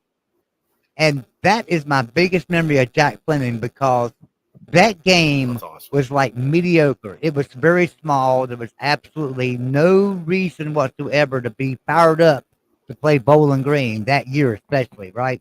They were horrible. And we were pretty good. So, I mean, there was no reason for him to be fired up and excited, but he made you feel like you needed to be fired up for Mountaineer football. You needed to be excited that we might have a chance to beat Bowling Green, as if that made any sense. But that's how Jack Fleming did you. He grabbed a hold of you, and he would just pull you into his radio broadcast to where, you were there. I can remember sitting there going, I can remember his voice today, just sitting there saying, kickoff is going left to right. He's got the right end zone. And you think about the press box in Morgantown. So you think left to right, and he's out of the press box, so you know which way the ball's going. And he could talk you through every play to where you felt like you were right there at the ball game. Literally, you were playing it out in your head. He was so daggone good. Now, Tony Creedy is good. He learned from the best of Jack Fleming. I mean, Tony Creedy was his color analyst for a couple of years. Remember that? And Tony Caridi didn't Absolutely. just pop on the scene. So, so Tony Caridi is good. I mean, he's really, really good. And I love, there's nothing better than Tony Caridi, like 30 minutes before kickoff and the things that he puts out there. Just his little, from Matewan to, to wherever and Martinsburg, the Bluefield. And he's talking about this stuff and what it means to West Virginia. There's nobody better than Tony Caridi saying that stuff. But Jack Fleming pulled you into the game where you felt like, my God, I'm sitting on the 50-yard line. I'm right behind the bench. I'm in the huddle with them. I am right there. I know what's going on. That was Jack Fleming. He was so freaking good. The man, I don't know, is he in the Hall of Fame of like broadcasters? Because that's where the hell he should be. I would have to look because I'm pretty sure he is in some fashion in some Hall of Fame. But just think about the fact people would think there's no way a National Football League play-by-play voice is going to be doing the West Virginia Mountaineers. Jack Fleming not only did the West Virginia Mountaineers, but I feel like on the outside looking in, as much as we know his voice nationally more for when he did those Super Bowl years with the Steelers, he enjoyed doing West Virginia more. He stayed doing WVU instead of staying with the Steelers. Like he chose to finish off his career with the Mountaineers instead of doing this like stalwart NFL franchise. He wanted to do the Mountaineers. But he passed on the baton to a pretty good guy. Oh, Bill Hillgrove, right? Outstanding. So, yeah, but at the same time, but yeah, he was. Jack Fleming was an amazing man. Gosh, they need to make a documentary. There needs to be a 30 for 30 documentary on Jack Fleming. It really does. I don't think people know how much he meant to the state of West Virginia. People my age, people your age, right? You know, it's just he was amazing for the state of West Virginia. So he didn't build the program. Don Nehlen built the program, but guess what? I don't think Don Nehlen would have had the success he had without Jack Fleming getting everybody in the state so fired up and making them feel like they're at the game on the radio, that they actually wanted to be at the game in the stadium. Does that make sense? We didn't. Bobby Bowden didn't sell out. He didn't have to sell out 60,000 seats.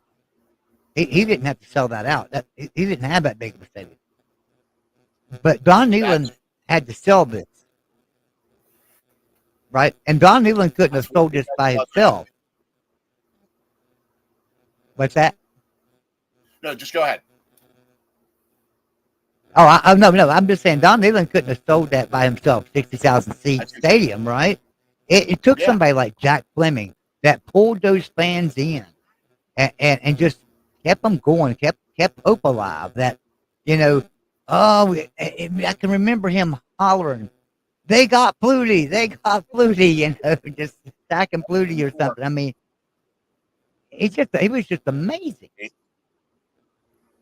And that game I remember was 20 years before I met my now wife from West Virginia, and I was rooting so hard for Boston College because I love Doug Flutie.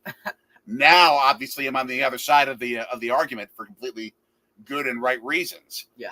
But just thinking about Jack, and you talk about 1984, that would have been the one assignment that I wish he would have had instead that year that he never had the chance to have.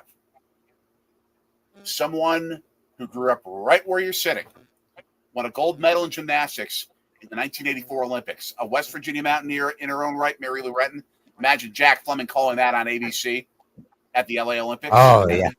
Oh, man. Oh, my goodness. But wouldn't that have been great? But to your point, that's why Harry Carey is so beloved in Chicago. That's why Vince Scully was so beloved in LA. That's why Bob Uecker is so beloved in Milwaukee, our hometown, because he made the action so real to you and was the ultimate salesman of the game and the experience of the game and the energy surrounding it, making you want to be part of it. Yeah. And they make you laugh too. Oh yeah. Yeah. Oh yeah. Yeah. Now I know that Myron Cope never, to my knowledge, never did a WVU game with Jack, did he? Not that I know of. Okay. Because I mean, I'm sorry. I got a message, and I was trying to look at it. I apologize. Um, so they're telling me that. Wait a minute, I lost the message. Sorry. So they're telling me that they're going to try to resume, providing there's no more lightning strikes, but they have to get the game in pretty quick. I believe it. That it's going to be. I don't know. They're still typing. This is like real time. All right. Okay. Sure. Yeah. So it's like I can see them type. I can see them typing, but I haven't got what they've said yet. So just give me a second. And as WVU. Okay, they're looking at approximately about 6 o'clock. It's going to hit again. Okay. Wow. That's Yeah, what they're so, saying. That it broke up a little bit, and they're looking at approximately 6 o'clock that it could hit again. So they got to really get the game in.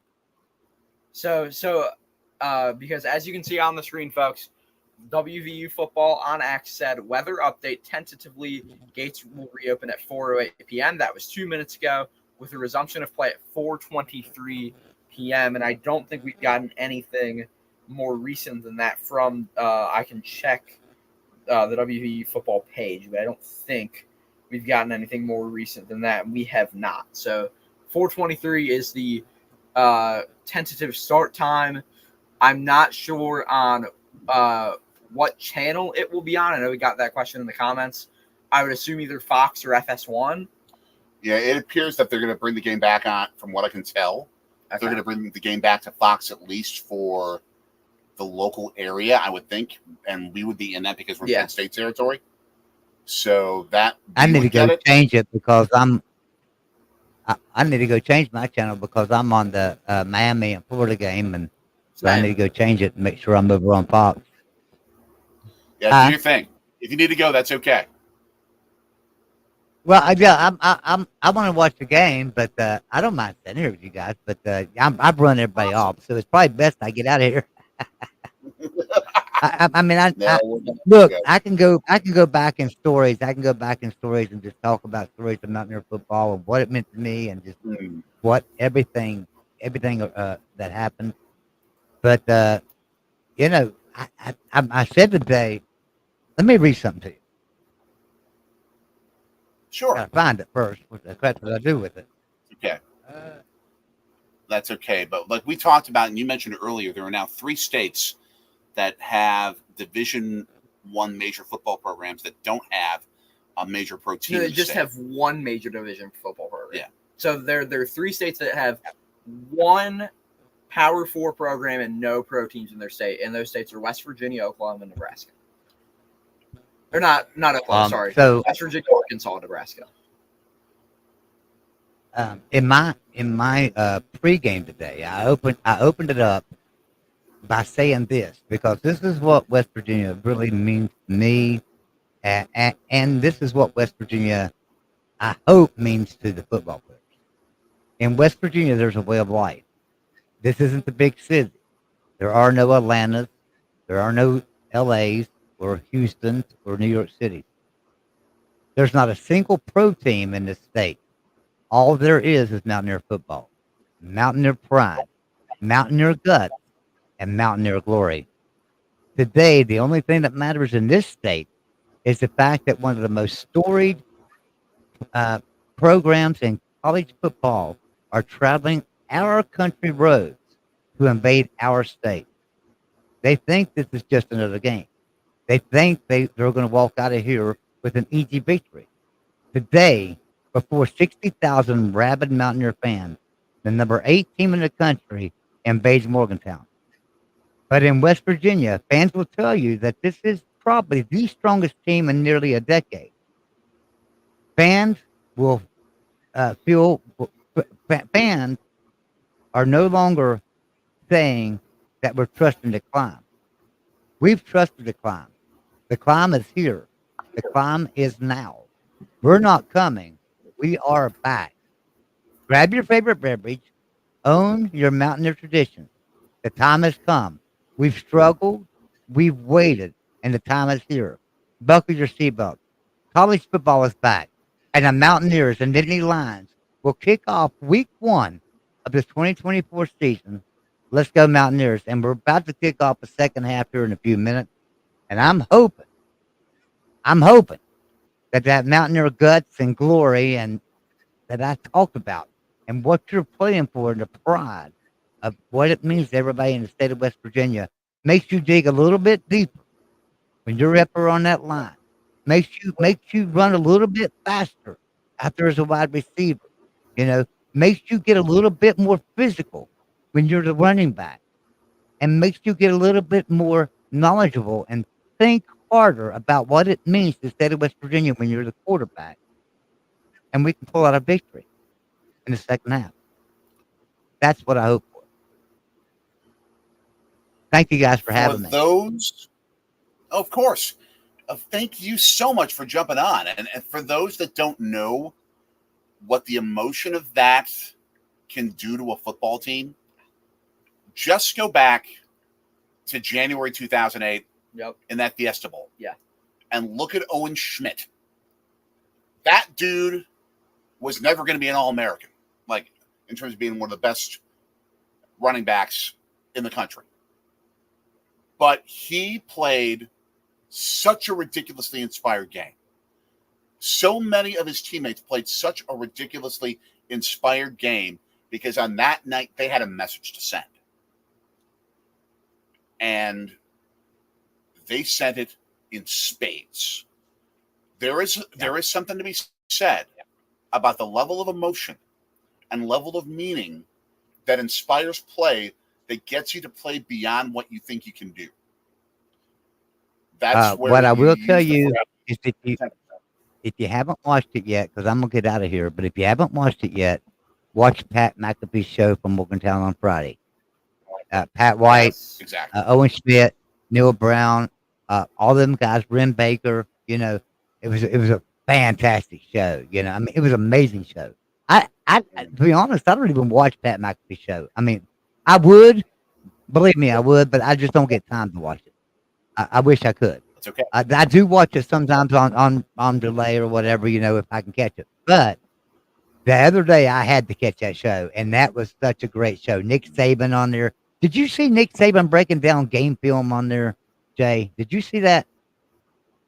I didn't, but you might. I watched that whole show on Fridays. Yeah. Anybody that never had ever wondered why he's the GOAT, my God, he didn't break down game film, but what he did was he just completely dissected defenses to where you felt like he was breaking down game film. In my opinion. Exactly. Did you feel that way, Anthony? Did you feel that way when he was breaking it down? Yeah, no, when I was watching, I just I was about to get up and then I stopped and I was like, oh, I want to listen to this. Like, this is insane, just the way he talks about football. It was way over my head. I mean, it was so far over my head. I've been doing this for a lot of years, guys. And it was way over my head. I was like, it's amazing. If there was a doctorate, if there was a doctorate of coaching, Nick Saban would have 4 of them. Yeah. Yep. So. He would be the professor. All right, guys. I love Ditto. Yeah, thank you for popping on. I love you guys. Joey Foster, Take care, football, man. West Virginia, and future script writer for Tony Caridi's Opens on the West Virginia Radio Network. No, Awesome. never. We'll see you. Awesome. We are getting close to game action scheduled to come back. Last week, 3 p.m. Eastern time, which is 5 minutes away. We'll see if that's what transpires, but we are getting closer to actually getting to action. It appears as if, based off what we're seeing on the radar, there may still be rain in the area. But again, what we're worried about is not rain, but lightning. Lightning, yeah. If there's a lightning strike again, they stop the game again. If we avoid lightning, we can play. Yeah. We absolutely can play. So we are looking just to check and see if there's any sort of update coming. Yep, I will check.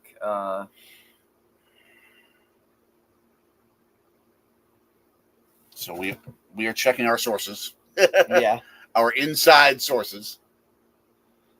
So far, what we've seen continues to be the latest from the West Virginia football account, 4:23 p.m. Yeah. But what they will do is if we get another piece of action of rain coming, not rain, but lightning, if lightning shows up again, they push it back another 30 minutes. They push it back another 30 minutes. And they restart a 30-minute clock to where they have to have no lightning within a half hour before they restart play. Yeah. So that's why we're sitting here talking about old West Virginia stories. And it appears as if Fox is going back to the WVU game. I know they're talking about it right now. Yes, UTEP Nebraska will air on FS2, which I was assuming that was going to be the case because while you were talking with Joey, I did read that they cleared whatever programming was going to be on FS2. As, yes, the fans are back. The players are warming up. And we are about ready for some third quarter football. Again, I did put in the chat as well earlier, UTEP and Nebraska tied at 7 right now. We're watching the footage from Crazy earlier with scenes the rain earlier. previously. Also, can we talk about the new graphics for SEC on ABC on our second screen here? Not bad. Pretty decent. As Miami leads Florida 7-0.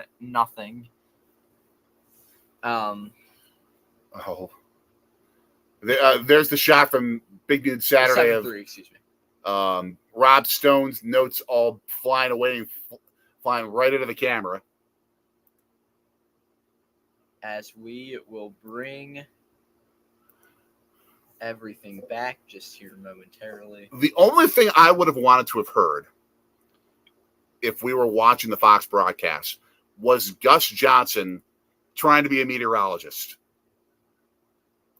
He could have worn his seersucker striped suit in front of the green screen and it would have been safe. Yeah. Chad, what's going on? We had a rain delay, a significant rain delay in Morgantown due to heavy rain and lightning.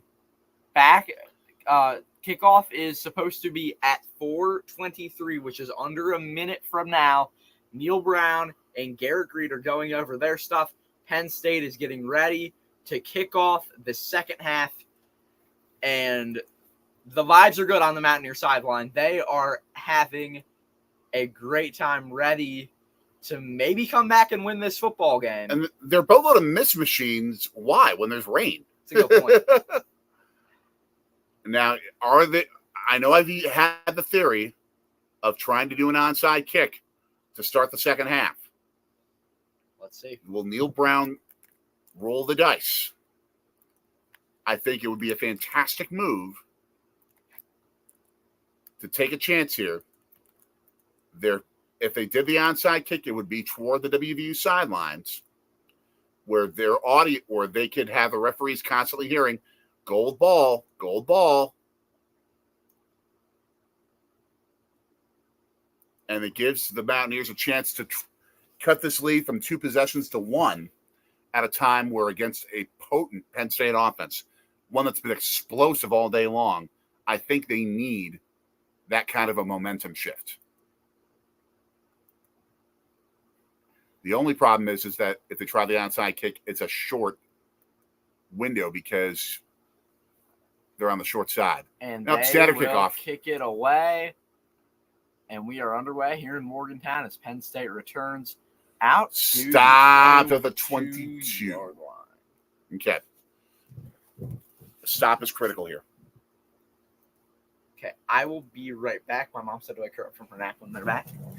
Okay. So that's what I'm going to do. For the 17 of you who have joined us, I'm Jay. I'm Daddy. Anthony's the one who just stepped off stage.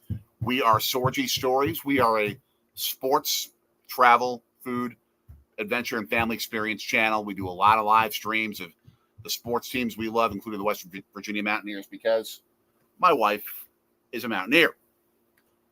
All right, 1st and 10, 22-yard line. We got ourselves a run right up the gut for 2 yards. So please like, share, subscribe, hit the bell, ding, ding, ding. We are originally from Milwaukee. We live in Philadelphia, so we love the Wisconsin sports teams and the Philly sports teams as well. But because my wife's being from West Virginia, we are Mountaineers fans too. And by the way, our neighbors have a daughter that goes to WVU. So we're not the only household here in Philadelphia that loves the Mountaineers. Ooh. Cramp, it looks like they were. That's a danger when you're coming back to action after having a bit of a long break. Yeah.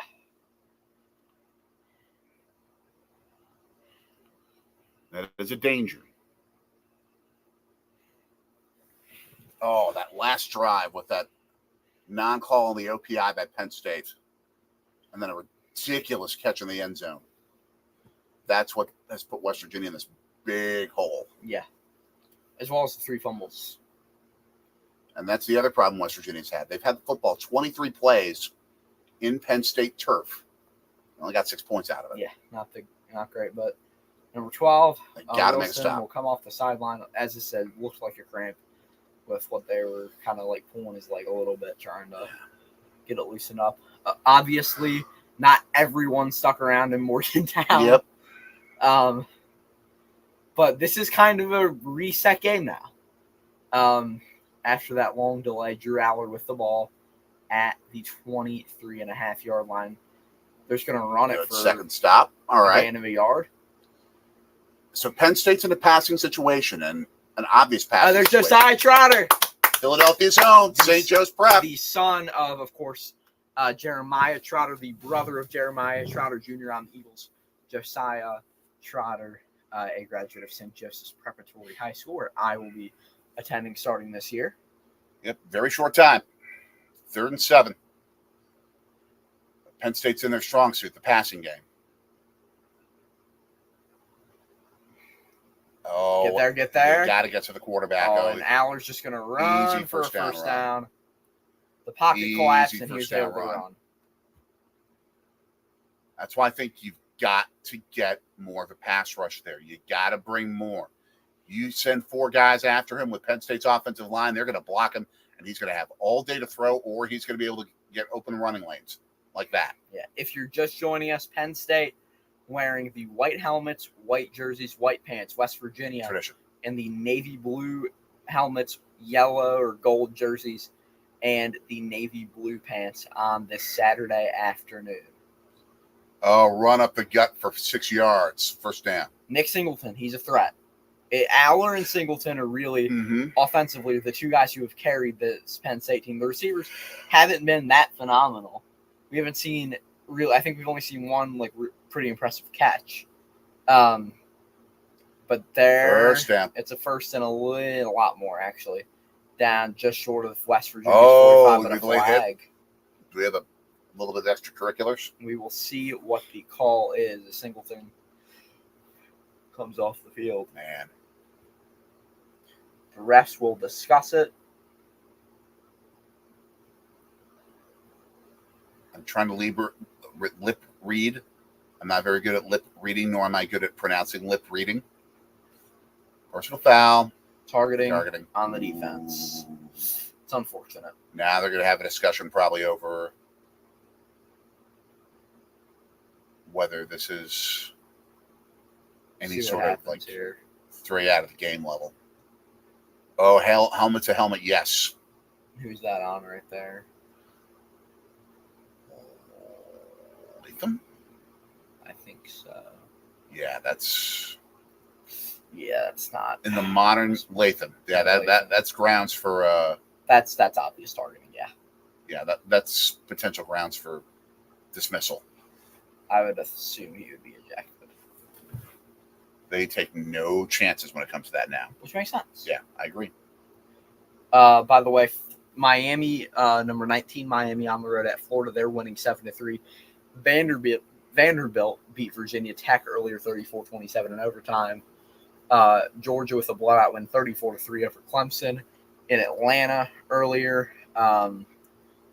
Those are really the only notable things thus far. I will check to see if there are any upset alerts brewing around this sport right now, which there very well may be. And he was not disqualified, but it was targeted.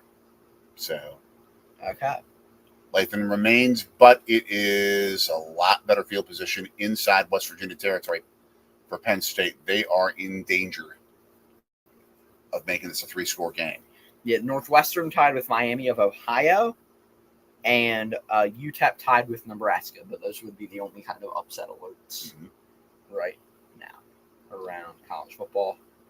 12:37 to go here in Morgantown. Man, this hurts. All right. Allard. Pitch to the outside. Tackle. And they stop There at you the negative go. yardage. Yes. Beautiful by Carico. Yeah. Yeah, they could have got the stop, but they sent him back right there. So now it's 2nd and 11. Felt like kind of a generous spot for Penn State, but okay. I guess forward movement. I guess is that the call is For progress, yeah. negative yards. They have 1 yard.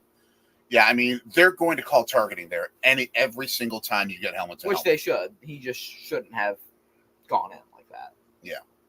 And Florida is going to take it to the house. Nice fake, though, maybe. By the Or Penn not. State backup. Oh, you get to see helmeted. Stop the play. That's a situation where Wilson could have a flag on him because the play was already over the moment the helmet comes off. And if they're continuing to tackle, he's lucky he did not get a flag on him. Yeah. He's lucky he didn't get a flag. And no Florida touchdown there. The guy was running it back just to be safe in case. Most of the fans are back on the west sidelines. Yeah. 3rd and 8. Let's go. Come on, defense. Big stop here if you get it. Big stop. They're only rushing 4. Oh, That's a almost mistake. had him. That's a first down. They were so close to sacking Aller, and he escaped. You have got to get a blitz in there. Yeah. You have to blitz. Yep. They're eating this 4-man rush alive. Yeah, the field, I would say, the field is pretty wet and sloppy. And that's another reason why, Grind Hive, I was suggesting run the surprise onside kick to start the second half. And if you get the football, I mean, the odds would be even better that you'd recover with a slick field. Yeah, and the flag, let's see if it's a cha-cha or an offside. Cha-cha, 1st and 15 now. Nice. I think that came from a Bugs Bunny cartoon. Okay, then. Yeah, I'm starting to lose material after 4.5 hours of being on We have live. been live for 4.5 hours. But I wouldn't have it any other way. It's been pretty fun. It's been a blast. Sometimes rain delays and weather delays you just have a ball. Yeah. In these weird, funny situations. It's like at your old station WTMJ, Life Theater. Yes. As Singleton easy run breaks up the middle. loose and he's taking See it you to later. the house. I think that might have just put West Virginia away. They ain't coming back from 21 points down, I don't think.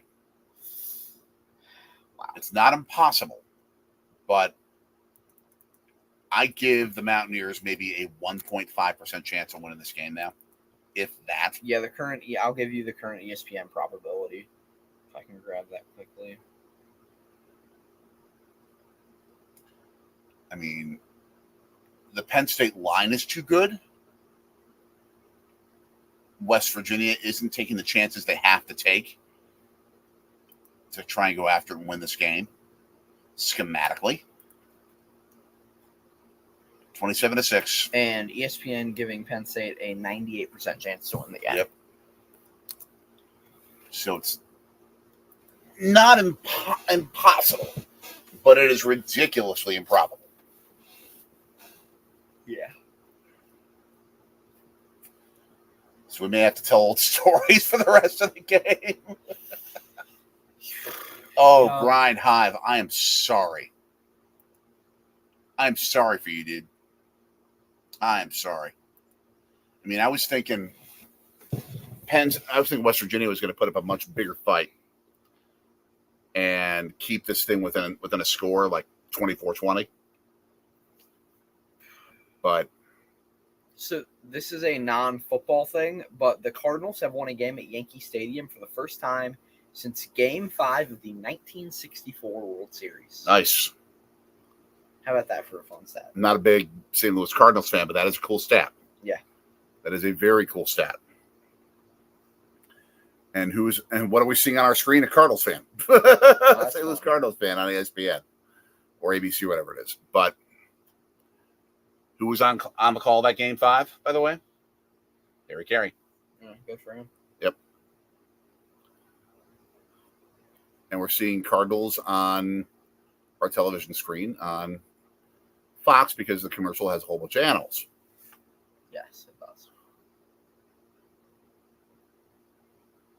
You have Bears and Vikings and Cowboys and Ravens and Cardinals and Ravens fighting over a remote.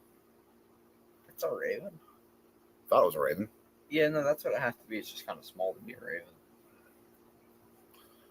Perhaps. And then it devolves into a Taco Bell commercial. Yeah, 27-6 Penn State over West Virginia. And the kind of a game that I wish was what it could have and should have been back in the day, which is an old Big East Conference football game. Because I wish you had the Eastern powerhouses at a conference instead of what you have now. With WVU playing teams from Texas regularly. What? Yep. It still boggles my brain. It just does, but it's money.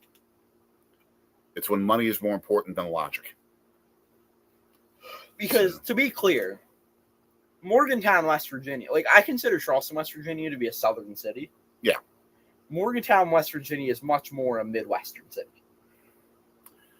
I would call it Pittsburgh-y East Coast Midwest hybrid. Yeah, because I call Pittsburgh the end of the Midwest. To me, Pittsburgh is the last city. Once you get past Pittsburgh, you're done. You're not in the Rust Belt. You're not in the Midwest. And Penn State's rivals are West Virginia's rivals are Pitt, Penn State, Virginia Tech, yes. Maryland, I guess, kind of. Yeah, but you're going back to Boston College, Syracuse, those kind of schools back in the 80s and the 90s. Yeah. I mean, they're an Eastern school in terms of football. Yeah. So to me, playing Kansas, playing Texas Tech, it's just like, what? Yeah. Huh? It's weird. It's weird. West Virginia with loads of work to do. There's still like some rain falling, it appears. Yep. But it's nowhere near the dangerous rain and the lightning that we had before. If Penn State scores enough, if West Virginia goes like 3 and out here, doesn't get a score, and Penn State gets another touchdown, I would think about bringing Nico Marchiol into the game at quarterback. Give him some reps. Because Garrett Green's going to be gone, I'm assuming, after next year or after this year. So let Nico, as a sophomore, be able to throw the ball around and just get some live, especially against a high quality opponent. Let him learn. Absolutely. Oh, Grind Hive. Love it. Love it.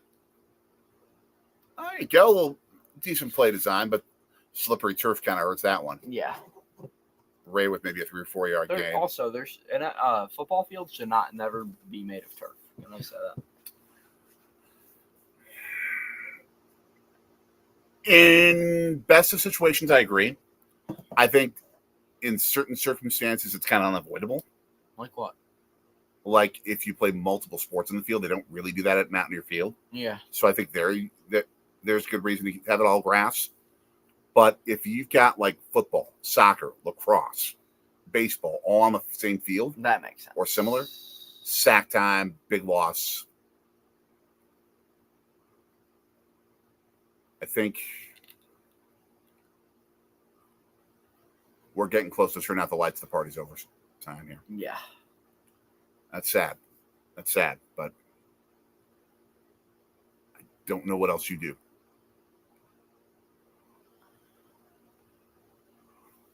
I think West Virginia needed to go big and go bold to start this quarter. Yeah.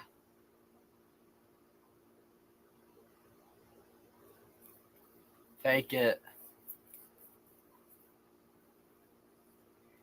It's not a terrible punt. Short, but not horrible.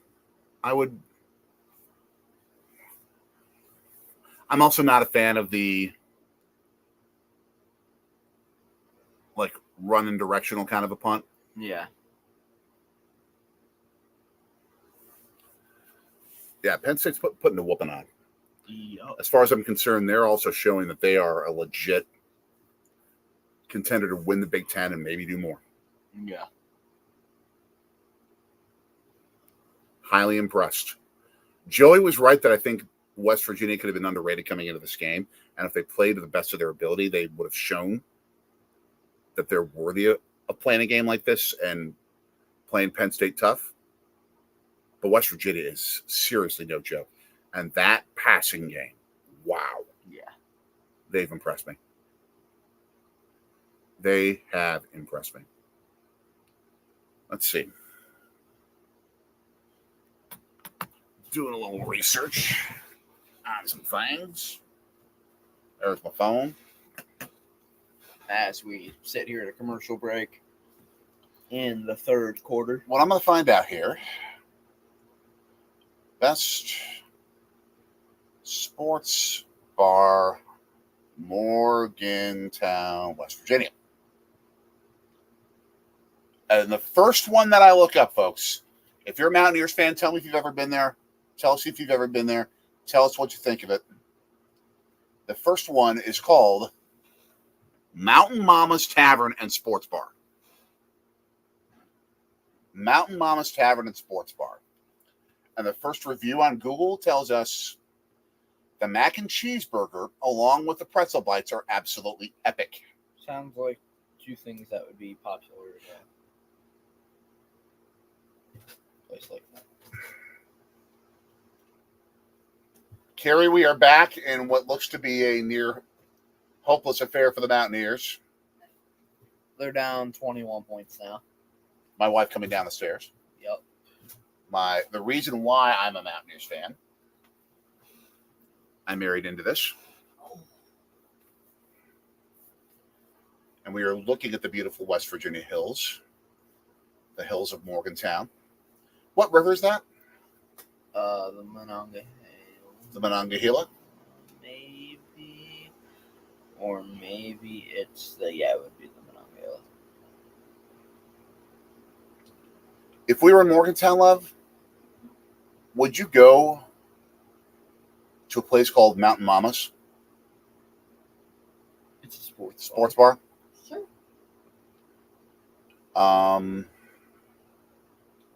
They have your chicken tenders. Oh, good.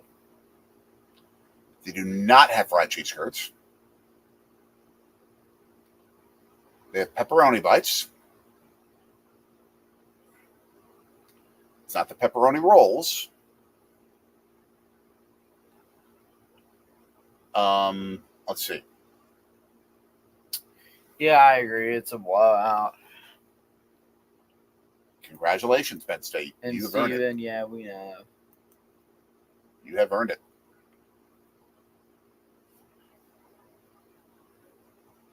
And the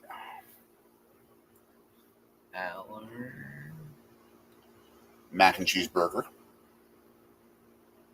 appears to be the thing to get. Okay. Something to think about when we head out there someday for a game. Yeah. Someday.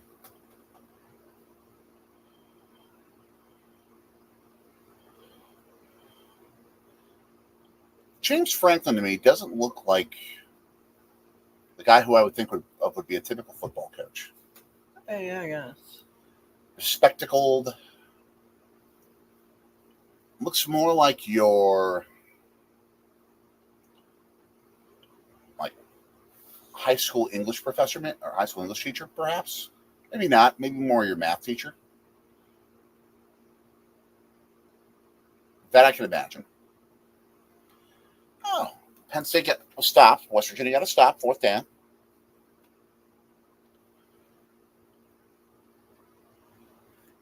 We've got some trash talk here going. Guys. Oh, boy. Fun.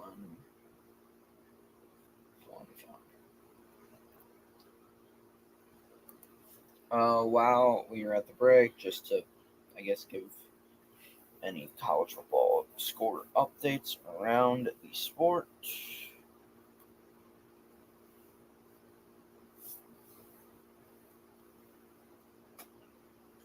We look up more data on some things. No real upsets brewing, it would look like, as of now, unless Miami, Ohio, Northwestern is still tied at 3. Old Dominion only down 3 to South Carolina.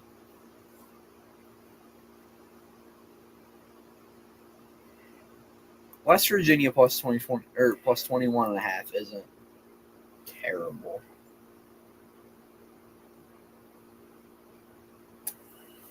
I think they'll win by less than 21. Stephen Keel.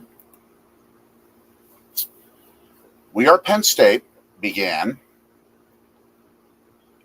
as a chant first used by Penn State cheerleaders on September 11, 1976.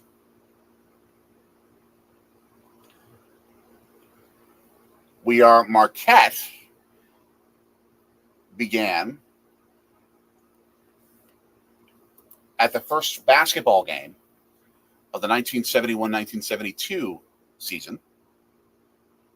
Marquette had We Are first. Who had it first, Marquette or Marshall? I will look that up. I'm just thinking of random. I'm just trying to think of schools that use We Are.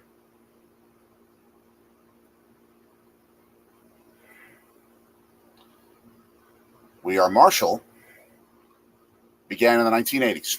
Okay. I thought so. I was just. So my alma mater of Marquette University had it first. Penn State will crush both Marquette and Marshall in football. Completely, I agree. And they're a fantastic team, but Marquette was We Are first. It's all in fun. Nothing serious. I'm sorry. The field at Florida looks ugly. They didn't paint the Gator green. They just had the grass be the green of the Gator. And it looks weird. Looks like a budget cut. Look at that. It doesn't look right. It's fine. It's not. I'd rather if they painted it. I'm fine with it. Yeah, I don't know. How's my love doing? A little tired. The reason that I'm a Mountaineer, Carrie, You said it literally. is had herself a good nap during the rain delay, during the lightning delay. And we have a running sliding punt, the norm down college football, and a fair catch at the 11-yard line, which prevents it from being down by Penn State at like the 2. So not good field position instead of not good in any way, shape, or form field position. Yeah, Daniel, I'm thinking the same thing right now. Holy moly. No disrespect to Garrett Green, but just West Virginia as a team has just been atrocious today. I mean, there is a talent difference between Penn State and West Virginia, number one. Penn State has national championship dark horse contender talent. West Virginia doesn't. But if you're going to win a game like this, you have to play near perfect football and not have penalties like the flag that you just saw on the West Virginia left tackle that are going to pin them back to a 1st and 15. You can't have early turnovers like they had that stopped a couple of potential scoring drives. You can't have bad play calling like a couple of different 4th down plays. I'll be right back. That Neil Brown and company, and the offensive staff decided instead to run right at the strength of the Penn State defense, their middle, their defensive line. Yeah, the defensive line is especially no joke. They're vulnerable in the back 7, but that defensive line is legit. And when you run 4th down and a yard plays right smack dab at their strength, that's such a boneheaded move. first and 5 there, which is a good sign. Okay, first down. All right. And we got a West Virginia coach who is like livid at the refs because of something. Another flag. Is that a flag on Penn State?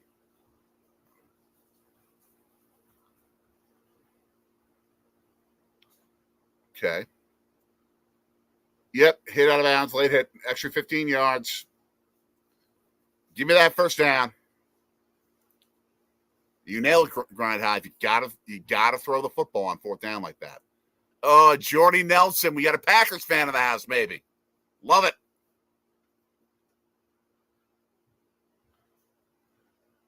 West Virginia has 21 minutes to score 21 points and come back from this deficit. Nothing's impossible, but I ain't counting on it. They've got it at the 37-yard line. Fake pitch out, and they run right at the strength of the defense. Right at the strength of the defense. Yes, Grind Hive. Go, Pack, go, baby. An exercise in absolute frustration. This day has been an exercise in frustration for West Virginia fans. Second and 10 after a no gain to the 38. Well, really, second and 9, I guess.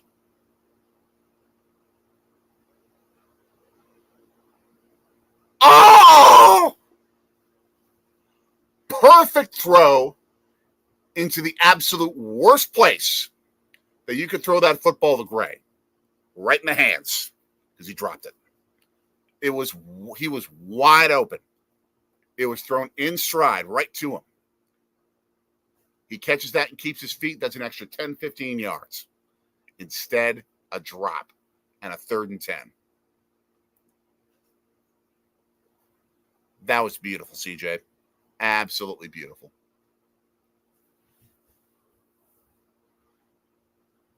My beautiful wife looks sad-faced. Sad-faced. Flags down. Throw over the middle. Tipped. Incomplete.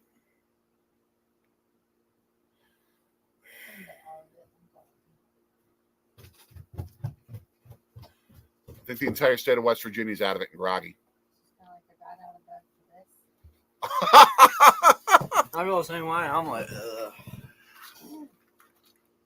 My wife, Carrie, paraphrasing a Dina Carter song. Instead of I shave my legs for this, did I get out of bed for this?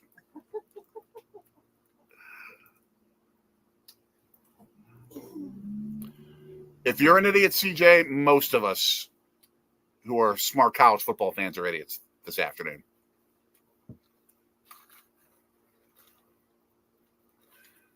And Green threw it to nobody on first down. Go for it. On third down, yeah. 4th and 5, you don't have a choice. You have to get this first down if you want to even think about winning.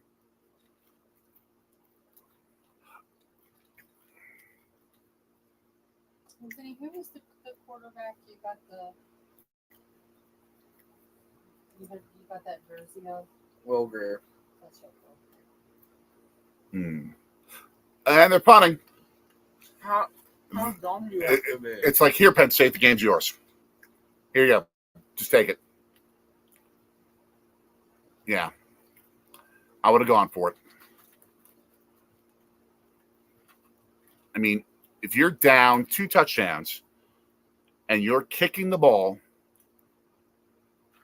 at the start of the second half, you have the kickoff.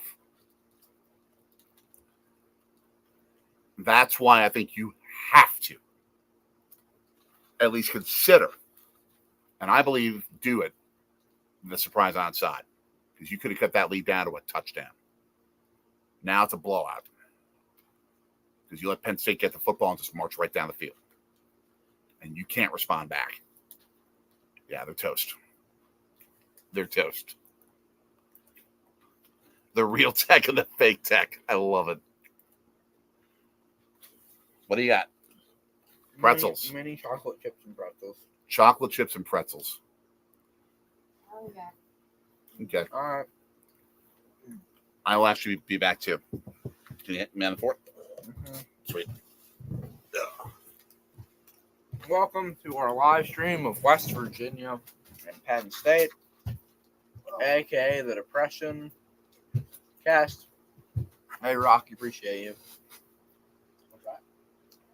Appreciate it. Just that's our job, is to hang out and entertain y'all. So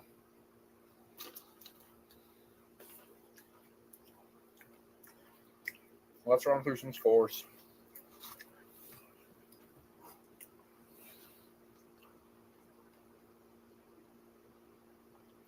Okay, now I got some scores for y'all right here. Oklahoma State 40, South Dakota State 20, or Oklahoma State 41, South Dakota State 20, with 12 minutes to go. Cincinnati up 35-20 on Towson with 9:21 left in the third. Washington State up 49-10 on Portland State with 23 seconds to go until the half. With 5 minutes to go into the half, it is Ohio State 10, Akron 3. So all Akron needs is a touchdown. Texas up 24-0 on Colorado State with 1:13 to go to the half. Miami up 17-3 with 6:41 to go to the half. Indiana up 21-0 to go, or over FIU with 2 minutes to go until the half. Nebraska up 16-7 with 6 minutes to the half over UTEP. Eastern Michigan beating UMass 7-0 with 5:30 to go until halftime. App State up 17-7 over Eastern Tennessee State with a minute to go until the half. Iowa State up 14-3 over North Dakota, 48 seconds until the half. Syracuse up only 10-6 over Ohio with a minute to go in the first half, as Drew Aller deep in his own territory just threw one up there incomplete. UTSA up 21-3 over Kennesaw State with a minute to go until the half.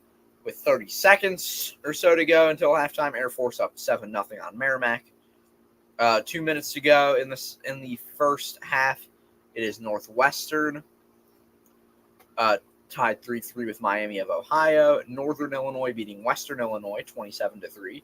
Boise State beating Georgia Southern 14-0.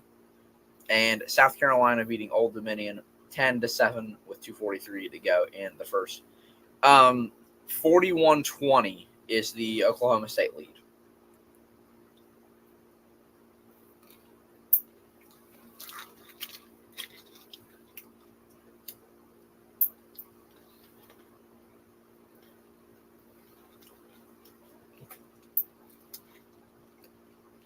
Second and 1 now for Penn State here with 4:17 to go in the third.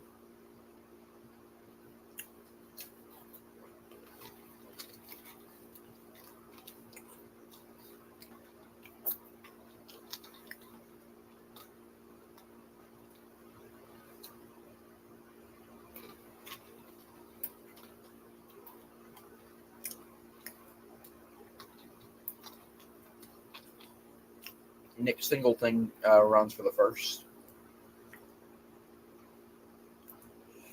CJ, yeah. Man.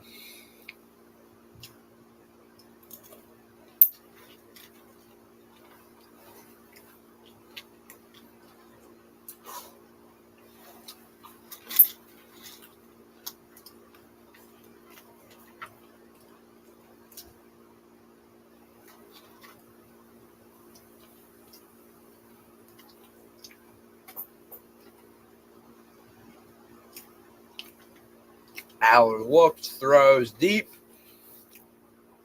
incomplete. And they're going to call something on West Virginia, which I don't agree with that call. But okay.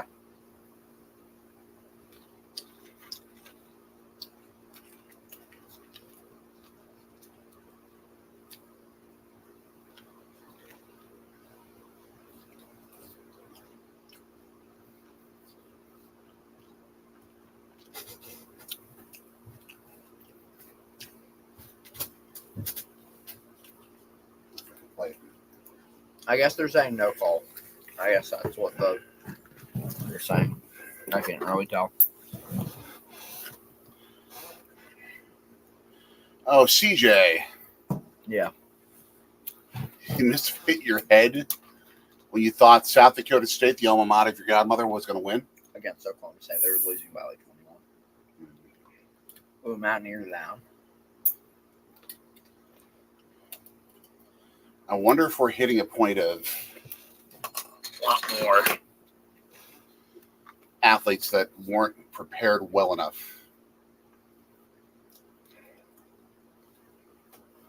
to play. Ooh. Interesting seating discussions here by Joel Klatt with the college football playoff. I don't agree with all those. I wonder, though, if the committee is going to take steps to try and manufacture like old school matchups, like the Rose Bowl being what would have been a traditional Big Ten Pac-10 game. I hope they don't do that. I agree. Oh, CJ. Oh, CJ. I don't think West Virginia's going to be that bad this year. They just picked a bad day to play not so well. There are a few better games in West Virginia than what we're seeing today.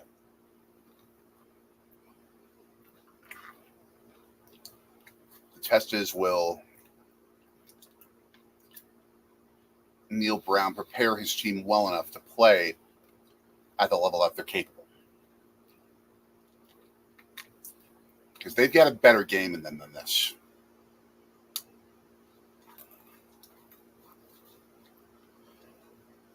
I see number 35 in the lineup, and I'm almost tempted to argue they should retire Owen Schmidt's number. I don't think Pat White for sure. Yeah. Pat White's number needs to be retired ASAP.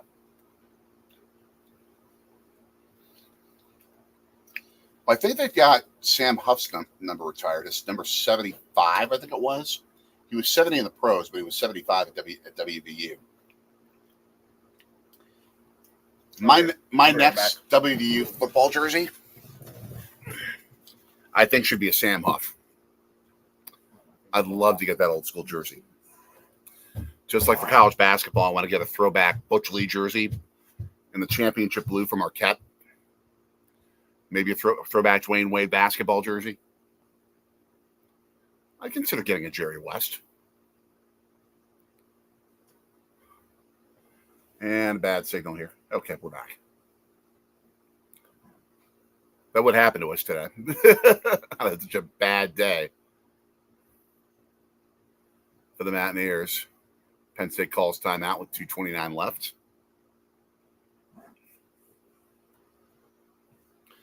Does Georgia Tech get ranked if you win tonight? I am not anywhere near the college football expert that Anthony is right now. What? With my life. Who's asking what? CJ. What's he asking? Asking if Georgia Tech gets ranked if they win.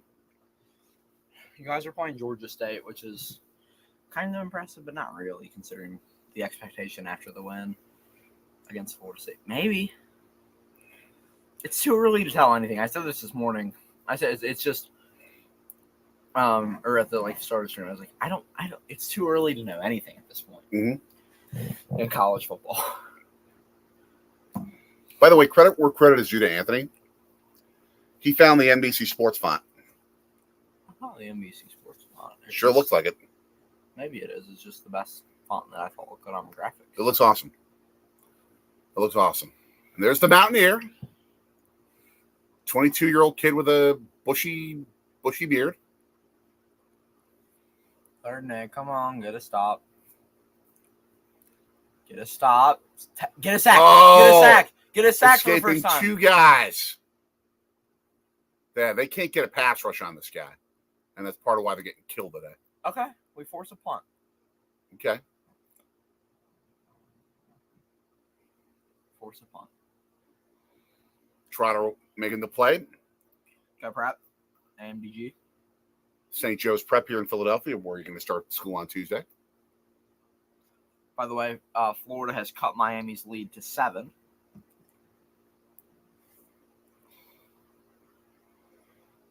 And was today's prep game at Lakewood, Ohio, a night game or a day game?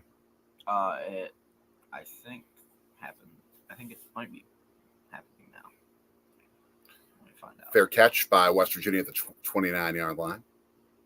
Switch account to my personal one. I know the result is not going to be what West Virginia fans want. But it's always a good day to be a Mountaineer. Yeah, sure. And as for the Wisconsin Badgers, CJ,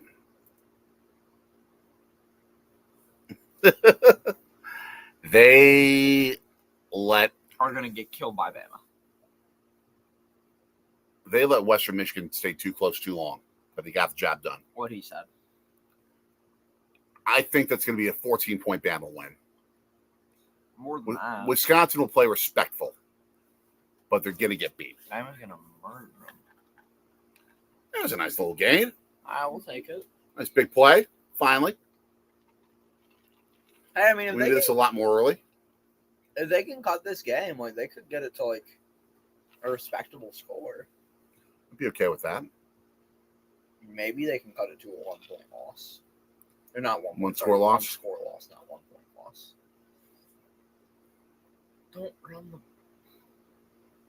Yeah, they got to throw on almost every down. The only reason to run is to keep a defense honest. Use him in the passing game. He's speedy. All right, so use him in that. Quote Ron Jaworski and Merrill Hodge: "Get your points in the passing game using the factor back." Sure. I don't know what that's supposed to mean, but okay. The factor back? Factor back. What does that mean? Running back that's a factor in the game. Yeah, and they can do a lot of things. Dominant. Wide open. Beautiful.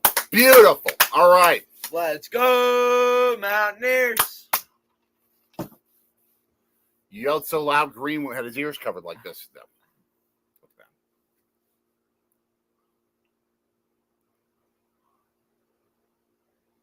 Yeah, West Virginia can take advantage of some openings in the Penn State zone defense. Yeah. They give them a little bit of that middle throw.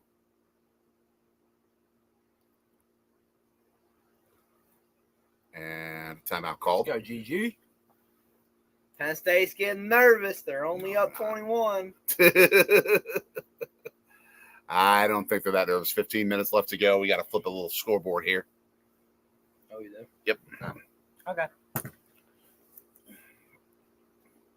Going to the fourth quarter. 4's up.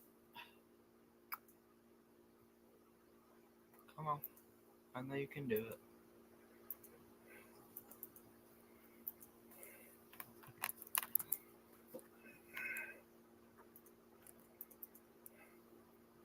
Oh, I forgot to do trivia. Okay. I'll grab a trivia question for everyone. Okay. Last season when I would do streams with the Football Expert and with American Football Network, I would grab some trivia questions. But I forgot to get some for today. So there you go. All right. Okay, let me grab some trivia.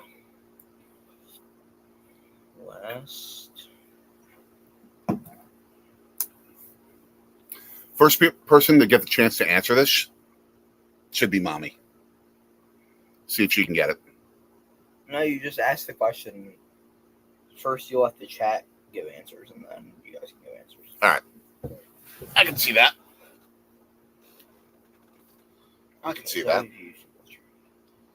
By the way, for those wondering, there used to be, and there will at some point again be, a big set of pictures of our baseball trips right up here. But the wall hangs decided they didn't want to stick anymore. So now I need to figure out some way to drill through concrete so we can permanently hang that thing. That's not something I'm very good at. So if anyone has any tips, let me know in the comments on how to drill a screw into concrete or something similar, because I am not handy. I'll be up front. I'd cook a mean frutta di mare pasta, but I am not handy. So I don't even know what kind of pasta that is. Oh, frutta di mare? Mm-hmm. It's like an Italian seafood pasta. Oh, your seafood pasta. Yeah. I figured you know. My favorite kind of pasta. My favorite dish in the world. Seafood pasta. Good shrimp, scallops, mussels, clams, calamari, crab.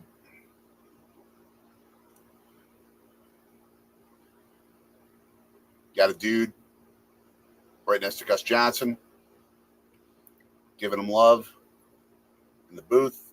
No idea who it is. 15-yard line. West Virginia's got it 1st and 10. And Penn State's run pursuit is redonkulous. That's a 6-yard loss. Just redonkulous. You're such a 5-yard loss. question, though. I need something better than this. TJ, concrete bit. Concrete bits. I got to get some. Got to learn how to use them.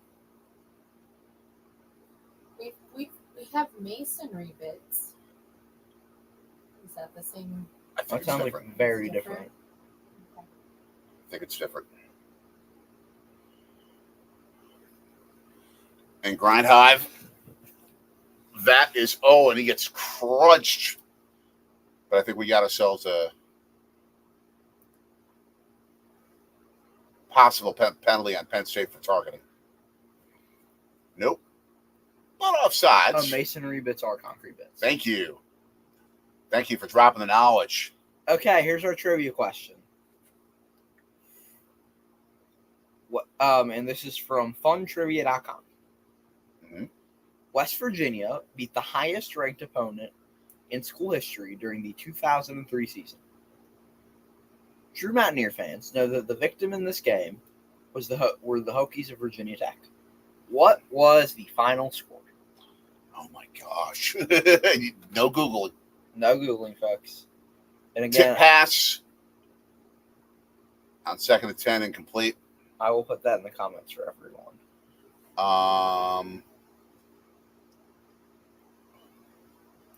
Nate, a lot of people, including me.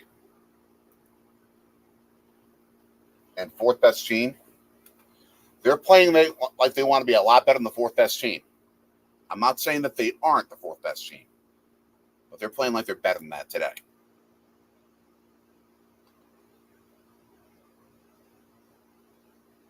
Third and 10 of the 15.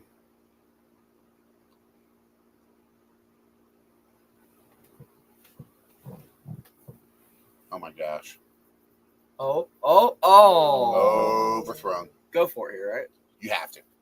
You want to even have a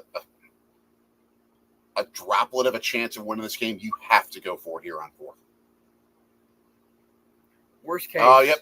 That's DPI. Oh, okay. Worst case, you put And they didn't call it. What does that mean? Or at least defensive holding. pass interference. Or at least holding because he was dragging the jersey and they didn't call it. Worst case, Penn State's deep in their own territory to start off their drive, right? So Yeah. Now you have to go for it.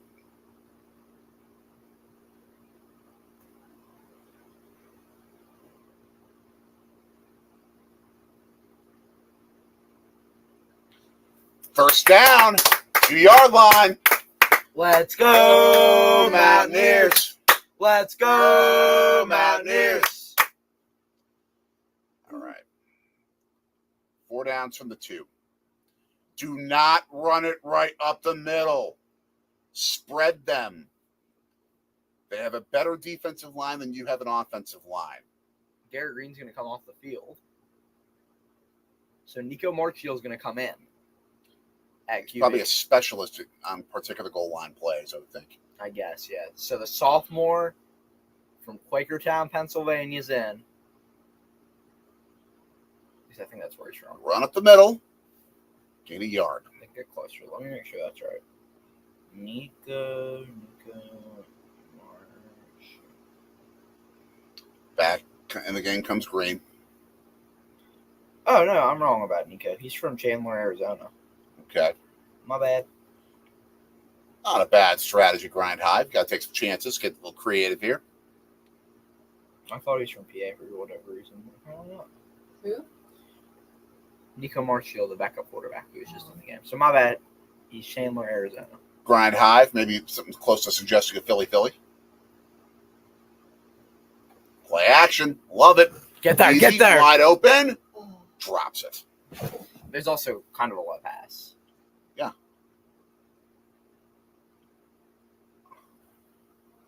All right. 3rd and goal. You're good. You still got 2 more chances. They ran they had finally used the right play call. It just didn't work. Yeah. Low pass. Bad catch. Attempt. You got to execute perfect to beat Penn State today. Well, no one. We had. Sorry, can I have the. Yeah. Did you give an answer to the? I'm going to guess 27-20. Rocky was right. It was 28-7. So, congrats. You don't want any prizes, Nope. but. Closer, but not there. Touchdown! Oh, they gave it to him. nice. Let's go, Mountaineers. Let's go, Mountaineers. The score is now 27-12, Penn State. All right. Or maybe not. Let's find out. This may be coming back. This may be coming back. Are they going to go for 2? Yeah. I wouldn't go for 2. There's no purpose. Does you no good. No, it means that you're only down. Oh, yeah. He was down before he got to the end zone. That's not a touchdown. That is not a touchdown. This is coming back. Yeah. He's down there way before he extends the football. It seems at least. And Unless I'm missing there something needs on to the other be side an of the view. overhead camera. There needs to, because he could have extended it Yeah. like to his head. Because He may have extended it there. I could see that. yeah. They're going They're for going to go it. for 2. I mean, it makes sense because it makes it 27-14. So it means that if you score 2 touchdowns, you get the lead.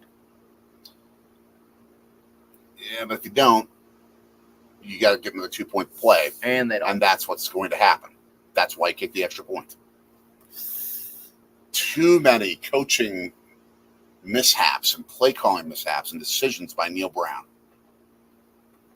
I understood the logic. No. But There is no good logic there. You kick the extra point. But that's me. Take the sure points. Yep.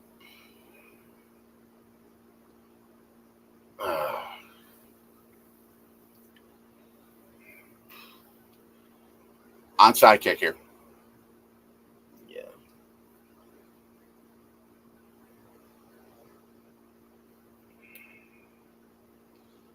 There's Graham Mertz, former Badger with the Florida Gators, getting pounced on 24-10. Yep. Thank you for the score update. 24-10.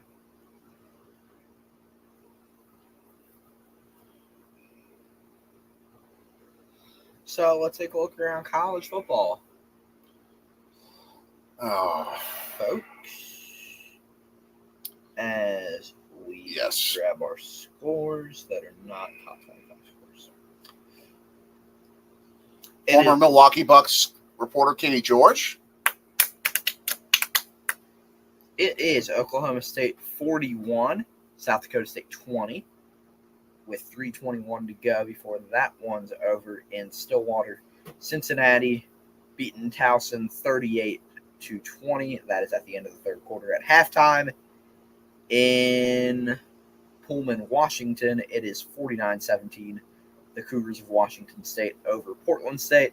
17-3, Ohio State leads Akron at the half. In Columbus, 31-0. Texas over Colorado State at the half. At the half in Gainesville, It is Miami 24, Florida 10. 21-7, Indiana leads FIU at the half, 30-7 at halftime in Lincoln, Nebraska. Nebraska leading UTEP. 14-0 in the third quarter. Eastern Michigan leads UMass. Any other notable? Well, the 10 of you here who are joining us, we thank you all for coming on board with us. Yes, and Northwestern and Miami, Ohio are still tied at 3. South Carolina beating Old Dominion 10-7, and all of our 5 o'clock ESPN Plus kickoffs have just started. He's Anthony. I'm Jay. We are Sorgy Stories. Please like, share, subscribe, hit the bell for all those who are joining us, who are newcomers. Thank you for joining us. We are, West Virginia fans today because Mommy is from West Virginia. We live in Philadelphia, so we're part Philly sports fans, but we're originally from Milwaukee and from Wisconsin. That's why you see the Brewers flag. Exactly, the Milwaukee Brewers tailgate flag. But we are Mountaineers fans today. Tackle. Kickoff goes to the 30-yard line. We have a lot of content, live sports streams. We also do vlogging and sort of mini documentaries about our sports travels and our travel travels and our food travels. So go check out all that stuff. Check out the archives. It's going to be a lot of fun stuff you'll see. And for you West Virginia travelers, we had a series of our travels back in West Virginia in 2020 during the pandemic that showcases a lot of the incredible natural beauty of that state. So absolutely check out all that stuff. Michael, it's very simply put, we live here, but we're not from here. Mm-hmm. I'm not gonna. And Penn State is 3 hours away. It's not like they're in our backyard. Like, I root for the Phillies because the Phillies are in Philly and I'm in Philly. Like, it's close. Exactly. But Penn State is, there are a lot of Penn State fans here, but it's not like I have any connectivity to Penn State. We moved, and it's about to be not 34-12, but Penn State just blew off a massive run. We've only lived here 3 years, so we've never taken the trip. We moved here because of a new job that I got at the time that put our family in a better position, not just financially, but because we wanted to get closer to West Virginia, to my wife's hometown there, which we did by being able to move to Philadelphia. I worked in an industry being radio, where the size of the market means you make more money. So I could take care of this family better. And that's why we moved to Philly, to get closer to my wife's family in West Virginia. So that's why. That is why. Now, Michael, what I will say is that, especially for you, and I'd love to go on the trip too, would love to see what Beaver Stadium is like. Yeah, no, I've always said a whiteout is like a bucket list. That's a bucket list, along with like going to Notre Dame Stadium, some of the great SEC atmospheres. That's outstanding. But which I've been to because I covered one. I'll also say, Michael, if you ever get a chance as a Penn State fan, especially if you get to go this October, go to Camp Randall for a game. The fans there will rip on your clothing, but they will embrace you, offer you a free beer and a bratwurst. You'll have a ball with them.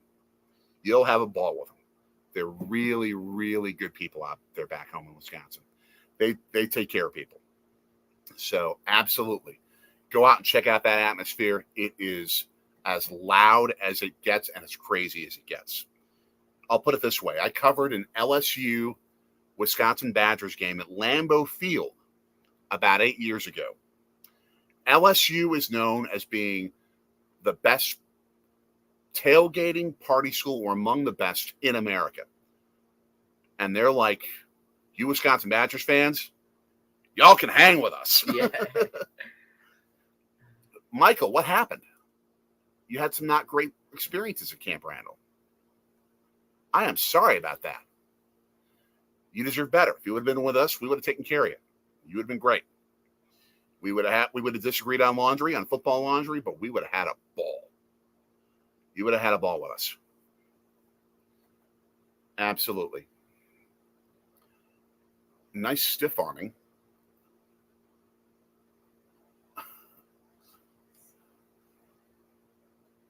My wife is sad. She's sad. I don't blame her. And Trotter getting getting trash talked by Aller. Oh my gosh. A sneak on first down? What? You run a 1 yard sneak on first down almost. Oh, it's a quick hitting run. Okay, never mind. I mean, it was such a quick handoff. It looked like a sneak. Jeez.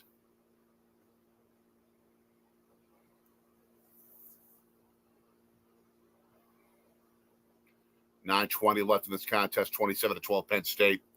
And they've got the football in West Virginia territory. Right at the edge of the red zone. They were in the inside the red zone of the 19. They're about to put West Virginia completely away. And they just did. Good night.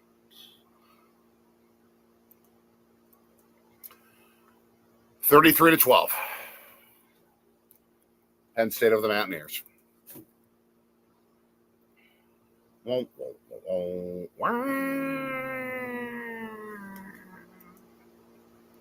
be right back. I'm seeing what looks like. Can you change it to 34? It's about that the extra point. Thanks. Anthony is the keeper of the scoreboard. To all you Penn State fans, you got yourself a squad. To me, it's the kind of team that has it within them. They're not going to win the national championship, but they can make the playoff. Oh, yeah. They'll make the playoff. I was saying I think they have it within them to win the Big Ten. Am I predicting it? No. But they have it within them to at least have a shot to do it. To me, they're proving it today. Absolutely proving it today. And I think West Virginia has a lot of soul searching to do. You're talking about bad play calls, bad decisions to go for it when they shouldn't, or to not go for it when they should. Not to have the creativity and the guts to take the risks that they need to take to win, and to know what play calls to use if they're going to go for it instead of punting or kicking a field goal. Neil Brown has a lot of questions to answer for that. And about play calling, like running right smack dab up the middle when you've got one of the great defensive lines in college football right in front of you, who can manhandle you man on man.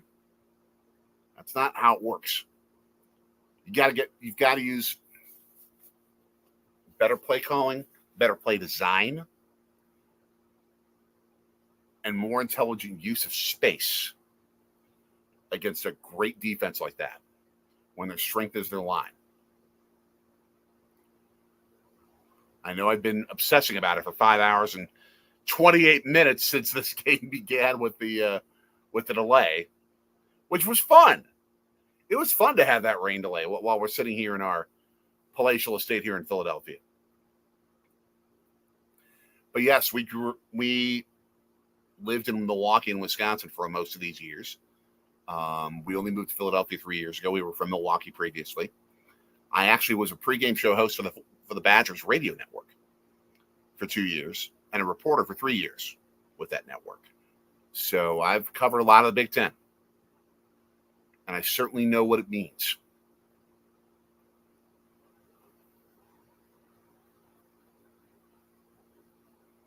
And Penn State is legit. Today they're proving they are a legit contender. I don't know about national championship contender, but win the Big Ten, they got a shot. They've got a shot.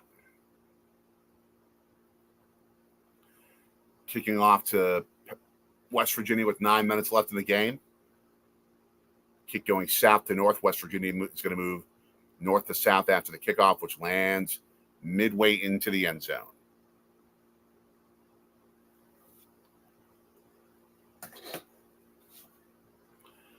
I sense, CJ, your take is as a Georgia Tech fan, and you probably had a bad experience there, which I wouldn't blame me for feeling that way. Repeating? I don't know. I think the loss of Harbaugh is going to be too much. I have not seen the locker room. Usually that means it's a ridiculous setting.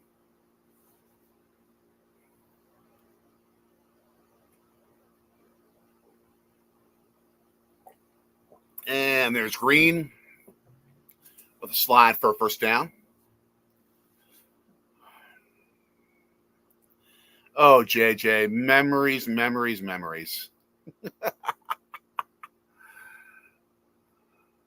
I still remember when an Alabama fan, who's a friend of mine, once did an online haiku challenge, telling people to write a haiku in Yoda voice and in Yoda terminology. Bomb, incomplete, that's going to be DPI, I think. 15-yard penalty, first down, West Virginia, I bet.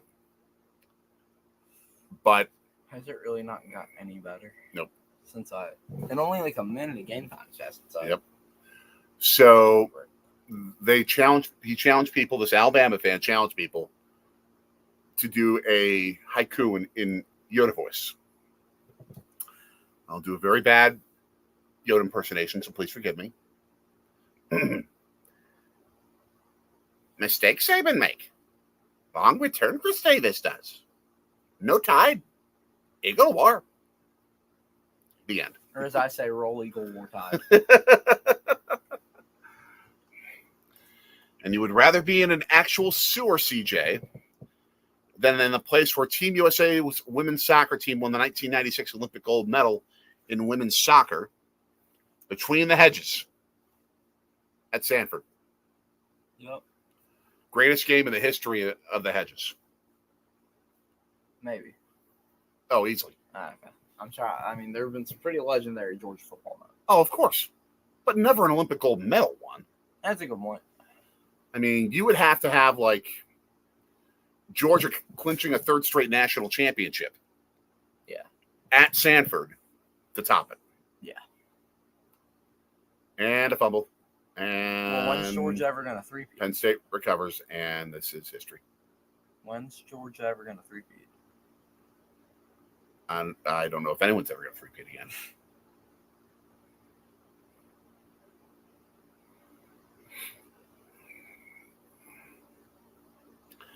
Yeah, we are now in garbage time. We have 8 minutes, 13 seconds of garbage time left.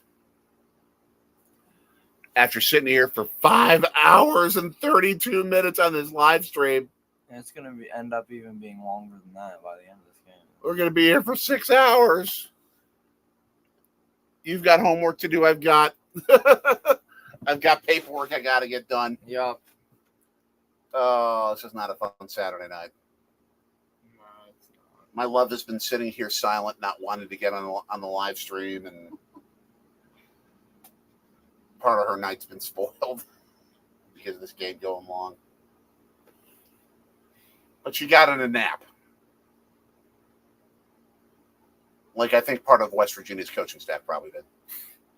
That's why they're so groggy and not making good decisions. Do something. They did something.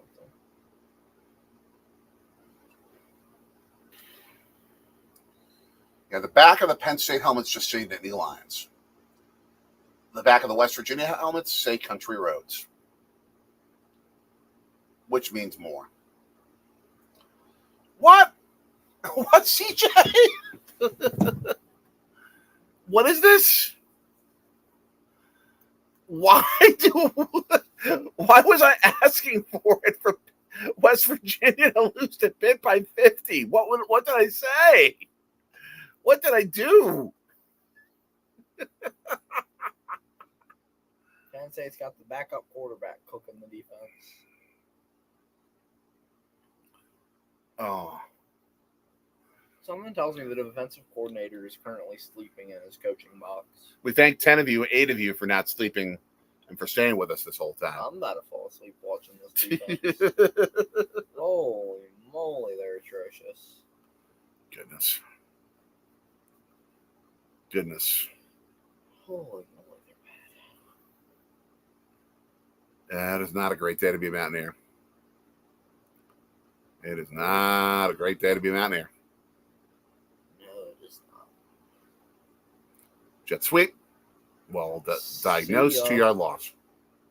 There you go. Want to be a.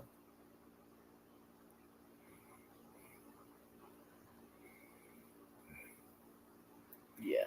Oh, That run by the backup QB, like, how are we letting that dude do that? I'm guessing Grind Hive, you're begging for a drive stop and a field goal.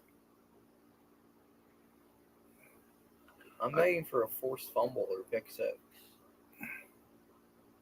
Well, he's talking about betting the under today. 2nd and 12. Oh.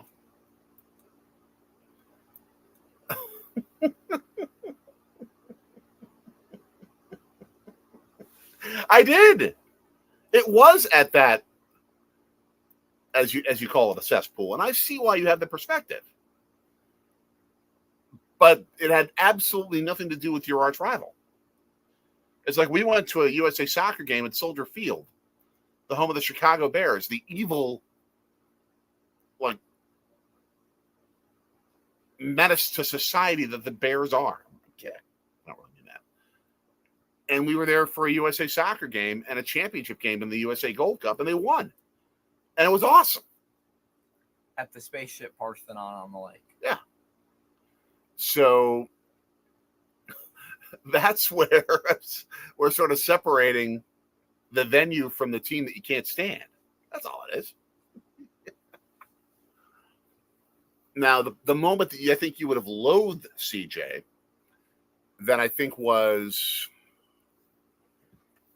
a little bit of a trick on the University of Georgia's part, is that you're watching like Julie Foudy, Mia Hamm, Legend. standing, doing the national anthem, crying, tearful, and they're panning past them on NBC with the broadcast. And you're seeing them with the Olympic gold medals around their neck. And what's the big sign behind them? Georgia Bulldogs. Like 50-foot sign in the east end zone of Sanford Stadium. Let's just say you and the IOC, the International Olympic Committee, would have agreed that that was sickening. Because now you never so. Oh, CJ. Love it. Oh, man. That's beautiful. That's beautiful. At least you're helping bring some entertainment to this live stream in this blowout and interminably long marathon. This is a record stream for us, kid, I think, isn't it? Yeah, probably. You all right? Yeah, I'm fine. Depressed, but fine. Okay. But guess what? We get to have an even longer live stream in like 2 weeks when we get to watch Wisconsin get murdered by Alabama. And West Virginia, who knows what they're going to do against Pitt. I thought they were going to blow them out, but maybe not now. We may only be able to do like 3 streams this month. Because we have a 20-hour limit. If we got those 2, and we may only be able to do 1 Packers stream because of it. I'll figure it out. We'll be live Friday, right? Maybe. What's that? Are we going to be live Friday? If we get back home from what we're doing beforehand, sure. All right. We can. Who plays Friday? Packers. Packers and Eagles. Oh, that's right. In Brazil. That's right. Apparently there are rumors about them moving it. But I don't think that's going to happen. No. I mean, the fans have already arrived in Sao Yeah. Paulo. There are Eagles fan trips. Well, no. Yes, there are. Charlie Charter. Sports guys in Rio. Oh, They haven't okay. made it to Sao Paulo. But they've flown to Brazil is the point. Yeah. I mean, there are fan trips that have already settled in Brazil. They're not moving that game. And people, Brazil just banned Twitter. Yes. So they're saying that because the free speech of the people are also saying that because of the fact that Brazil is limiting free speech of people, to social media that they support from there. Well, they're not going to. The I's are dotted, the T's are crossed, the contracts are all signed. Yeah, They're playing. exactly. They're playing. The only way that game gets moved is if Corinthians Arena, the stadium there, is deemed unplayable. Yeah. And then they would probably move it to like. Oh, and apparently the air quality is terrible. Sure. Which is another issue. And a missed field goal. Like people are dying in Brazil because of air quality. Grind high, you're safe. So we'll 3:48 see. left. As long as it doesn't end up in Philly. Oh, it would end up in Philly if they have to move it. As long as no one's dying and it doesn't end up in Philly. I joke. People could be dying if they put the game in Philly. Don't I even joke. say that. I don't even mean give that. people. I don't mean that. I know you don't, but don't even say that. No, that's the reputation of Eagles fans. Sometimes fair, often not. It's not at all fair to say people are gonna die. I know. I'm kidding. I'm kidding. I don't mean it. I don't joke about people dying there. Yeah. Well, actually, there is more evidence of people dying due to sporting events in South American soccer than there is in American football. Yeah. That's true. Yeah. I mean, you ever deal with like some of the fan groups in Argentina? Yeah. The Barras Bravas. Uh-huh. They're known for having deadly rivalry arguments. Yeah. Of course, this is the Fox Big Noon Saturday because it's really close to noon. The Big Noon Saturday game at 5:41 in the afternoon. Evening at this point.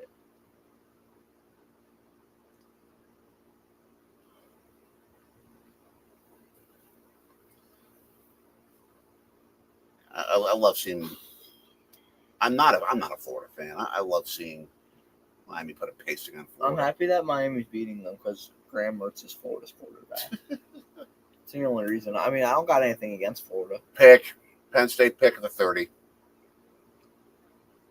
If they weren't toast by now, they're toast now.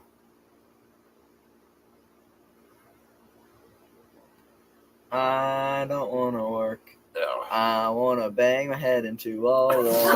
Oh, kid.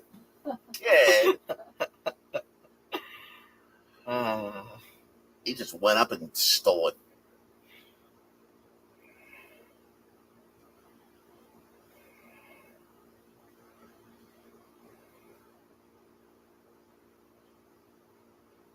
Everybody hurts sometimes. I'm singing sad REM songs now. That's how bad this game's gotten. And my wife is cleaning her ears out hearing that. I love it. I love it. Okay, I'm sorry. I'm joking. I already did that today. I'm ripping on myself for my singing. That's how bad my singing is. 2:18 left. Oh, come on, guys. Just kneel it all a bunch of times. They're going to get one more first down. And then kneel it out. I think so. I think so.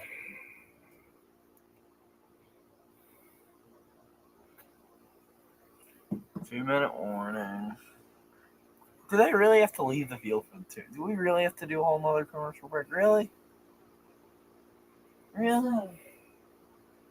I just want to get it over with. Put me out of my misery.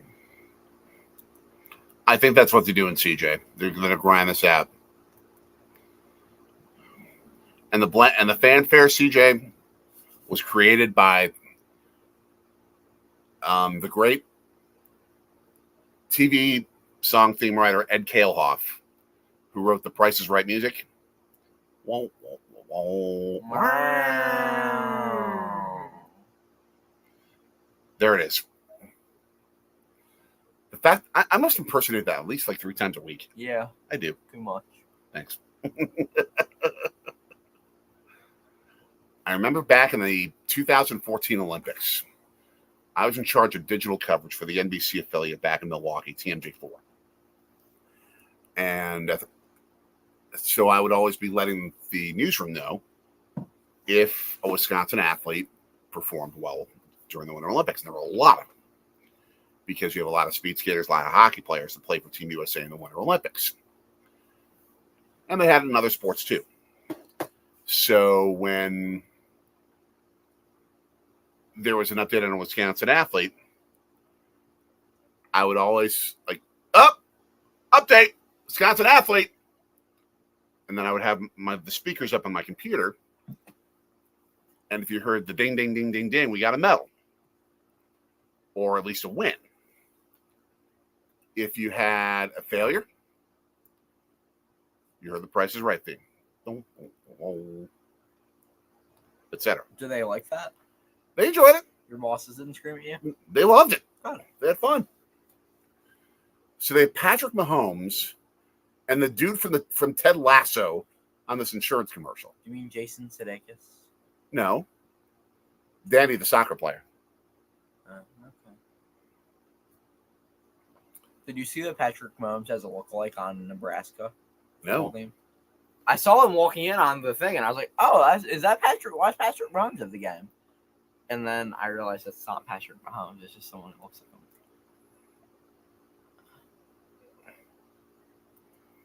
like him. Press your luck. Oh my gosh, that's old school. That's awesome. 2nd and 7. I get this over. 2 minutes left.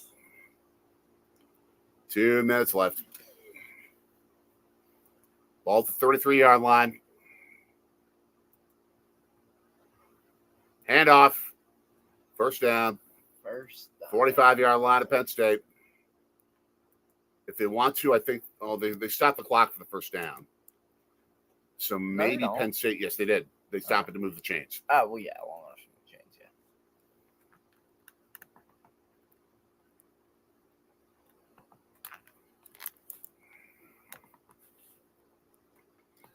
yeah. I think they're just going to take some kneels, help those who are betting the under win in a blowout of sad proportions for us West Virginia fans. Congratulations, Penn State. Run ball, 2-yard gain, stacked up. Just bad. Just bad. But Penn State is a legit team. Very legit team. I think it's more, I shouldn't say it's more their strength against West Virginia's failures. It's a West Virginia failure today. Yeah, they had way too many mistakes on the field and in the coaching booth. All right, so math-wise, so they're going to beat Albany. Let's say they beat Pitt, they beat Iowa State, beat Cincinnati, beat Baylor, beat UCF. It's like 7 wins. 7? They may have 8 wins in them. Yeah, I think they can get 8 or 9. College football playoff, I think, is kind of out of the picture now. That's going to be it. Okay. That's going to be final. Penn State, congratulations. 34-12 win over West Virginia. Our Mountaineers have been climbed. Yep. All the congratulations in the world to you, Penn State. You deserve it. You deserve it. We will be back with more live streams. We are planning at the moment to be doing Packers Eagles Friday night. Yep. From Brazil, not us in Brazil, but from Brazil, barring some sort of thing that we have no idea about. So until then, have a fantastic Labor Day and like, share, subscribe, and hit that bell. Ding, ding. Linktree.com/SourceSource for all our social media. Mm-hmm. We will see you next time. Let's go Mountaineers.